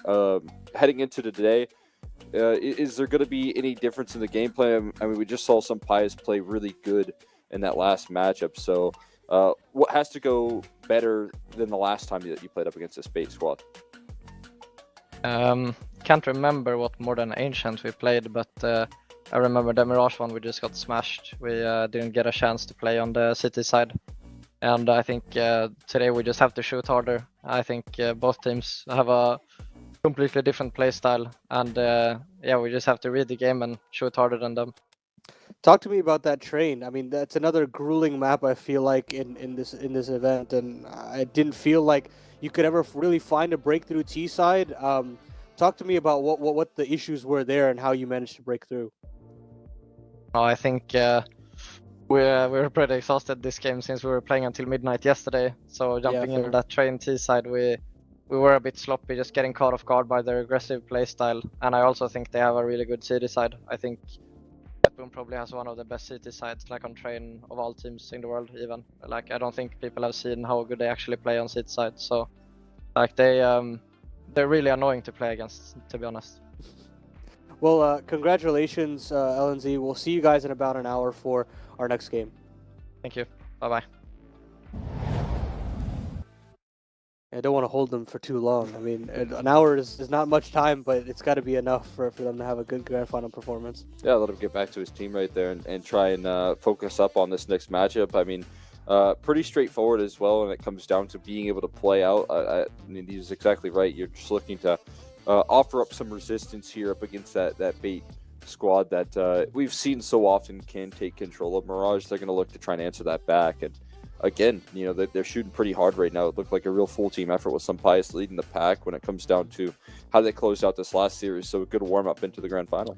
Yeah, well, that's going to do it here for this first best of three. The consolidation final, the lower bracket is complete. Our upper bracket is complete. We've got our final two teams left up in the competition. It's Bait and it's Heroic to see who can lift the trophy here in the CCT Global Finals. We'll take a little bit of an extended break, and when we come back, the final match of this event.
Championship Sunday means another grand final on our cards here with Bait taking on Heroic. I am one of your analysts, Paladin. Joined with me is Colexter McHenry.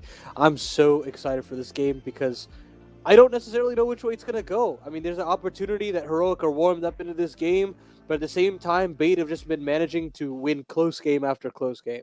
Yeah, it doesn't seem like it matters who they're up against right now. They can close out tough games, hard to win matchups here.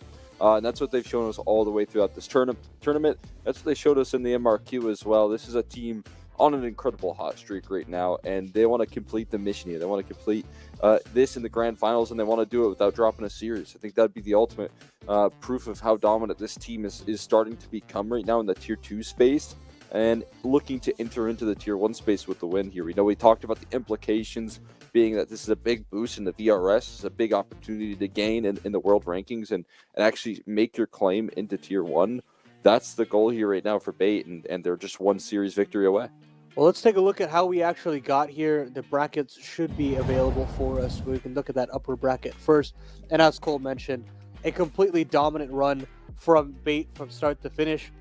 I'm not going to say it's dominant in the sense that, you know, it was clean throughout the journey there, but overall they still managed to get it done. I mean, they had some heartbreaking losses on some of these maps, but the bounce backs have been even more impressive, more so than anything. And now you set yourselves up with getting as much rest as possible from yesterday to today, and now you get to play into Heroic, where you have plenty of opportunity to strike while the iron is hot, get away with a lot of VRS points, and potentially get some big invites moving forward.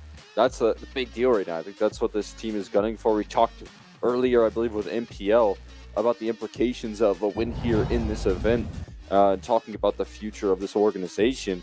It would be a fantastic way to continue their introduction into Tier 1 competition as they're heading off into the major in the future. As for Heroic on the other end of the server, we know what these guys are capable of. They showed us very early on with their opening matchups in the Bounty, and being able to keep that level high here, being able to close out some very confident wins, looking like their train at least improved since they've been taking some tough losses, and talking about how good BetBoom CT sides were. They were able to complete a very difficult matchup versus this team here, and being able to hang in there, close out the map that they actually needed to here in train to push it into that third map and look as good as they did on Anubis, have the elevation of the performance in map 3 as well, with some Pius leaning on his experience to close things out.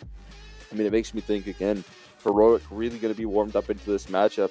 Now it comes down to, do they have the endurance to try and fight up against this Bait squad? That's the real worry that I have for them, is that we spoke to LNZ before this actual game went underway, before we went into that break, and they were talking about how brutal and arduous that train was. What, a 25-22 game, and that really takes something out of you. Well, when you have to play that many rounds of Counter-Strike in a row, not to mention it goes to a 3-map affair. So the fact that they had to play as many rounds as they did, with only 1 hour of time to actually take a break, it will be very interesting to see if they can be there and be as sharp as they were to close out that series. And we'll jump into the rosters as well, talk about Heroic here. And for those of you who haven't necessarily been tuning in for this tournament, we'll go over it one last time here. Tinir, Sunpius, XFloud, LNZ, and Youngstar. And obviously, they've not had the most time to play with one another. When you talk about a lead up to a major, it's only been about 3 to 4 months for this whole team as a 5-man unit, but they have managed to have such a quick turnaround in the terms of the cohesion that they've shown over this tournament and over the MRQ. They've managed to qualify to Dallas as well. So this entire run for them up until this final has shown a lot of tenacity, a lot of new win conditions that potentially weren't there before when this roster was first put together. And that's what makes me most excited about them, is that you don't have to just rely on Sunpius. Yes, he can dig you out of certain scenarios when the going gets tough, but you don't even have one rifler that you have to rely upon either. Yeah, I mean, we've seen that already in this event, the sort of output that we can get out of a player like Youngstar when it comes to locking down the anchoring. I've already seen, like, map by map, pretty drastic improvements in what he's been able to do. If you look at, like, a map like Train, I think he got a lot more comfortable, you know, in the server as we were watching him progress throughout the half. They're understanding more and more about what he has to do in these sort of difficult positions for a player like xCloud throughout this event as well. Some of the entry work that he's been able to do for this team has been absolutely fantastic. And so, like you said, man, it's so many different players that can bring in these win conditions. Most importantly, though, I mean, I would keep highlighting him because it's been a really key detail in this tournament in particular. It's that Pius is powering through these CT sides, man. He has been a huge force. Positionally, he's been fantastic. He is giving himself a lot of multi-kills, a lot of multiple opportunities to take shots at these T players, and that has elevated some difficult CT sides for this team. It's given them starts when they're off to a little bit of a slow start, and I think that's always going to be something that Heroic can lean on. On the other side of the equation, a team that we haven't talked about today, but have been singing the praises of, and that's Bait. You talk about the great work that NPL has done over this period of time, his development as a caller. Now, obviously, individually able to take matters into his own hands in certain situations. We think about the game that they had against, I believe it was Heroic in that Anubis map, where he ices out the game with a 3K in E-Box. And that takes some skill and it takes some confidence in yourself to go for a fight like that in a late round situation. But let's not forget, it's not just the NPL show.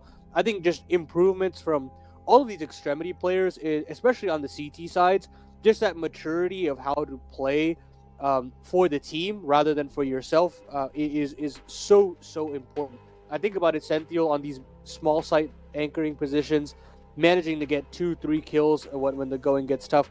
Alex has, I think, improved as this tournament has gone on. Yes, you have that clutch ability for him, but I think as just an anchor, just a raw position wise, I think he's improved there as well.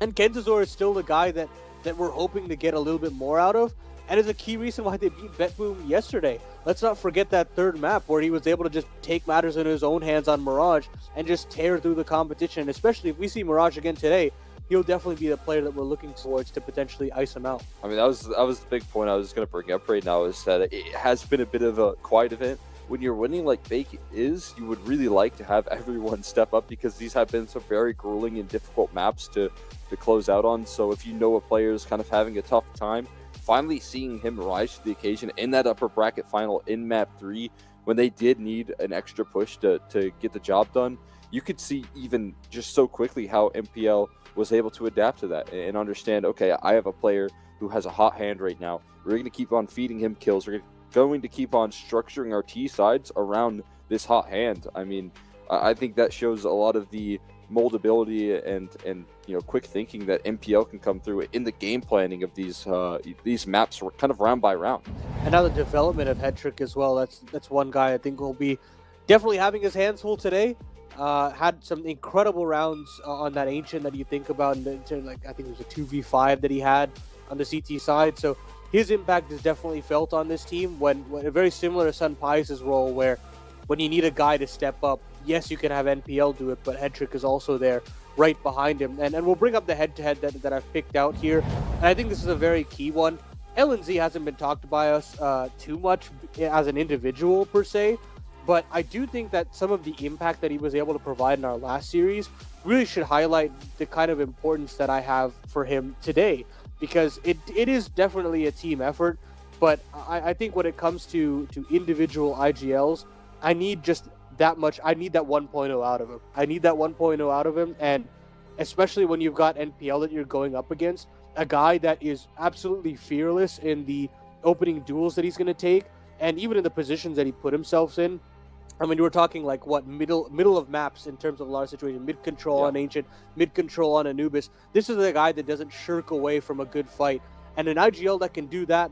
I mean, you're going to have to rise to the occasion somewhat if you're LNZ. Yeah, I couldn't agree more here. It has to come through with some of the frags. It has to come through with the calling as well. And again, when we talk about Heroic developing here, it's looking at the way that they work their way through some of the map pull and how cohesive the setups were. And I got to give a lot of credit to LNC for being able to bring that structure. I know there's a lot of great coaches in the Heroic camp, but LNC is the one in the server kind of structuring out these CT sides in the way that they can pull together holds, and I do think that there's a lot of value in the trust that he has, the buy-in from his players. So while he has to bring it in the server here up against a very tough counterpart, right now, MPL, he's the top-rated player in this event. That just goes to show how much of a fragging IGL this guy is at the moment. He's been putting out these numbers in very difficult maps, and he's been doing so as sometimes just the tip of the spear when, especially you look at a player like Kinzisor, who does like to get aggressive, he does like to take these opening duels, has been a little bit missing. MPL's been able to fire up in that same department. Well, I think the most important part of this final is the fact that it's a revenge match, and that means I always think that when we do get to these final situations, especially if they've played against each other before, seeing the veto and what we can get out of that will be very interesting. It's always on the team that lost, and the ball's in their court of whether or not they want to actually play the same maps again.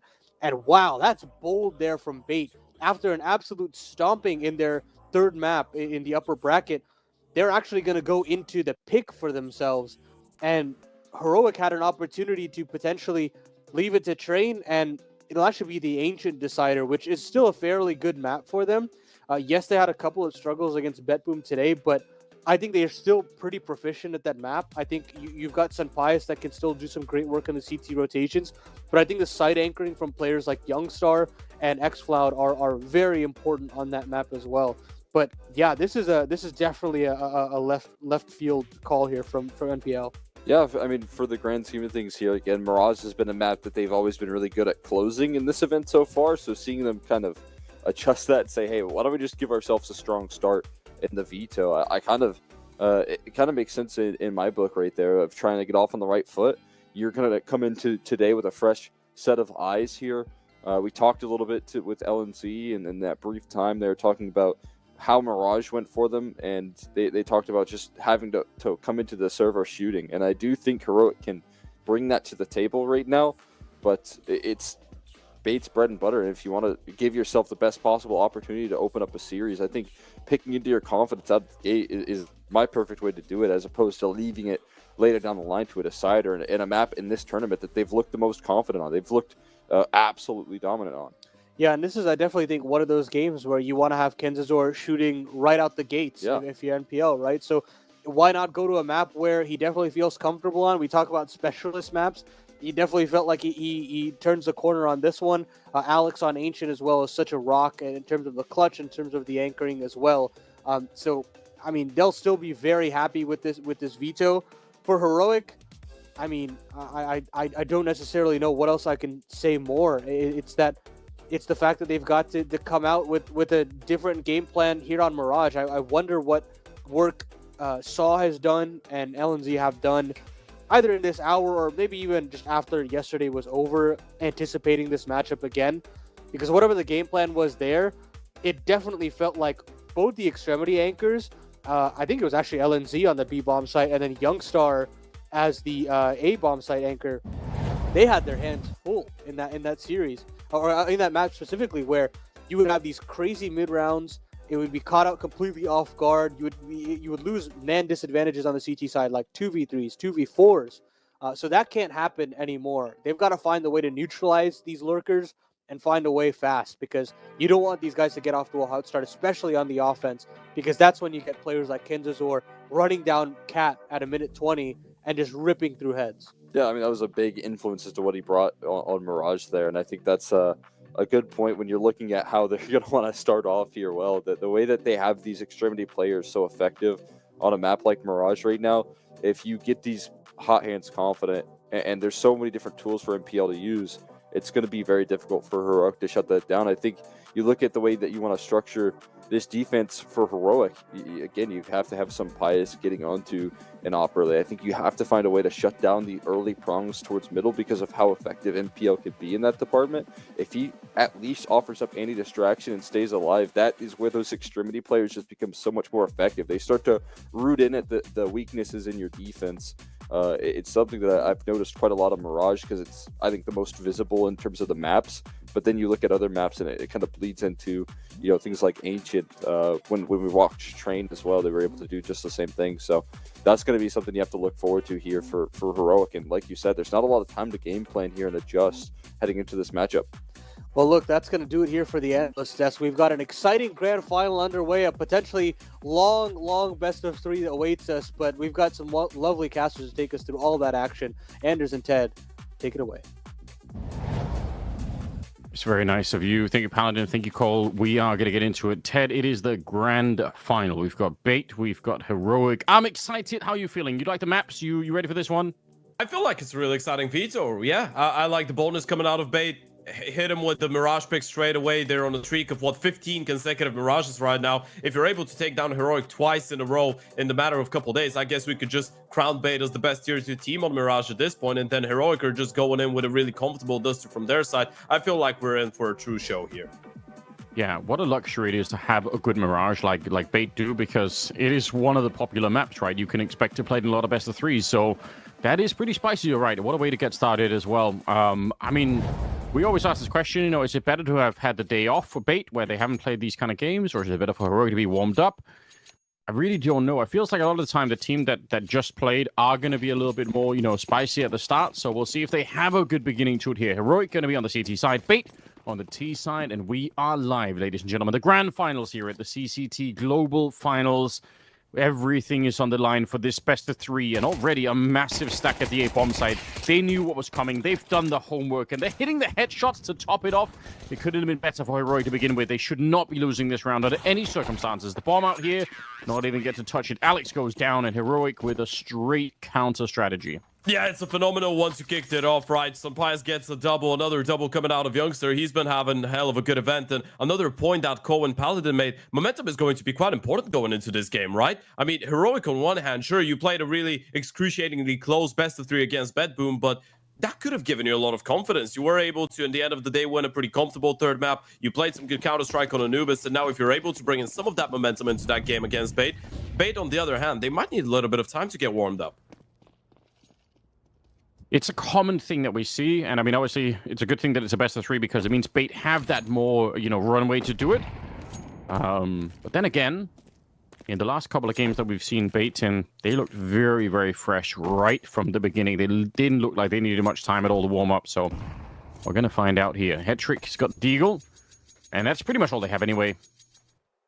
I think the really cool thing about the last Bait game that we saw when they were taking down BetBoom is the fact that we finally got to see a map where Kansas all looked like himself. There's finally one, because it's been a bit of a rough tournament for him, to be honest. But once he showed up, he was lights out, like we knew he would be. And I hope we get to see more of that here, because he is a terrific player. NPL gets a kill with a Glock. It's Tanir. Just stay alive here. The bomb is going to be planted. You're not going to be able to stop that. But if you panic, maybe you give up more kills. Make it an awkward round. It already is. NPL doing a bit more. MP9, he's going to find one more. This should never be happening at all. He's already got 4. Swings wide and tries to close the round with the ace kill onto Sampayas. It will be denied, but my God, that is disastrous. Yeah, sets up the tempo for this entire matchup, right? If this is going to be how close of a game it will be, then I guess quite similar to the last time those two faced off against each other. 4 kills, and that was just an eco. NPL getting every single one of them, some with the SMG as well. So there's going to be a lot of money farmed up for him. Of course, as we pointed out, Heroic did lose against Bait in that upper bracket semifinal. It was an Anubis Enshin Mirage third map, and that was a 13-3 in favor of Bait, of course, a couple days ago. So now a bit of a switcheroo when it comes down to the Veto. Enshin will beat that third and final map, and both those teams just go for their strengths in Mirage and Dust. But the last thing that you want if you're Heroic right now is to let Bait carry on with that momentum the same way that they did a couple days ago. You still remember how much it hurt.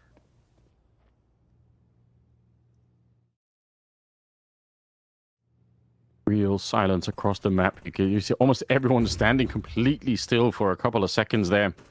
Nobody wanted to move. It's Kansas all to begin with, but a really quick couple of kills go back the way of Heroic. And a 4 versus 3 now. They are bringing the bomb over on this side, so I guess we'll see if there's going to be a way to actually get onto the A side. xCloud is playing kind of close to that shadow position. There's still a little bit of time left in the round. It's not really over yet, but this stack on the A-bomb side for Heroic is pretty nice. Long as xCloud can buy maybe 3 seconds, his teammates will be running up the stairs behind him to help out. So they're going to be there really quickly. And look, they're already running in. They Molotov the top mid position. They feel like no one's going to be there. xCloud, he didn't live at all. He died instantly. What a shot from Hetrick. Sampayas in trouble. It's NPL. They are really hitting hard Baits, which is what we've been saying all along. Youngstar trying to show up here, save the round for his team, and he's going to be able to do that. Some sickening headshots coming through. The dink on the head trick. It's Youngstar to claim the round back. 3 kills for the Swede. Yeah, it's Mr. Impact himself. Had so many massive rounds against BetBoom earlier. And this is the definition of quality over quantity, by the way. Even if you look at the pure numbers, rating-wise, Youngster is not having such a great event for the side of Heroic, but having watched the games, we know how impactful he's been in some of those moments, and Heroic nearly let this one slip. Beta felt like they were able to catch a bit of a gap there, but Youngster, look at how quick he is to readjust onto the second player. And the third one was the easiest of them all. MPL already tagged down heavily. Youngster with a big hat trick to kick things off. Bait already being given some of that Heroic treatment here. 3 rounds, Heroic have already matched their record from a couple days ago. You have to feel like they will be able to beat it in this one. It's just the Hero AK for MPL. Pistols for the rest. That is scarily close. Bait could have got into the game already. The economy on the Heroic side kind of tells the story as well. Sunpires lets the AWP ring out. One of the tools that Heroic, if they're going to win this grand final, no question, Sunpires is going to have a big hand in that. He's 6-1 right now. He has been playing an awesome tournament already. And LNC is going to just spot that AK a little bit closer up. NPL trying to get the job done. I actually appreciate that NPL wanted to do that, because once he's been spotted, it kind of tips their hand, right? They have to do something. If they were going to get into the round, it probably would have been him getting the 1 entry. Didn't really be allowed for there. Just instantly taken down. Head trick going to fall in the smoke. And Essential. 0 kills on him right now, but he has been, to be honest, kind of a revelation, I would say, for Bait in this tournament. Yeah, absolutely. Especially when you're looking at some of the previous games, right? And again, it's a pretty similar story to the one of Youngster, I guess, for in a different way, but it is a support element that you're not expecting to see that great performance out of individually, and Essentio has been incredibly reliable multi-kill-wise. Even rating-wise, you can see a clear improvement in there, but still, the smiles are going to be on the faces of Heroic early on here. And if you're drawing that comparison, by the way, one thing that we got to say about Essentio, obviously he was brought into that Bait lineup at the start of last year without any prior experience. He is the second biggest voice of this team, right after MPO. He is the second guy that speaks the most, which is quite an interesting fact considering he is the least experienced player. Still pretty vocal, has some pretty high highs sometimes. Not only vocally, of course. No, at some point you're gonna have to shoot someone, you know? Even if the comms are excellent and you are, you know, you're tuned into the game like that. Nice nade. Yeah, actually thought it was gonna bounce off a teammate there for a second. I was a bit worried, but it didn't turn out that way. Oh, so much damage to Kenzasaur. I do like the, you know, Kenzasaur's doing a great job trying to create some space for his team. He's pushing far ahead of the team and kind of creating that safe space behind him so that they can get the bomb planted. So he is aware that he could die or he could take a lot of damage, but he's not slowing down. Oh, you're ready. Oh, maybe he's turned his back now. Oh, he's going to come back and look for it. That is a sick timing. And Tenier hits the headshot, takes down a Sentinel too. Youngstar just with the 1 kill that he needed. It's all on NPL. 1 versus 4. Bomb planted, but it's just not going to happen here. Incredible retake coming up from Heroic, stealing all of the AKs they could get their hands on. And yeah, honestly, again, Bates with a very good opportunity at the start of that round. The smoke's down towards the jungle and the connector position. And with Kenzasaur just leading the charge. Again, not getting the kills, but just getting into that position. It is creating a lot of space for the T side, and I think they should have been able to make more out of that round. The issue is you don't get any space in the post plan, right? You get the bomb side itself, but Heroic are completely fine with it. You didn't get any deep control in towards CT. That's why Alex is going on that solo mission in towards top middle. He's trying to create a little bit more, I guess, find out a second dimension, let's say, for that post plan there for the T side. But Tenier with an incredible read to be ready for Alex there. And I feel like that could be just communication coming out of Heroic, being like, hey, you know what? They haven't achieved anything in that post plan. They have the bomb plan, but they have no aggressive positions. Be careful. Some kind of a flank might be in play. And Tenier is able to find that kill 1 step ahead. A tactical timeout coming out for Bait. You need to be careful not to have that type of a slow start. Of course, we've said that multiple times for Heroic. The big issue with this team has not been opening up rounds and opening up maps. It has been closing the maps whenever they've had a really good start.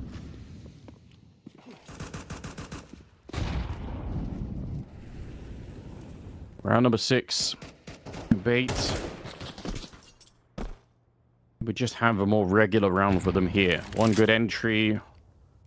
That last one, I still think there was an opportunity. Heroic not feeling comfortable still with the amount. I mean, they have some money, but it's not, given the fact that it's 5-0, this could be one of those situations where they could have like 9-10k on everybody. Bait has managed to do a little bit of damage in some of these rounds. Maybe the last one was the exception.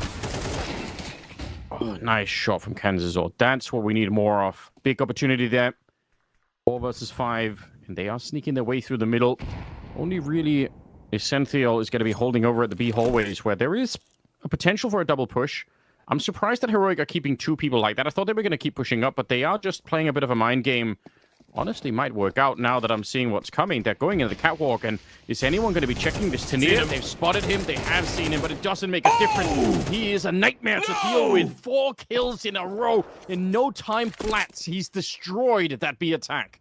Tania is an absolute demon. Welcome to the grand finals, Bait. Welcome to the final boss of Heroic. That's why Nilo's benched right now, in order to have this young man in the server, and Bait get absolutely dismantled on that B bomb side. Better look for the painkillers. How do you deal with that? How do you shut that down? He's so crisp. It was a cool mind game to have LNC draw the attention, but you're right, though. As soon as they stepped onto the catwalk, they noticed that Tania was up there, and I thought that was going to be a big problem. You know, the element of surprise is actually gone pretty quickly. The real surprise was just the murderous rage with which he killed all of them. Shocking news. 6-0 in favor of Heroic, with some of the individuals just absolutely crushing it at the moment. We're going to round number 7. Bait not getting into the early stages of this half. Heroic are enjoying life at the moment. Yeah, switching up the pace a little bit. That's going to be a quick play in towards the A-bomb side off of spawn. And mind you, by the way, they have no utility left. They would have to just walk with 3 players out of Palace. They're just putting a lot of emphasis on taking attention in towards middle.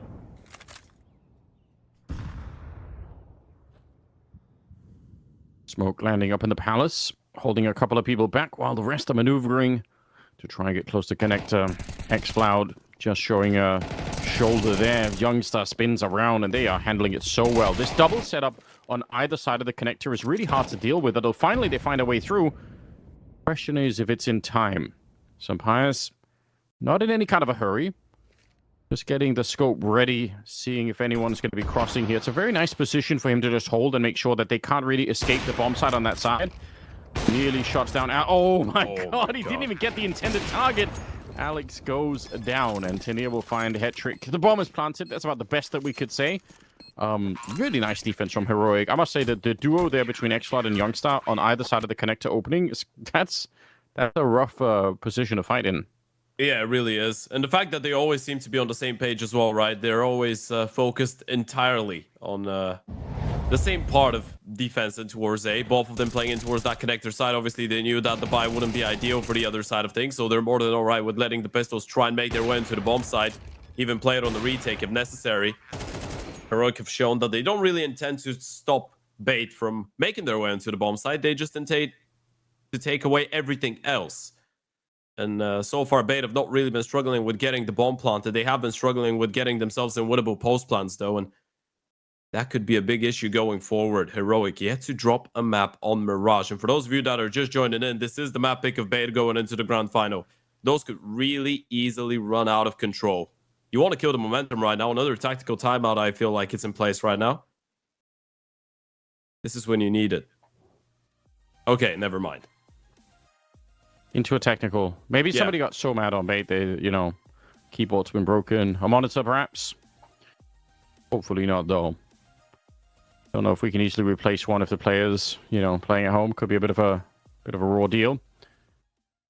Like, they are locked in beyond belief. I think Xcloud, you could even see it on the play cam, like he's like jumping in his seat to get into the next round. They just want to keep it going. 7-0. Heroic. You rarely see something like this. Again, Bait are such a strong team on this map. They really have a crazy record on winning it. Hat-trick's going to start them off nicely in this one. Xcloud, not ready.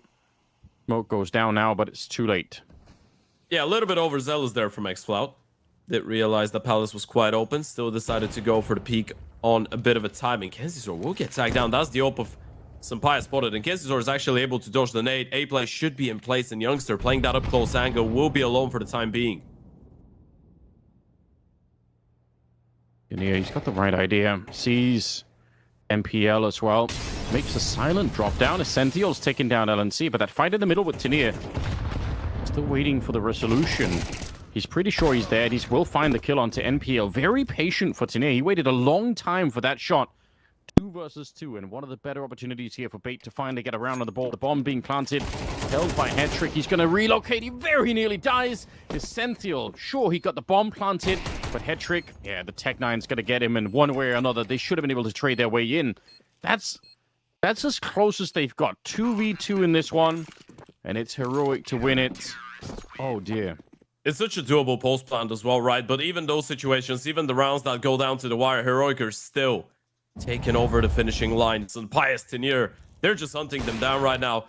Check out the replay. Hetrick getting the opening kill. Essentio able to shut down LNZ. You get a 1-for-1. You highlighted it earlier. Tenier just being incredibly patient, and Sampai's catching a great timing to shut down Essentio. From that point on, taking care of Hetrick was just the easiest thing to do. 10-1 start for Sampai's, 12-2 start for Tenier. This is honestly everything you need if you're Heroic.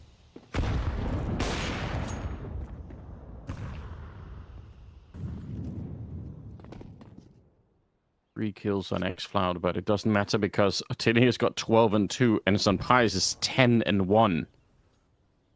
8. How did they get into this? Alex is 1 kill. Essential's got 1 kill. Kanzazor's got 2. They've got so many players that are yet to be activated. I think they need 1 sick round here for this to work out. Kanzazor's going to land them an opening. They need to speed this up. They need to crush this round. Youngstar in an awkward position. Shot in the side of the head, and there we go. That's what we were waiting for. Just cleaning it up. Yeah, probably the first round where you could see a little bit of discombobulation on the side of Heroic even. Right, xCloud gets caught in a pretty weird timing in towards Connector, unable to get a kill. Then Youngster stuck in a pretty tough spot in towards the sandwich, just jiggling between Palace and the players running in top Connector. And then after that, Senpai is just not ready for the Palace peak. So pretty much every single one out of those 3 Heroic players in towards the A-bomb side dying from angles that they were not holding. Definitely a good one for Bait to pick up. Nice, easy way to get back.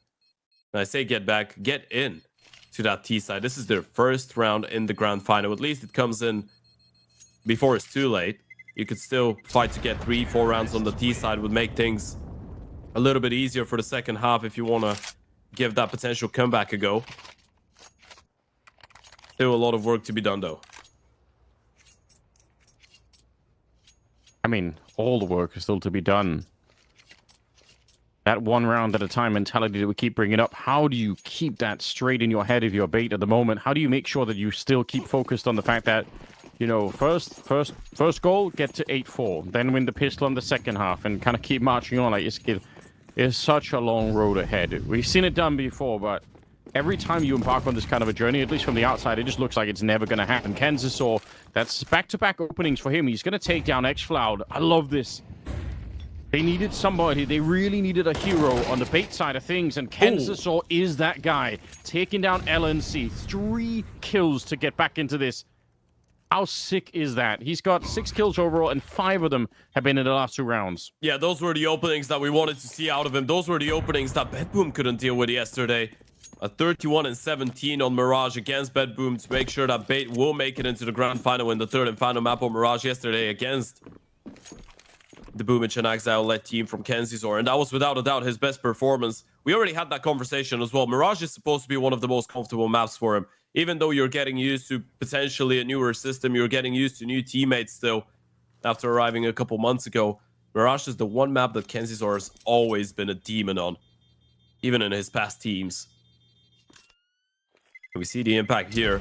It's not every day that you're going to see someone go into a 1v1 fight against Tenier and towards short and win it straight up, especially when Tenier is firing that hard. Yeah, but I think it says... Yeah, it says something about the mentality of a player too. I think in some sense, when you're losing this badly, There are a couple of different ways to react, but one of them certainly could be that, you know, the pressure of trying to perform actually increases so much, and you know, some players don't react so well to that. I think for Kenzisor to say, okay, somebody has to do it, and I'll be that guy. I'll try and get the job done. Super high quality stuff. Really, really important to have somebody like that, because otherwise you don't get out of rounds like, or you don't get out of games like these. You never have a chance to get back in. Maybe you can come back on the second map, and that's fine, right? But it's cool to see that he's got his team into a couple of rounds here. We don't know how far that's going to take them. It could be that it's not enough, it's too late, and Heroic have already won too many rounds, but you've got to keep trying. Really have to, especially considering how good of a T-side team BATE has been so far in this event. CT side-wise, MPL and Hetrick can step it up a lot more, but on the T-sides, you need guys like Kenzisor or like Alex to make the difference, and he's been having a slow start. Are they going to go go window? From Heroic, though. Look at that. They're going to boost into the window here, and they're doing it really quickly. I don't think anyone from Heroic has thought about this. They pretty much smoked everything in Molotov middle, and then they went for it. Such a shock here. xCloud gotta be wondering how on earth did they get there that quickly. That's really awesome. Oh my god. Tenier, though, he's stuck in the smoke, and he takes down two. And just like that, the bomb is dropped. Kenzisor gonna go and pick it up. Oh, they can't give up this advantage. The boost into the window was a really sick detail. NPL, is he aware? It seems like he might be. I don't know if he's heard the scope from Sunpius, but he's acting like he knows that someone's coming from that direction. Tenier going the other way, and NPL, unfortunately, not looking the right way there. So now it's all on Kenzisor. He's got an incendiary grenade, but they have got a lot of grenades as well on that CT side, so you've got to be real careful. Sneak it on out. Nice HE on top to blow it open. No one's defusing. That's a very nicely played 2v1. Tenier to get the third kill in that round, but obviously he set it up for Heroic to even win the round at all. Yeah, Tenier is just an absolute demon at this point. You're just seeing the pure impact, and this is not the first time we've seen a play like this out of him, by the way. A quick run back to a couple of the other maps we've seen. It's not the first time we've seen Tenier just let a couple people go through a smoke and then kill him from behind. It was a great reposition after getting that double to come in from middle as well. You could see that it was really difficult for BATE to put the picture together. Realize if Tenier is just taking his time going all the way around in towards Palace, ramp, just going for the delayed peak, or he really has left. Heroic back to winning ways, and I completely agree with you at this point. If BATE don't get at least 3 rounds here on the T side, it could be really difficult, and they might not. At this rate, Nilo is never getting off that bench. What is the matter with Tenier? He's 17-3. This has got to be one of the most amazing stories of somebody who's just supposed to be there for a little, you know, for a bit of an interim position. A sort of, you know, like he was just in the karaoke bar on the right night with the microphone, and someone's like, "This guy is fantastic. We'll put him on the stage." That's He's amazing. immortal at this point. Yeah, he just can't die.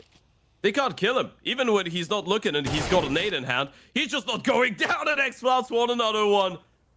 BATE, welcome to the grand finals. Heroic have warmed up. Tenier has warmed up as well, and he's just dropped 18 frags in the first half of this game. That's unbelievable. It is not at all the first time that we've seen him do this. A shocking and crushing first half here for BATE. A map that they feel at home on, that they've embarrassed a lot of teams recently on this particular map. Not Heroic. Coming in after the victory earlier in the day against BetBoom, and they are super fired up right now. Tenier, a force of nature. Sunpius is playing a sick first half, but it's even he has to live in the shadow of Tenier at this stage. Yeah, there's just a massive shadow, isn't it? And now if you're Heroic, the only thing you should be focused on is close this game as quickly as possible. We were having the same conversations on Train earlier today, if you remember, against BetBoom. A 9-3 half back then for Heroic again, playing against a team that had never lost Train. This time, you're not playing against a team that have never lost Mirage, but BATE are on a 15-map win streak, so it's pretty much the same, if not even more impressive than the Train streak from BetBoom. Heroic have had struggles closing out those games one-sidedly. They need to do it now.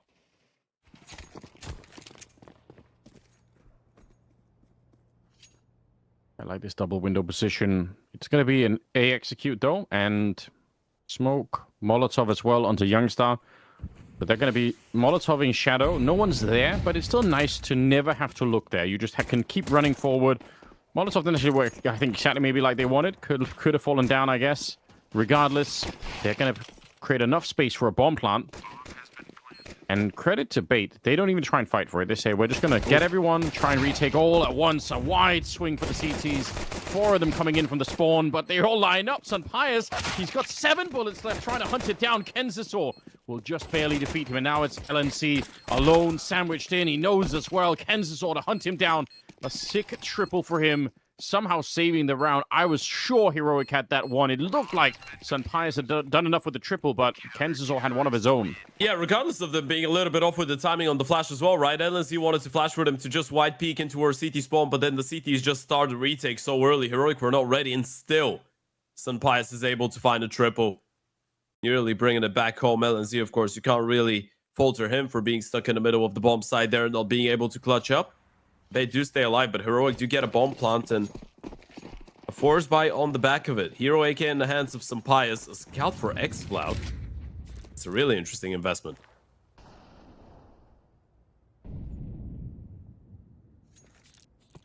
I kind of like it. X-Cloud's been showing some personality with some of the buys. In the last game, he had the Negev, he had the auto shotgun. He's just showing us a couple of different looks. Enjoying the game, as it were. Young start getting a kill. X-Cloud, he does get one with the scout. It's NPL through the smoke. Disastrous turn of events here for Bait after having won the pistol on the second half. Obviously, they cannot afford to lose this one, but they're not going to give given a choice at all.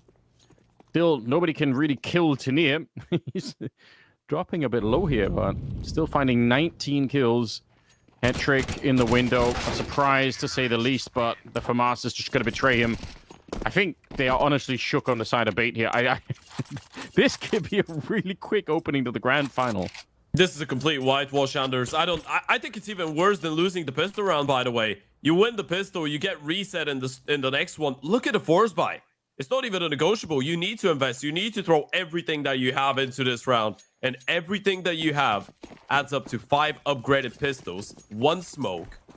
And that's it. Not even a single defuse kit. Not even a single SMG. Not a scout. Nothing.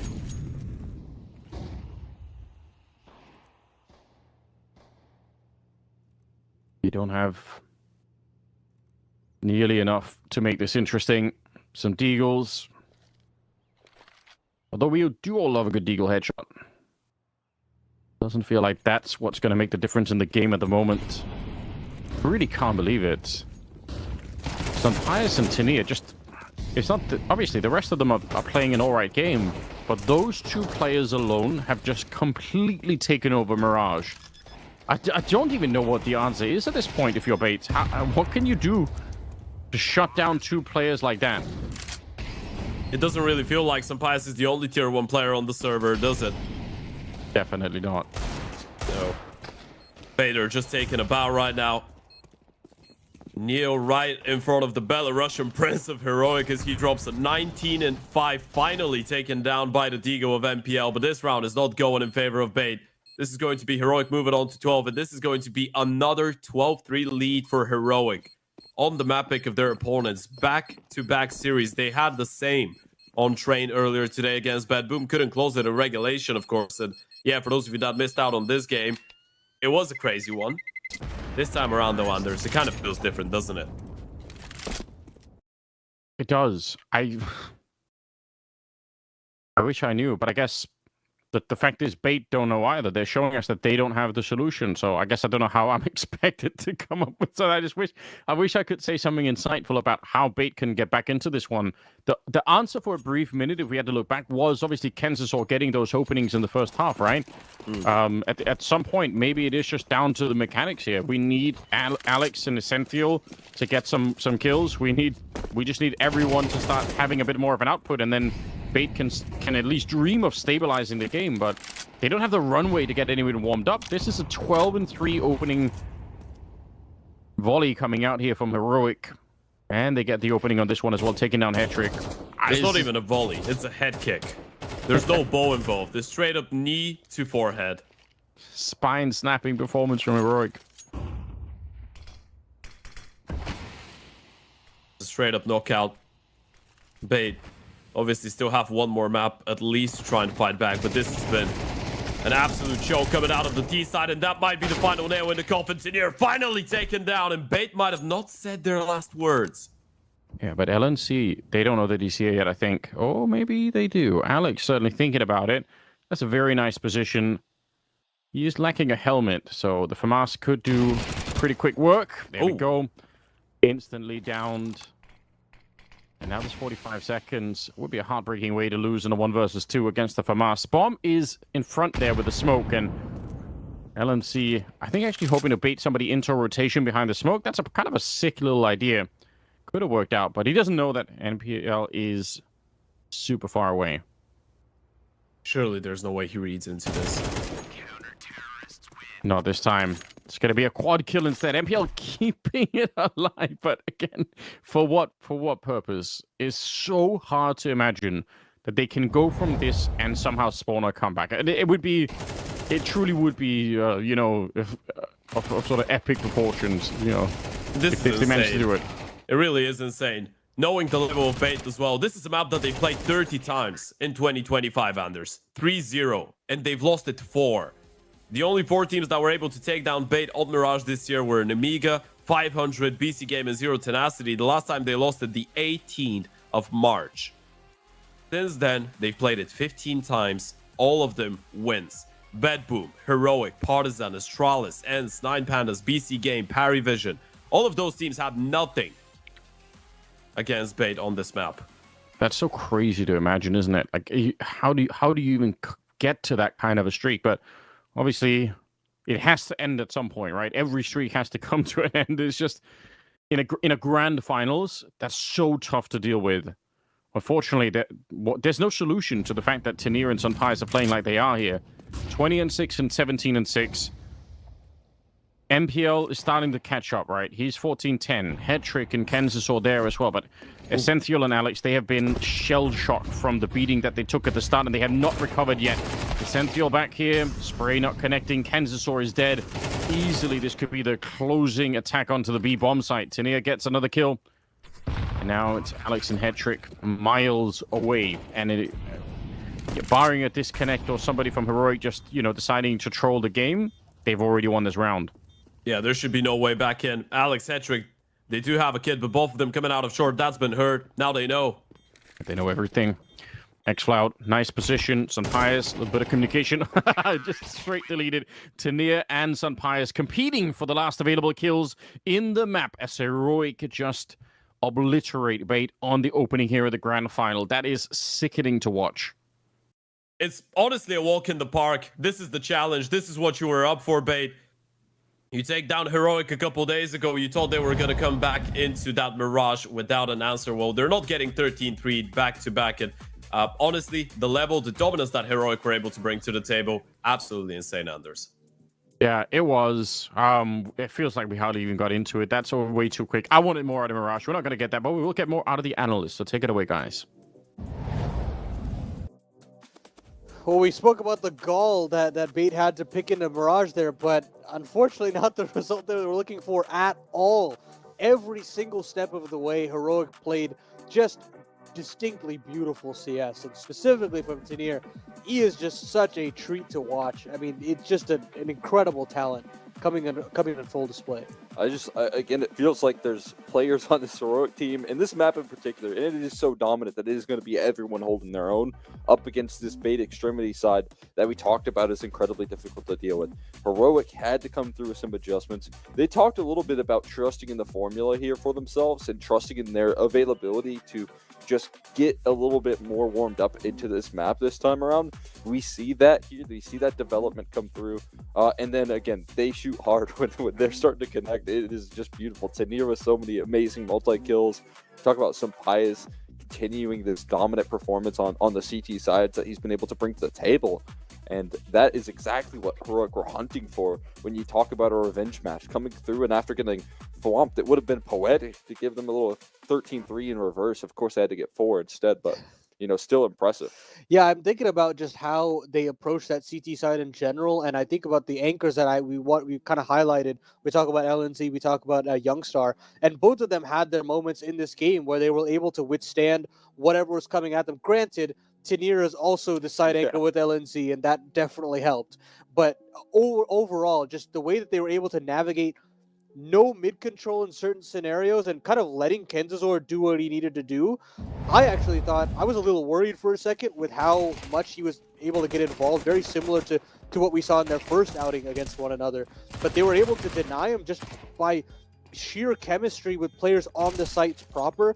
I don't necessarily see that level out of some players on Mirage these days. I feel like you've always got to vie for mid control to some extent, but they got the job done. I mean, look at all of these post plans. Everybody knowing what to do, even when they're in man down situations.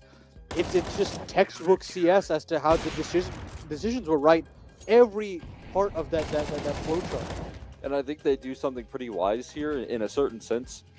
Not all of these rounds, but in a majority of them, they were really good at fighting on these extremities that we know can be very difficult to deal with. We know how effective and smart the bait players are at working towards the A main and Palace side of things and putting pressure just when they need to as that mid default coming through. But these sort of rounds out of Tanier, this is a frequent occurrence. Somehow he makes this look so incredibly comfortable. And again, it's all about that cohesion in the defense, the quick rotations from Sun Pius, always on the scene when he needs to be. He takes these shots, he'll fly throughout the map. It's untrackable, it's untraceable from bait to figure out where this op is positioned so consistently. And when you have riflers that are as good as these anchors here for Heroic, again, it's buying time for him to get on the scene. It's buying time for him to get into position to help out in these post plants. And very few rounds fall apart because of that. You know, I think about the X factor of Bait and why we were so excited about them when they played the upper bracket final against BetBoom. We talked about the clutch ability, the ability to pull back man disadvantage scenarios time in and time out, but they were never given that opportunity throughout this entire map. I mean, you're getting the post plants, you're getting Kenzazor into 1v2s, you're getting Alex into 1v2s, Headtricks with a couple of clutch potentials as well, but just not able to get it over the line. And it's not even anything against them. I don't even think they're playing these clutches poorly. Yeah. They are just getting outclassed in terms of the decision making the other way. I mean, you're getting Tanier fighting from connector, rotating all the way back around and trying to find another route and attack. It's textbook CS. I can't stress that enough. And now you move over to the rest of this Veto, and all of a sudden it all loses its luster. You don't feel that same level of excitement that you had for Bait, especially when individually Heroic are as sharp as they are. I don't know what conversation LNZ had with this troop before they went into this game in that hour's break that they had, but it seemed to have worked. He told us here on the interview that they just got to come out shooting, and boy did they. Absolutely. Look at the performance. So you talk about Tanier leveling up his game here in the grand final, an unbelievable performance. And you talk about the CT side multi-kills, the positioning. You talk about outclassing them. It's, again, just out-positioning them. There were so many backs turned in those clutches where it looked so comfortable for Heroic when they were in these situations where they had to deny clutches from Bait. And, you can't clutch when you can't see your opposition. And shutting down some of the key pieces that we talked about, the elevation of a player like a Cynthia and Alex. These guys have been incredibly sharp throughout this event. And just not able to get things going here in this map of Mirage like they have been throughout the entire tournament. The consistency out of these guys have been really impressive, but this becomes a really hard map with the way that Heroic put the pressure on those two in particular. Well, you got to give credit where credit is due to players like NPL and Kenzazor. They definitely tried their hardest to make this possible. If I talk about the 4 rounds that they were able to mount, I really do account it to those 2 players. And that'll always be something that they can rely upon when you move over to Ancient. Maybe not so much Kenzazor just in terms of how he's played Ancient in the past, but NPL always feels like a consistent force. We've seen the work that Headtrick can do on this map. We talk about what Alex has done in terms of that specialist aspect of his game. That could be very exciting, but that's the 3rd map. That's not even the next one in our best of 3, right? You've got Dust 2 to come, and you want to talk about them playing in a free-flowing style where the mid-round, the comms are flowing. Dust 2 is the perfect map for that, and I think that's where all the exciting parts that made the Mirage look as good as it did is just going to be exaggerated on Dust 2.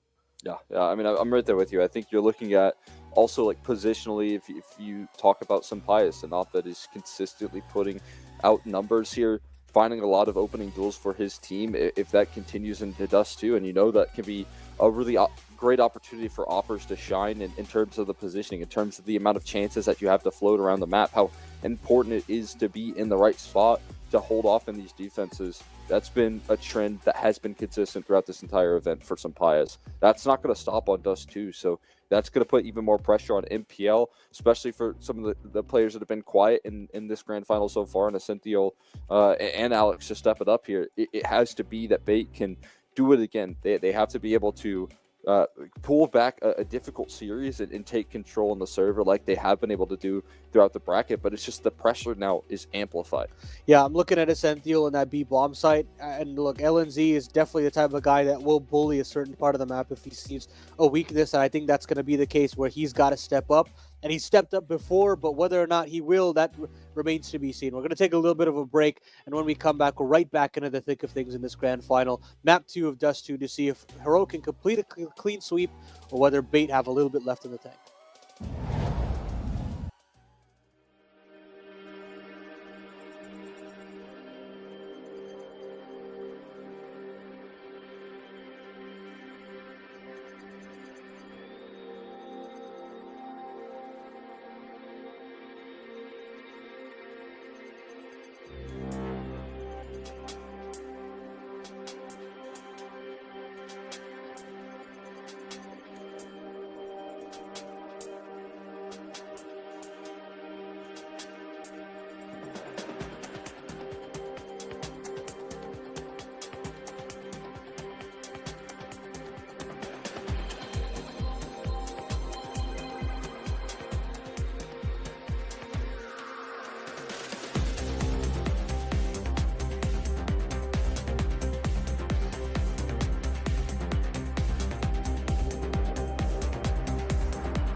We are ready with the second map here, the grand finals at the CCT Global Finals. Bait and Heroic going head-to-head to try and figure out who can crown themselves champions.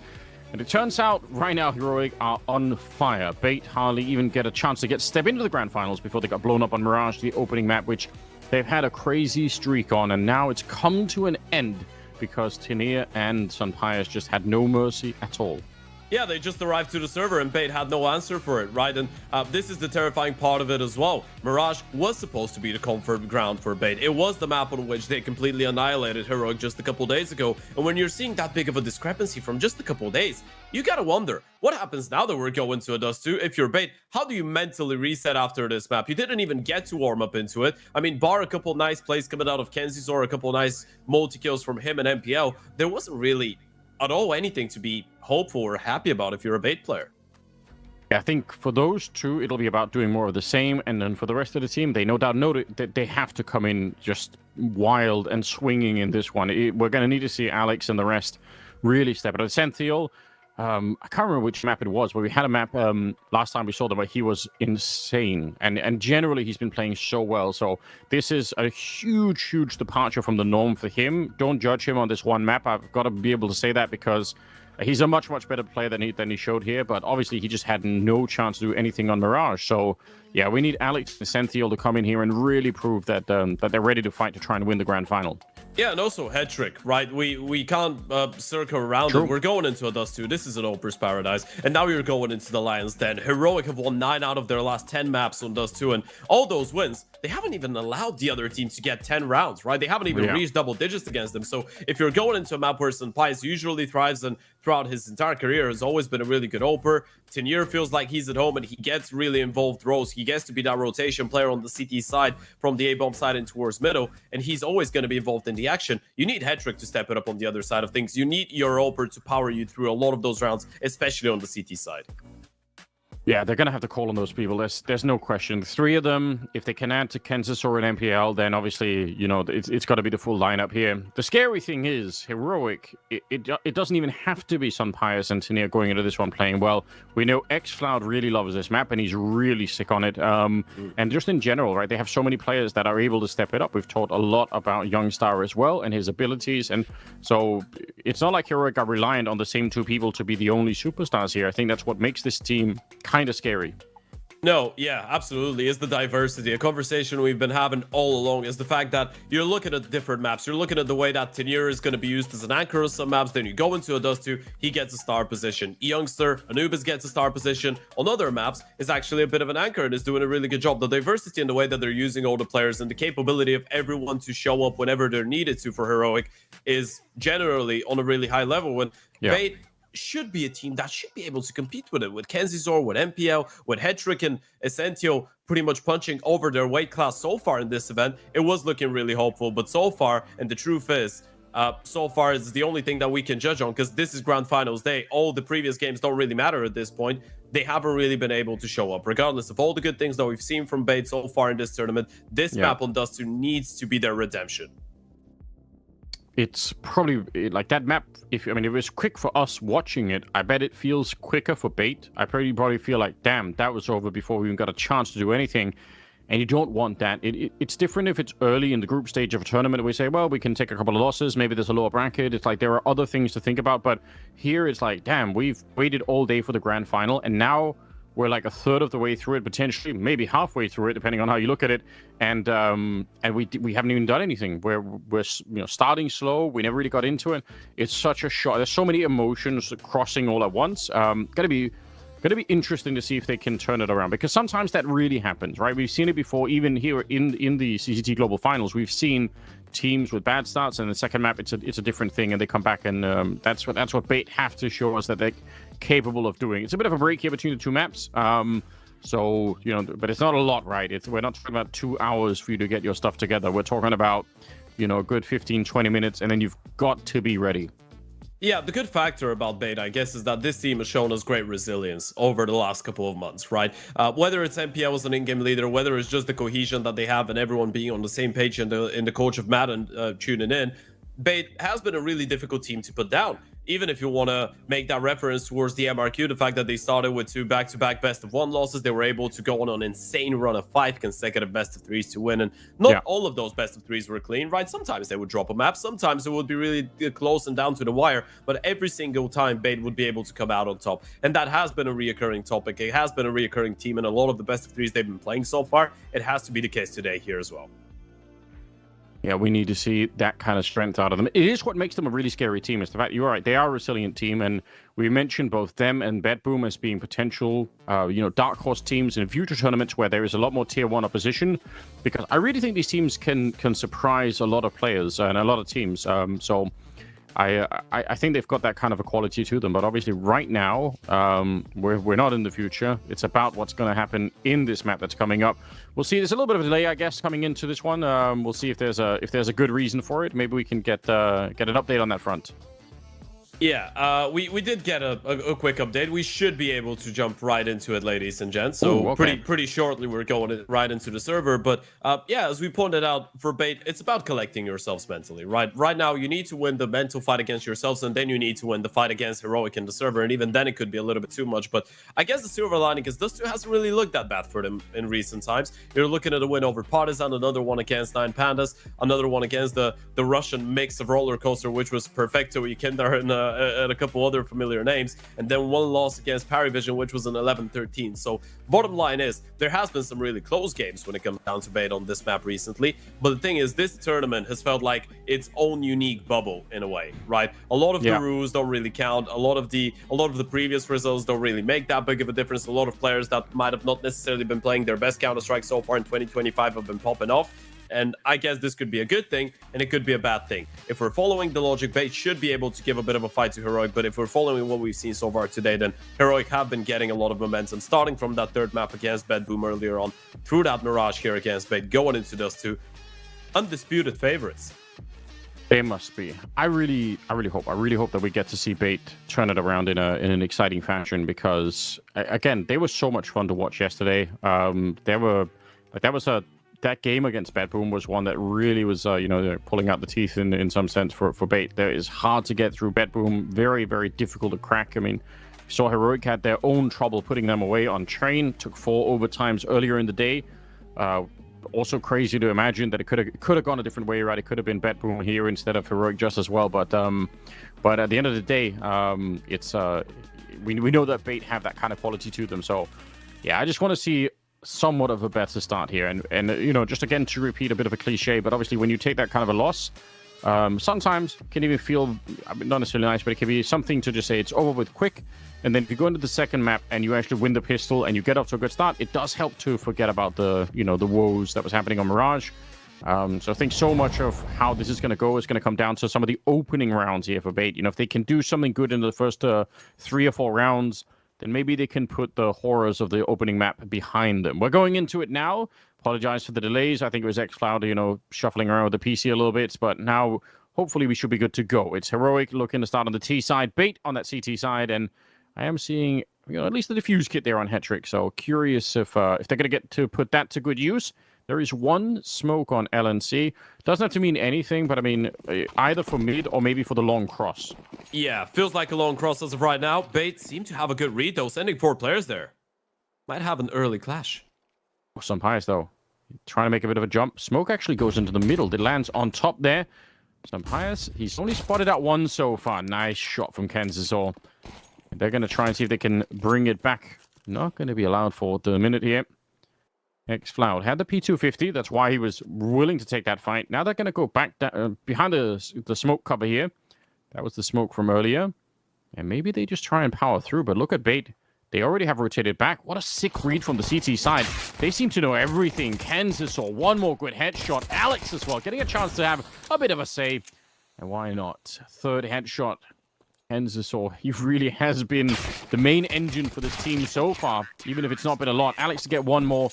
And BATE winning the round on headshots and on great rotations. Yeah, that's exactly what the doctor ordered. You get a nice clean pistol around Kenzie's, or the 1 man that was powering through with a lot of multi-kills on that first map. He was actually 4-2 in opening fights, by the way, on Mirage. So it's not even like the opening fights weren't going his way. And this is usually why you're looking at him or what you're looking at him for. He is the one that's supposed to be opening up the distance and opening up the space for the side of Bait, especially on the T sides, even more than MPL nowadays. That was the main purpose for him to be brought into the team. Yeah, and to be honest, throughout the tournament so far, it's been lacking a little bit, but he's stepping up and delivering what was promised. Essential, one of the other players that we are going to have in very sharp focus for this second map. Him and Alex, they've got to do something. They don't have to drop the Tenir and Sunpius level. That's obviously crazy, but just don't go into, you know, like 10 or 12 rounds with 1 or 2 kills. That can't be the level here. So just get a little bit on the board, get it rolling, and so far so good. Bait winning a couple of early rounds here, pretty stable in the second one. See what Heroic do in this next one. Absolutely. There's a really interesting storyline as well when you think about the organizations and the comparison between the two teams in CCT history as well. Bait, on their hand, have been able to win 4 Champions of Champions tournaments throughout Season 2. On the other side, Heroic, this is their debut for the organization in the CCT, but the trio of xCloud, LNC, and Youngster was still able to lift a couple last year. Same for Tenir, and now you're going into the first buy round, and LNC has already dispatched of Alex. Yeah, strong opening. They really don't slow it down. That is an unusual pace once you get that opening. A lot of teams will slow play that long corner. MPL, too much to handle. Ends up getting dropped. Okay, nice little burst. Senthiel, trying to make it work. Low HP. Smoke. Yeah, that is one of the issues, isn't it? AK's on the other side, and with a couple of people already tagged up, maybe the utility here for Bait could create a bit of an opening. They have one more smoke, a couple of incendiaries, but they don't burn deep enough. This is the issue. If this was a Molotov, then I think LNC would be in a lot of trouble, but incendiary, he just doesn't care. He can just stand right next to it. Het trick, not enough health to make this one work. 3v3 the retake. I don't know if it was ever worth it for Bait to go for it. I don't know about you. How would you think? It felt like that was always going to be almost impossible. I feel like it's one of those situations where you just throw in a little bit of the utility towards the back of the bomb side. If that doesn't force the player out in the open and gives you a free kill, you call it off there and then. Completely agree. It was still a bit of a bonus round coming out of the CT side. Maybe this is why they wanted to give it a go. Money's still going to be looking fairly decent going into the next. That's why you wanted to test it out. You're even going to have enough cash to put an open the hands of Het trick.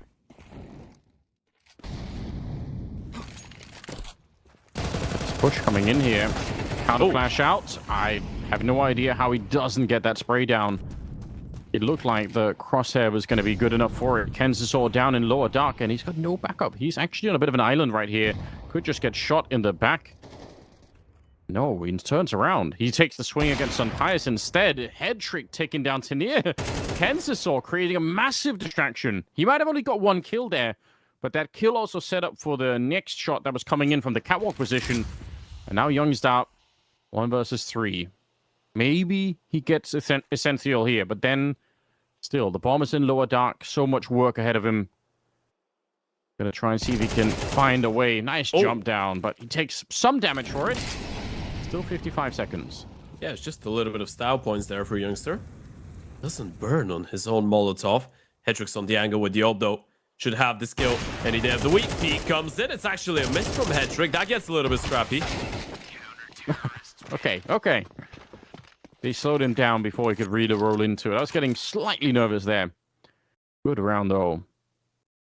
It's a shame because the flash in the middle that set up LNC, obviously, that's supposed to be pretty much what opens the round. And if they'd got that one, I think Kenzisaur would have been... There would have been a more focus on him, and probably they would have found a way to get rid of him. But, again...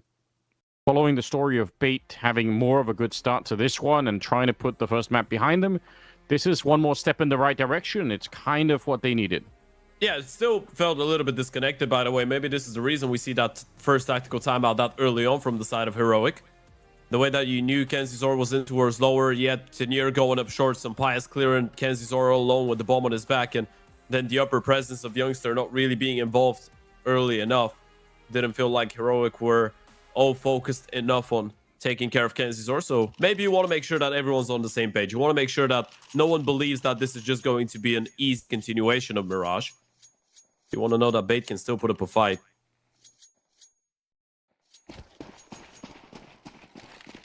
Khalils, instead of AKs, Tech 9s as well. Setting up in upper dark at the moment. I mean, One misstep here for Bait, and there's going to be a lot of speed behind a round like this one. There's no reason for Heroic. I'm guessing once they get close enough, they're just going to go for it. Yeah. Could just be a straight B split. That's what it looks like. Right, you know there's no aggression in towards lower tunnels. Tenier just lined up with 2 more of his teammates. Utility as well. They have a couple smokes. They have a couple flashes. There's going to be no quick rotations in towards middle for the side of Bait.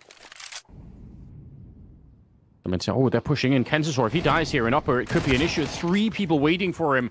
Uh-oh. They just left the door open. NPL, how do you get out of this one? Lurk smokes coming in. Deep flashes as well. He can't see a thing, and he's going to go down.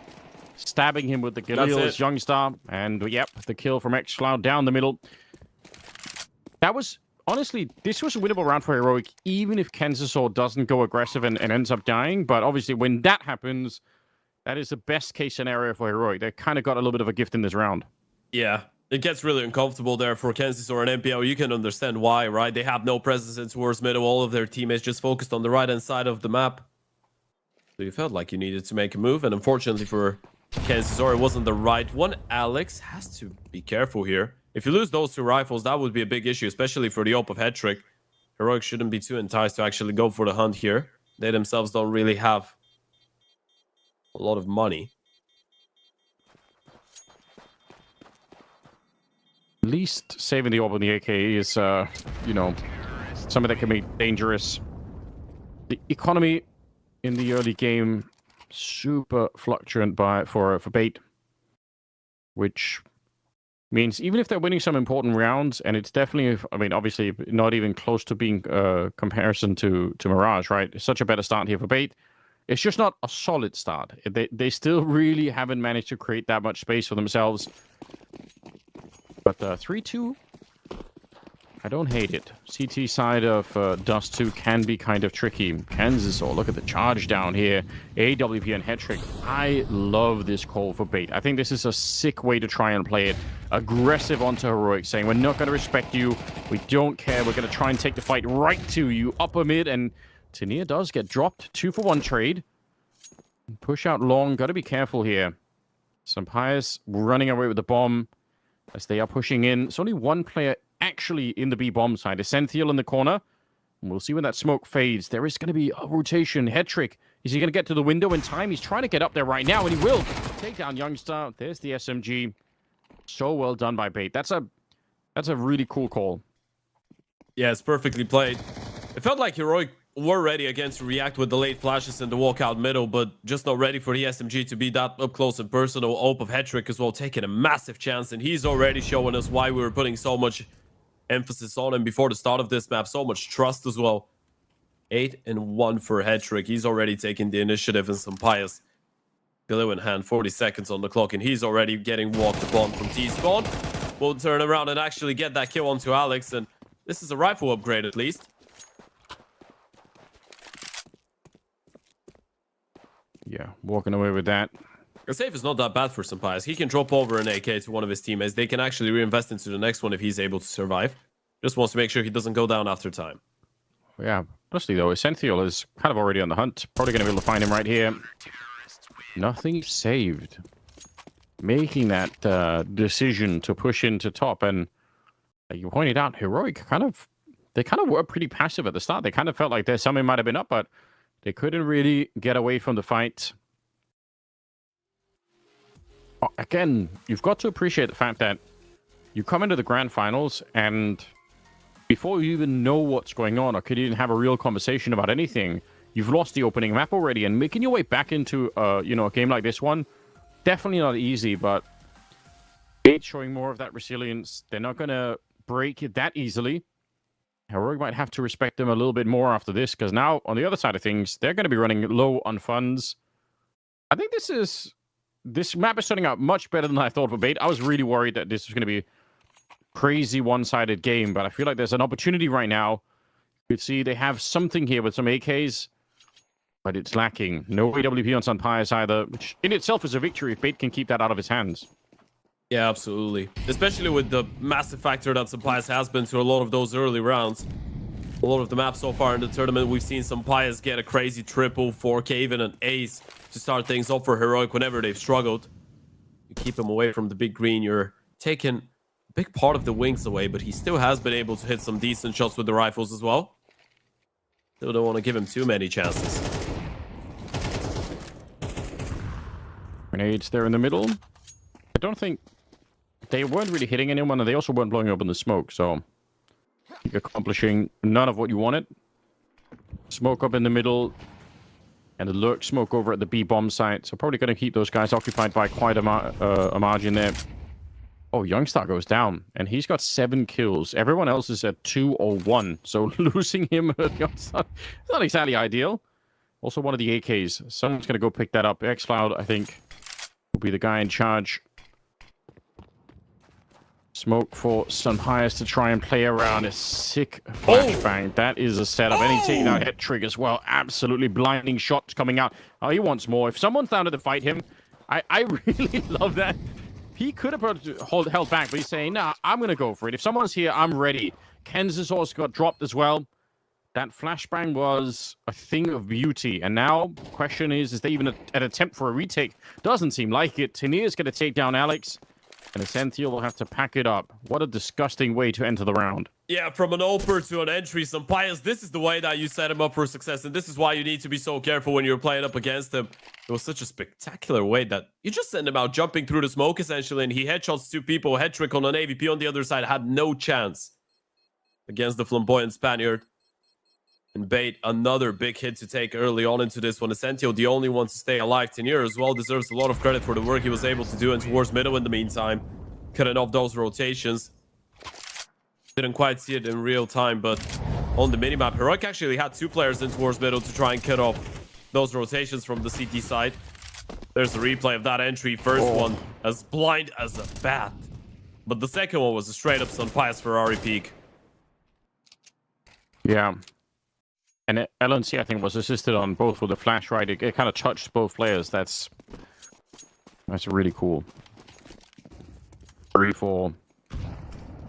It's just one of the issues when you never get to build a real economy on that CT side is the pressure is just on all the time. And, you know, credit to Heroic as well. They know it. That's why they sort of buy the 3 AKs in the previous round. Obviously, they end up winning the round, which is cool. But even if they just have a really close, you know, 2v2 at the end, Heroic can just keep the pressure. Why would you let up? Why would you let Bait have any kind of peace in the opening half here? Yeah. And it's been really difficult, by the way, for Bait to keep track of what Heroic exactly intend to do with that middle control that they're getting. Every single time Bait have allowed Heroic to get middle pretty much for free. They've either went for a B split or did something in towards the B bomb side. So the previous round, when they decided to switch it up, it was a lot more of a surprise. This one, though, a lot more straight up. Did Sunpias fail DHE, or was it some sort of wicked audio mind game that I don't know about? I have to go back and find. I think he just underhanded a grenade. Maybe it probably was just a mistake. I'm probably overreading it. I think here we go. It might have been. Tanir rushing forward, going to get the 1 kill there. Got to be careful. He actually is delivering an AK up there. Falls down so they can pick it up. I'm not necessarily a big fan of that. Boost up though, and apparently doesn't even matter at all. Heroic just don't care. Okay, hat trick. I don't know how he lives through that. He was already low on health, but nice headshot. Yeah, and Heroic just, I mean, it's pretty much straightforward, right? You've got the better rifles, you've got all the grenades, and the team is fired up once again. They're going to type the game 4-4 with an AK in the hands of Hetrick, and he's going to have to settle for that going to the next round. Okay, I mean, again, it's a much better start for Bait. I guess if somehow this was the first map and we pretend the first one was never played, you'd say, oh, this is shaping up to be an interesting grand final because both teams are kind of doing well. You know, you've got some different players that are in here. So it's just because we all have the memory of Mirage that it's kind of hard to separate out. But you're looking at the numbers alone here. It's not bad. Yeah, definitely is. It's just the fact that Heroic are not letting Bait pull one away, right? The one thing that Bait would love right now is to just get a couple rounds in the lead. 2-3 rounds the difference, just to feel like you're in control. So far, though, financially, Heroic are not been letting you get away. Even when you have some cool ideas, even when Hetrick is 9-2 and Kenzie's has dropped 9 kills as well. This one is incredibly important. Hetrick looking for an opening. It's a straight-up duo against Sunpias, but he just fires off the moment he puts out the flash. Yes. Didn't feel like he was going to be in position for at the right time, maybe. That's a lot of fuel going catwalk at the moment. Hetrick, he is surely dead on this one. Oh. Flashed on over, and they are going to keep going. Why wouldn't they? Alex, he has to get a multi-kill here, or this will be a lost round 2. And he's actually doing better than I expected. Eventually, they take him down. They've also lost MPL.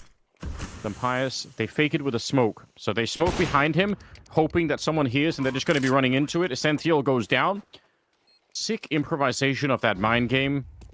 And now it's Kenzisor all on his own. Yeah, you might have heard the steps as well. Flash right into the face. Kenzisor doesn't have a kit, has got a smoke and a molly though, but it's going to be really difficult the moment they spot him out. Yeah. I think you're excited, right? That's what makes the difference. Oh, and they flash him again. Tenier to take the shot. They're playing some really fluid Counter-Strike heroic. Some things are just being made up on the fly, and it still works. Tactical timeout being called from Bait to try and see if they can slow this one down. But now it's heroic in the lead. And the economy, once again, grim on the Bait side. Yeah, and if we're talking about a tactical timeouts, another conversation worth mentioning. Obviously, we did say a lot about Madden, the coach of the side of Bait. You have Sophie and Shedon on the other side doing the prep, and so going in with 2 really early tactical timeouts, it just showed the emphasis and instant impact on all those timeouts as well, right? Heroic, we're putting a lot of early focus on not letting Bait get away with the lead, and it feels like the attacks coming in from the Finn did really make a difference. Let's see if his Russian opponent is going to be able to join in with some cool impact here for Bait. Hero up for Hetrick. A couple pistols around him. You were already able to convert 1 round like this earlier on. You got to feel like Heroic would be a little bit more ready this time around, though. They should be, right? Hetrick's on B. Yeah, still flashes going over. Kind of hard to do a lot with. I do like that, though. Youngstar early to go down. Essential in the corner, but X-Cloud isolating it. So much damage. Very well played. And now it's just a utility question. They can smoke and grenade him up forever, and he can't even escape. LNC actually holding them and locking them in. They want to make sure that AWP doesn't get into the next round. NPL alone with a Deagle against the world. Straight headshot. Can we get another one? It's going to be denied from Tinier. But just imagine if he had hit that straight shot to follow it up. It would have been a sick 1 versus 1. But we're denied that. Heroic on 6 rounds going into the last couple in the half. And they're starting to get that control again. It is not as dominant as it was on Mirage, but it might still be good enough to win. Yeah, you just needed to work a little bit more. And because of Hetrick deciding to go for that hero open the previous one, he's going to be on a scout now. Not even having the finances sufficient to get him on a big green Bait. And this could be Heroic making a push for 8 rounds here on the T side. This is the one that they need to convert. An MPL will just start it off on 20. Well, make that 0 and save for Alex. Oh, dear. Flash on over. Oh, trapped in the corner. Oh, not even the AWP. The scout on Hetrick. He's going to end up going down, and so will Kansas, or they just all get demolished out on long. Double for Sun Pius. And Heroic, they keep it going up to 7. Round number 12. And how much? They've had no money Bait in the first half. Even despite winning some of the rounds, it's just been... It's been pretty middling at the moment. Relentless pressure. This is how we can describe this one. Heroic have just not let Bait feel comfortable. That's the thing. Even when they were winning the rounds, it still felt like an entirely close game. It still felt like such a tense situation that Bait were in at all times. And now you're looking at the final round of this one. It's not even Hetrick fucking the scout. This time it's going to be on MPL, and Heroic again just storming out long. Minute 40, they're already starting to close out the distance. Yeah, Kansas all trying to go for a flank, but LNC was holding it the whole time. They get Alex. It's just pure destruction. It feels like now, maybe not in terms of the score, but in terms of the momentum, we're right back on Mirage, where Heroic are just basically crushing the Bait side. Rolling through the map very fast. FAMAS at the back, not going to do anything with it.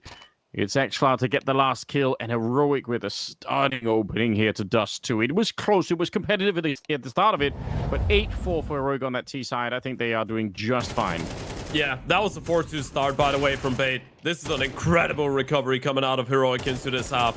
And we were having that conversation earlier as well. That would be such a massive result for that Heroic organization as well. Having won a single tournament since the Blast Premier Spring Finals 2023. Yabi, Katie, and Tessis, Shush, and Stown. This would be the first one. Even the previous iteration of Heroic, the really impressive one that made it into the playoffs. of the Shanghai Major. Nerds, Kicksan, Dexter, Shush, and Tessis, even they couldn't win a trophy. Even they couldn't win a tournament. Of course, we're talking both online and LAN as well. Yeah, what a nice gift to this lineup.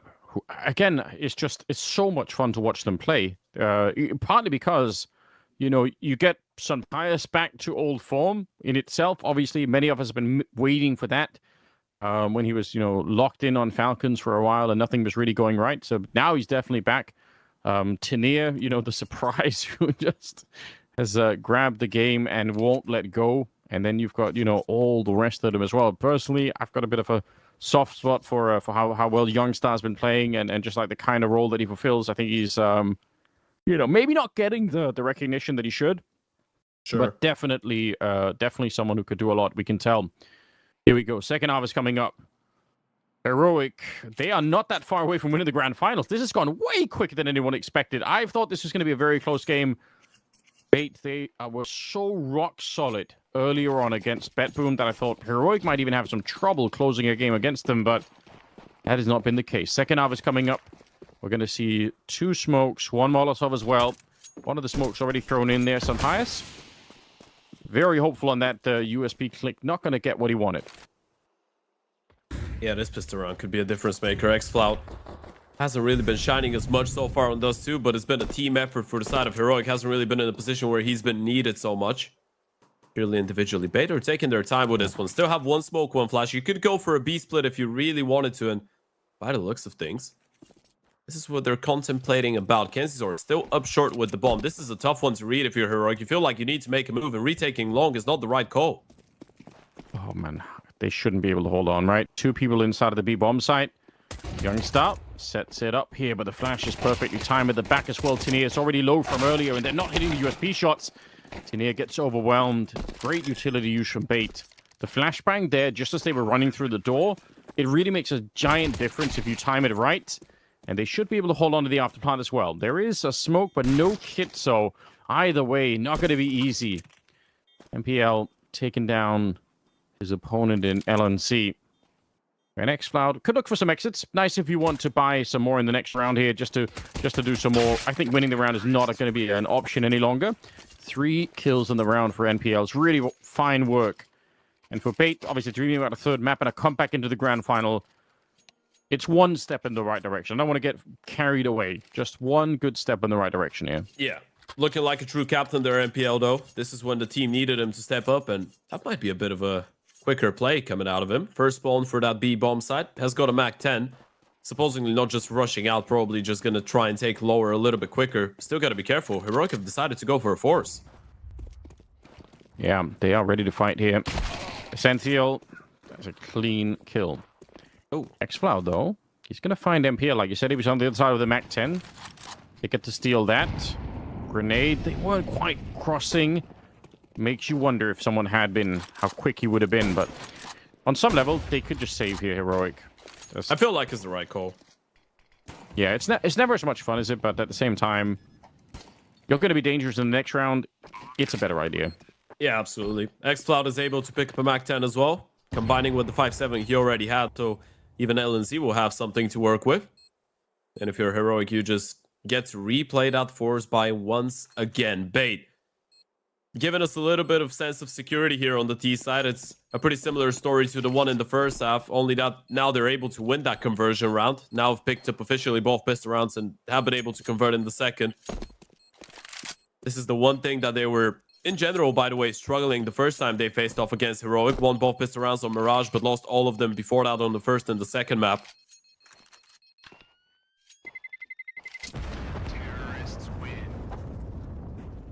Hey, it's still, I'm still nervous. I'm still nervous on their behalf. I don't want to be too pessimistic, but there is a sense here that once Heroic pick up the rifles, it could go a different kind of way, but the truth is also we haven't seen the really cool version of Bait that we obviously saw earlier in the tournament, so it's possible that once they get a couple of more players into the mix here, it could look like it could look and feel like a different team. Still some of them that you're lacking a bit behind. Enzisaurus Nice little kill to begin with. Upper dark as well. Youngstar's going to get the trade onto Drop the bomb. Essential. Yeah, a bit Did he? awkward, perhaps. Oh no, it's on Hedrick. Okay. Yeah, Did so the- that. Yeah, I thought he was going to be able to pick up a rifle, though, but I guess he wanted to make it out of there rather quickly. Scout is still in play from Sun Pius, and we haven't got to see really any action from it. Might not get to see this either, because the way that they're set up, it could easily be another B-split just coming out here, and I think Heroic are gambling everything on this side. I don't hate it, but the gamble so far not paying off. NPL actually finding that. Okay, whatever. Through the smoke. The fact that it's Youngstar, though, is also very indicative, because obviously he was in upper dark, so once they see that name on the scoreboard, they're going to be suspicious. Yeah. Now you can even think about playing for some of those bonus skills. Mac 10 looking for the money. Pius firing a couple shots, but this will be bait, making this a one-round game on Dustu. Now, again, as we said, not panic stations just yet for Heroic. We're yet to actually see them on their first buy round, and Pius will be able to claim one more kill onto NPL. But this is bait really trying to stay in this game. First buy coming up now. Not sure if there's going to be enough money to put Pius on a big green, but there definitely will be rifles involved, and there still is a smile on the face of Youngster. In general, Heroic have looked pretty optimistic so far today. Doesn't feel like it's easy to put them out of their mood. Yeah, I think that's been true like across a bunch of the Heroic games that I've seen, at least. I think I can count like maybe one or two where it really looks like they feel a bit desperate and the mood kind of dies. But I feel in general they do like they're just enjoying the game, which goes a long way.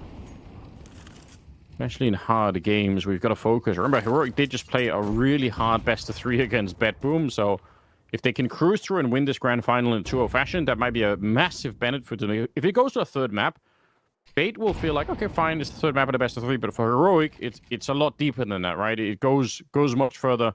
Yeah. It's suddenly a very long day of Counter-Strike. Sampius does have that AWP. Xcloud in position with the smoke already in hand. They're going to try and make their way through, but he's absolutely ready. No flash. Kenzisol goes straight down. Smoke goes up again. He wants to push on through. That's very risky, but he wanted to be there to help out the teammates. Two inside of the B bomb site. Tania very nicely handled. Comes out, swinging for it. Spins around, but it's Youngstar inside of the bomb site to take down Essential. And an important round win here for Heroic. Obviously, as much as we're talking about Bait making the comeback and, dreaming of that third map for Heroic, it really is the case of just get into the second half as early as you can and shut them down before they get warmed up. Yeah, this is where the experience of Sampius comes in, by the way. You might look at this play and say, whoa, it's a little bit reckless, right? Just pushing through the smoke like that for another kill. He actually does so because he wants to look desperate. He wants Bait to believe that he's doing that to support a solo B player, and then you realize both Tenier and Youngster were in towards that bomb site. Sampius was just making sure that you're going in. And if he doesn't spot anyone, well, instant signal to go back in towards that A bomb site. Bait do get stopped right in their tracks. Yeah, that's an important point. I just want to, to try and highlight that, because that's the kind of stuff that's sometimes hard to catch in the moment. Sure. And maybe especially hard if you're not, if you're, for some of us who are playing, lower level Counter-Strike. That's definitely true, right? You look like you have to reinforce the B bomb site that aggressively. And they kind of go for it, not expecting for two people to be there. Very interesting stuff. Smoke goes up to the corner. LNC is in the pit, but he does need a teammate there. They can't leave him alone. Xcloud turning his back, going to be flashed in. That's a sneaky flash once again. LNC comes out with a kill, but it was Sampius throwing that deep grenade, and it burned out almost all of long. NPL on the other side here. Sampius, how quick is he going to be? Not quick enough is the answer. Bested by NPL. And 2 versus 2 now. Again, Heroic very dynamic in this one. Look at them moving up the middle. They're not just sitting around and waiting. They're actually taking charge of the round, and that could easily work. Yeah, you're working with the only thing that you know. The only certain is NPL's out long, right? We have no clue where Essentio is, but if we just double up, push top middle in towards those long doors, there is a chance we're going to find at least one of those T's, and this time around, they're going to find both of them. I don't think Beta ready for the timing. It really doesn't look like it. Essential, I think he's already dead. Ooh, You should know. This is so cool. He could have killed him. He doesn't pull the trigger. He wants to set it up for the double, and he will. It's so clean. The temptation to take that shot has got to be itching at him, but he's playing so far above his years. How is he so good already?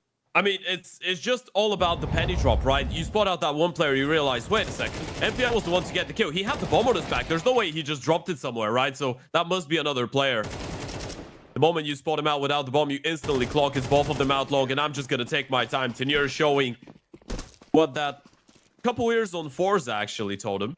Played under Jerry for a little while. Of course, he's gone through multiple CAS teams over the years, but a lot of firepower in them, and the fact that he's just now making his debut internationally. I mean, he's already 24 years of age, played Tier 2, Tier 3 Counter-Strike for quite a while, when the individual skill is definitely there to back it. It's just impressive that he's able to keep performing like that in a higher level.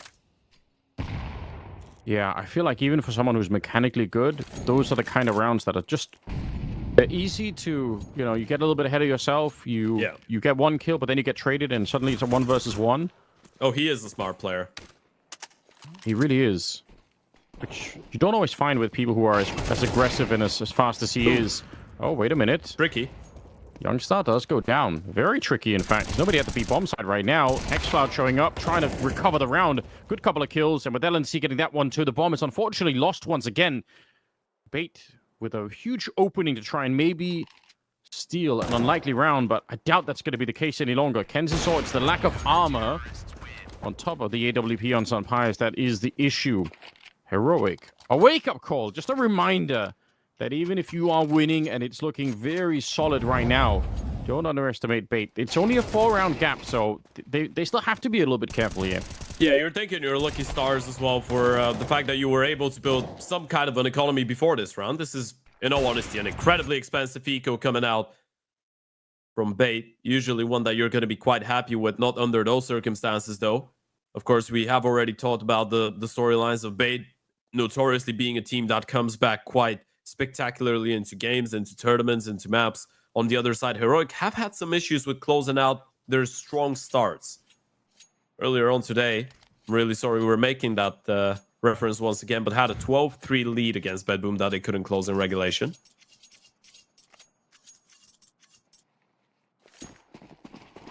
There's just no way to forget about it. No, unfortunately not. Some highest scoped up down the middle. Thought about it. He wanted to blow open the smoke, but decides now is not the time. I feel like we're teetering on the edge of Bait really making this a serious comeback. It's just so close. Like you can tell that the engine isn't quite warmed up. We're not really getting enough speed. But 1 or 2 rounds here. I think if they can win 2 in a row, the whole sense in this game can change. Like everything could be different for Bait. What a position. Tenier drops him. Enzisaur has been a real revelation so far. Both maps, he's been playing super good. Unfortunately, he needs more backup, and now he's dead. And no mind the backup will bring him back in this one. They have only one flash. The Oper's on the A-bomb side. That flash needs to be spectacular out of NPL. Yeah, you're right. A shot that Sunpies will hit every single time. Trying to get a bit closer. Smoke's going up as well, but he's already done enough here. Just keeping them back and making it expensive. Little grenade. Let him get the bomb plant. It doesn't really matter. Just don't lose the 5-on-3. And now the rest of Heroic going to be circling the bomb site. NPL, like you said, they don't have any more grenades. They can't flash their way into this kind of a fight. He just has to jiggle it. Swings wide. Oh my god, it's Senthiel as well with a headshot. I don't know what happened, but Youngstar and Tenier somehow not ready for it. It's going to be xFlower, though, trying to bring it back, and LNC goes down just at the same time. 2 versus 2. And Sunpies dragged back into the round. Now they need his help. xFlower, that is insane. A 180 to take down NPL. He's lightning fast. There's the tornado of death. xFlower with a triple kill out of nowhere, but that double was the cherry on top. And that might be the trophy there. It might be the tournament right in the grasp of Heroic. It was a damn close round as well. Tenier opens things up. Sunpies able to claim another one. A 3 versus 5 that Bait nearly bring back. Heroic just thought there was flashes coming in. Youngsters turning around to dodge a flash. There was no utility on the T side of things, but xFlower with a phenomenal double. Look at that once again. This could be what wins you the tournament. It could be what secures you the entire map, and Bait desperate. Need 5 in a row.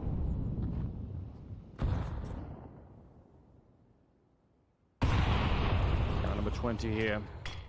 All on the line. Bait finding to get this one into overtime. They are known to play an overtime or two, but you can't shake the feeling that they never even have got into the grand final. And I guess, if anything, we should just be crediting Heroic with playing such a fast and suffocating style that Bait never stood a chance right now. Going to be a flash around the corner here. Xcloud just trying to put a bit of pressure on. Let's see what Sumpires could do. MPL, that is insanely risky. Sumpires is exactly the kind of AWP that can get those kind of shots. Nobody's dead yet, but they are trying to make their way up catwalk. Still 3 of them in the middle, so it's Kansas all here. Smoke going up towards CT spawn. Looks like they are going to be going all of them catwalk, and it could work. You could see Sumpires in a risky position. They've got 2 down on long, so the fact is, if Sumpires gets even 1 kill, that's going to slow them down enough, and I think the backup is going to be there. Oh! He's not going to get 1. He'll make it a quick 2, swings in for a 3rd, and very nearly has it. Tania goes down, and Sumpires will burn at the back of the site. But it's not done yet. We're talking 25 seconds here to try and hold on to the grand final. Shut down before we get the bomb plant. NPL, I can't believe he's still alive, and it will only be for a second as well. Shut down by LNC. Heroic claim this grand final in a shocking fashion. Your champions here at CCT Global Finals. It will be Heroic. The first time we see the Heroic organization in the Champions of Champions tournament, and they win the Season 2 Global Finals. It's kisses, smiles, and a lot of celebrations, and what a way to do it after such a competitive event. So many difficult games, so many times when we've questioned what will happen when Heroic finally get tested. Well, there's the answer. They collect themselves, they bounce back, and they win it like true champions. Such a fantastic tournament from them, and they've been put to the test. They've had some real tough opponents. We just saw the game earlier against BetBoom, and Bait, I thought it was going to get even better. I thought it was going to be on the incline, but Heroic, they were just warming up in the day. That's some spectacular best of 3s that they played here today, and well deserved.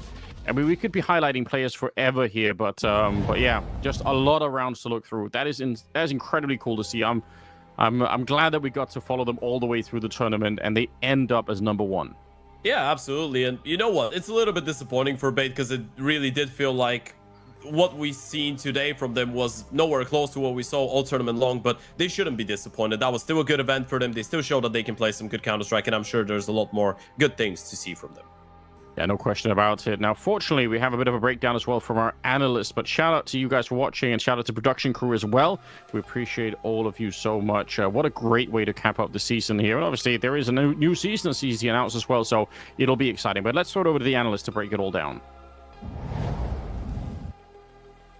Mirage streak broken, and the series streak broken as well for Bait, not being able to get it over the line here, but credit to Heroic, man. Just a beautiful brand of CS that we watched today, and I mean, it makes our job so much easier to watch just that level of Counter-Strike from a team like that. Yeah, I mean, it was definitely the best performance we've seen out of Heroic, coming through at the perfect time. You couldn't have asked for a better run right there in the grand finals to really pull all of the pieces together and to show that level of cohesion that we knew coming into it. We talked about Heroics out of the gates right there, looking like they were going to be the favorites for the event. Their pathway was incredibly difficult, having to take on the best teams consistently, getting sent into the lower bracket by Bait, and coming back with a vengeance. They wanted this win, they take it, and they looked incredibly hungry in this grand final, man.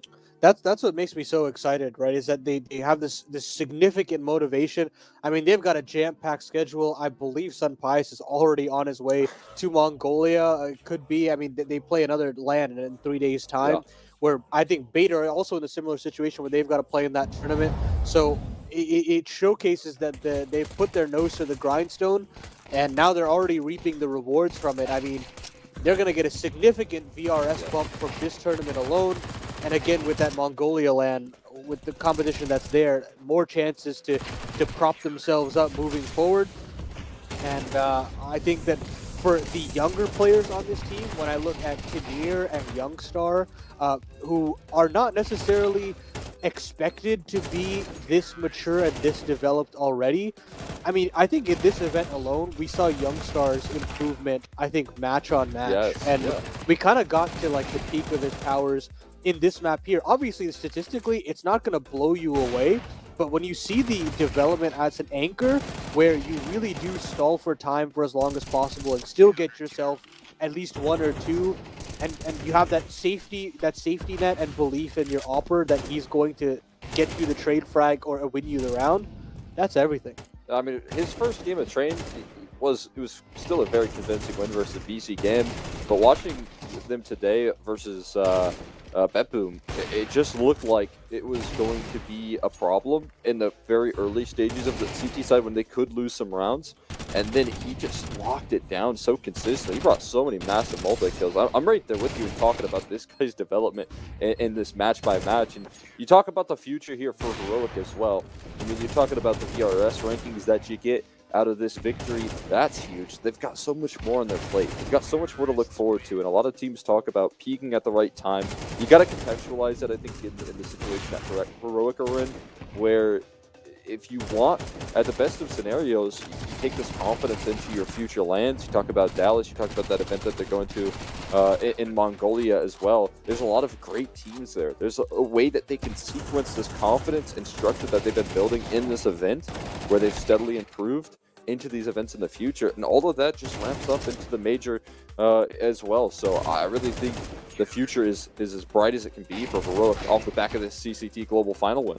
Yeah, there's this example that I always like to give in history, where when Vitality first came into Counter-Strike, it was basically when Zaiwu initially approached the game. They had a rookie IGL essentially in Alex, who was still learning how to play the game, and they go to a DreamHack Open. They win that DreamHack Open. They use that momentum to qualify through the minor system, and then the rest is history. They are now Grand Slam champions. So obviously that road it's not 1-to-1 exactly, but I think the idea is the same. Is that you come to these tournaments with the expectation of trying to lift the trophy, and you use that momentum to develop players and make them feel more comfortable when you do get to those bigger, more pressure-filled situations. And with some big lands on the horizon, getting a win like this over some seasoned teams, don't get me wrong. I mean, you got to get a win over former major champion in Boomich, and to do it over this Bait team, who have clearly turned the page in their development as well, with surprisingly mature players in terms of how young they are and how developed they already look. You've got to give credit to them where credit is due. But we've got an interview ready and ready to go. I believe we've got Youngstar on the mic here. Congratulations, man! It's a huge victory for you guys, and to do it with 2 best of 3s in the day, it must feel good. Yeah, it's been 2 long days. With the 2 best of 3s per day, it's very tough mentally, right? But it feels very good to win both of them, every game. Yeah, I mean, talking about all of the reps that you guys are getting, I would just watch you guys develop in the server today and in the grand finals. I mean, with the amount of games that you are playing right now, how's the chemistry building over time with this roster? I mean, I feel like the chemistry always has been there, ever since we started this project. Even in-game and outside of the game, we're just joking, having fun. Every personality is good with each other. It's like a family, So yeah. While we're playing, we sometimes we don't even have to talk. We just do the right moves, And it's rare to see 4 or 5 months in, we're already having very good chemistry, and it's working out well. Well, talk to me about that ace you had on Train in the previous game. I saw you get fired up, and I gotta imagine your perspective of that game must have been just grueling, having to deal with that B-bomb site.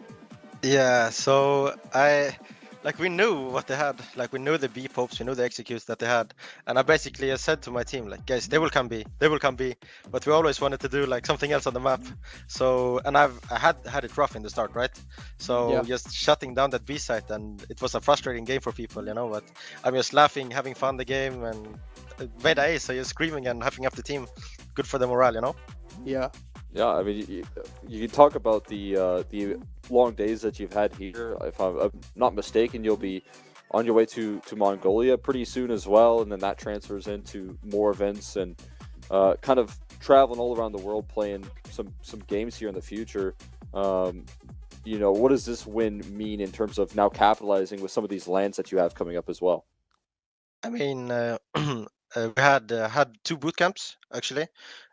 before, like before the major and even before that, and we had like very long days. So we've been prepping like all days, day in and out, preparing for this. So to see like that we can win a title like this, it gives us more confidence, that we're doing things right, step by step. And we like, of course, we shown great results like early in the blast in Katu. Like we did some wins, but we just wanna get the consistency, And I think this win gives everyone confidence in the team. Well, congratulations again, Youngstar. We'll see you guys very, very soon, I'm sure. Hope you guys get some good rest after these long days and enjoy the win. Right. Thank you so much. Have a good one, guys. Thank you. Of course, you too. Bye. Well, dang, man. What a journey it's been for Heroic, having to go through everything that this tournament threw at them, and they rose out the victors after a pretty dominant victory. I'd say that they'd be pretty satisfied. Absolutely. There's so much to be satisfied about. And especially if you talk about like just that great grand final, man. There's no better way to cap it off than how Heroic just did right there. It felt like just a full team effort. It felt like everyone got involved. Even for Youngstar, who looked like he let out all of that frustration with that one ace back in the last series. So really cool to see that sort of development come through from this team, and it all to pay off in the biggest moment on the biggest matchup of this event. Yeah, consolations and commiserations to Bait here in this matchup. Of course, never could really get stuck into this game, and I don't even think it's their fault. You had win conditions prop up for moments. You had NPL show up here and there. Kenzazor even had his moments, but unfortunately, when you play up against a Heroic that's feeling that good in that situation, it's always going to be a tough task. But that's definitely not the last you've heard of them. They're definitely a team to keep an eye on, especially with their development across this tournament and over the MRQ as well. But that's going to do it here on the broadcast here for the CCT Global Finals. We hope you enjoyed these long 4 days of action-packed Counter-Strike from production, from the casters, from us here in the analyst desk. We hope you guys enjoyed, and we hope you take care and enjoy your nights.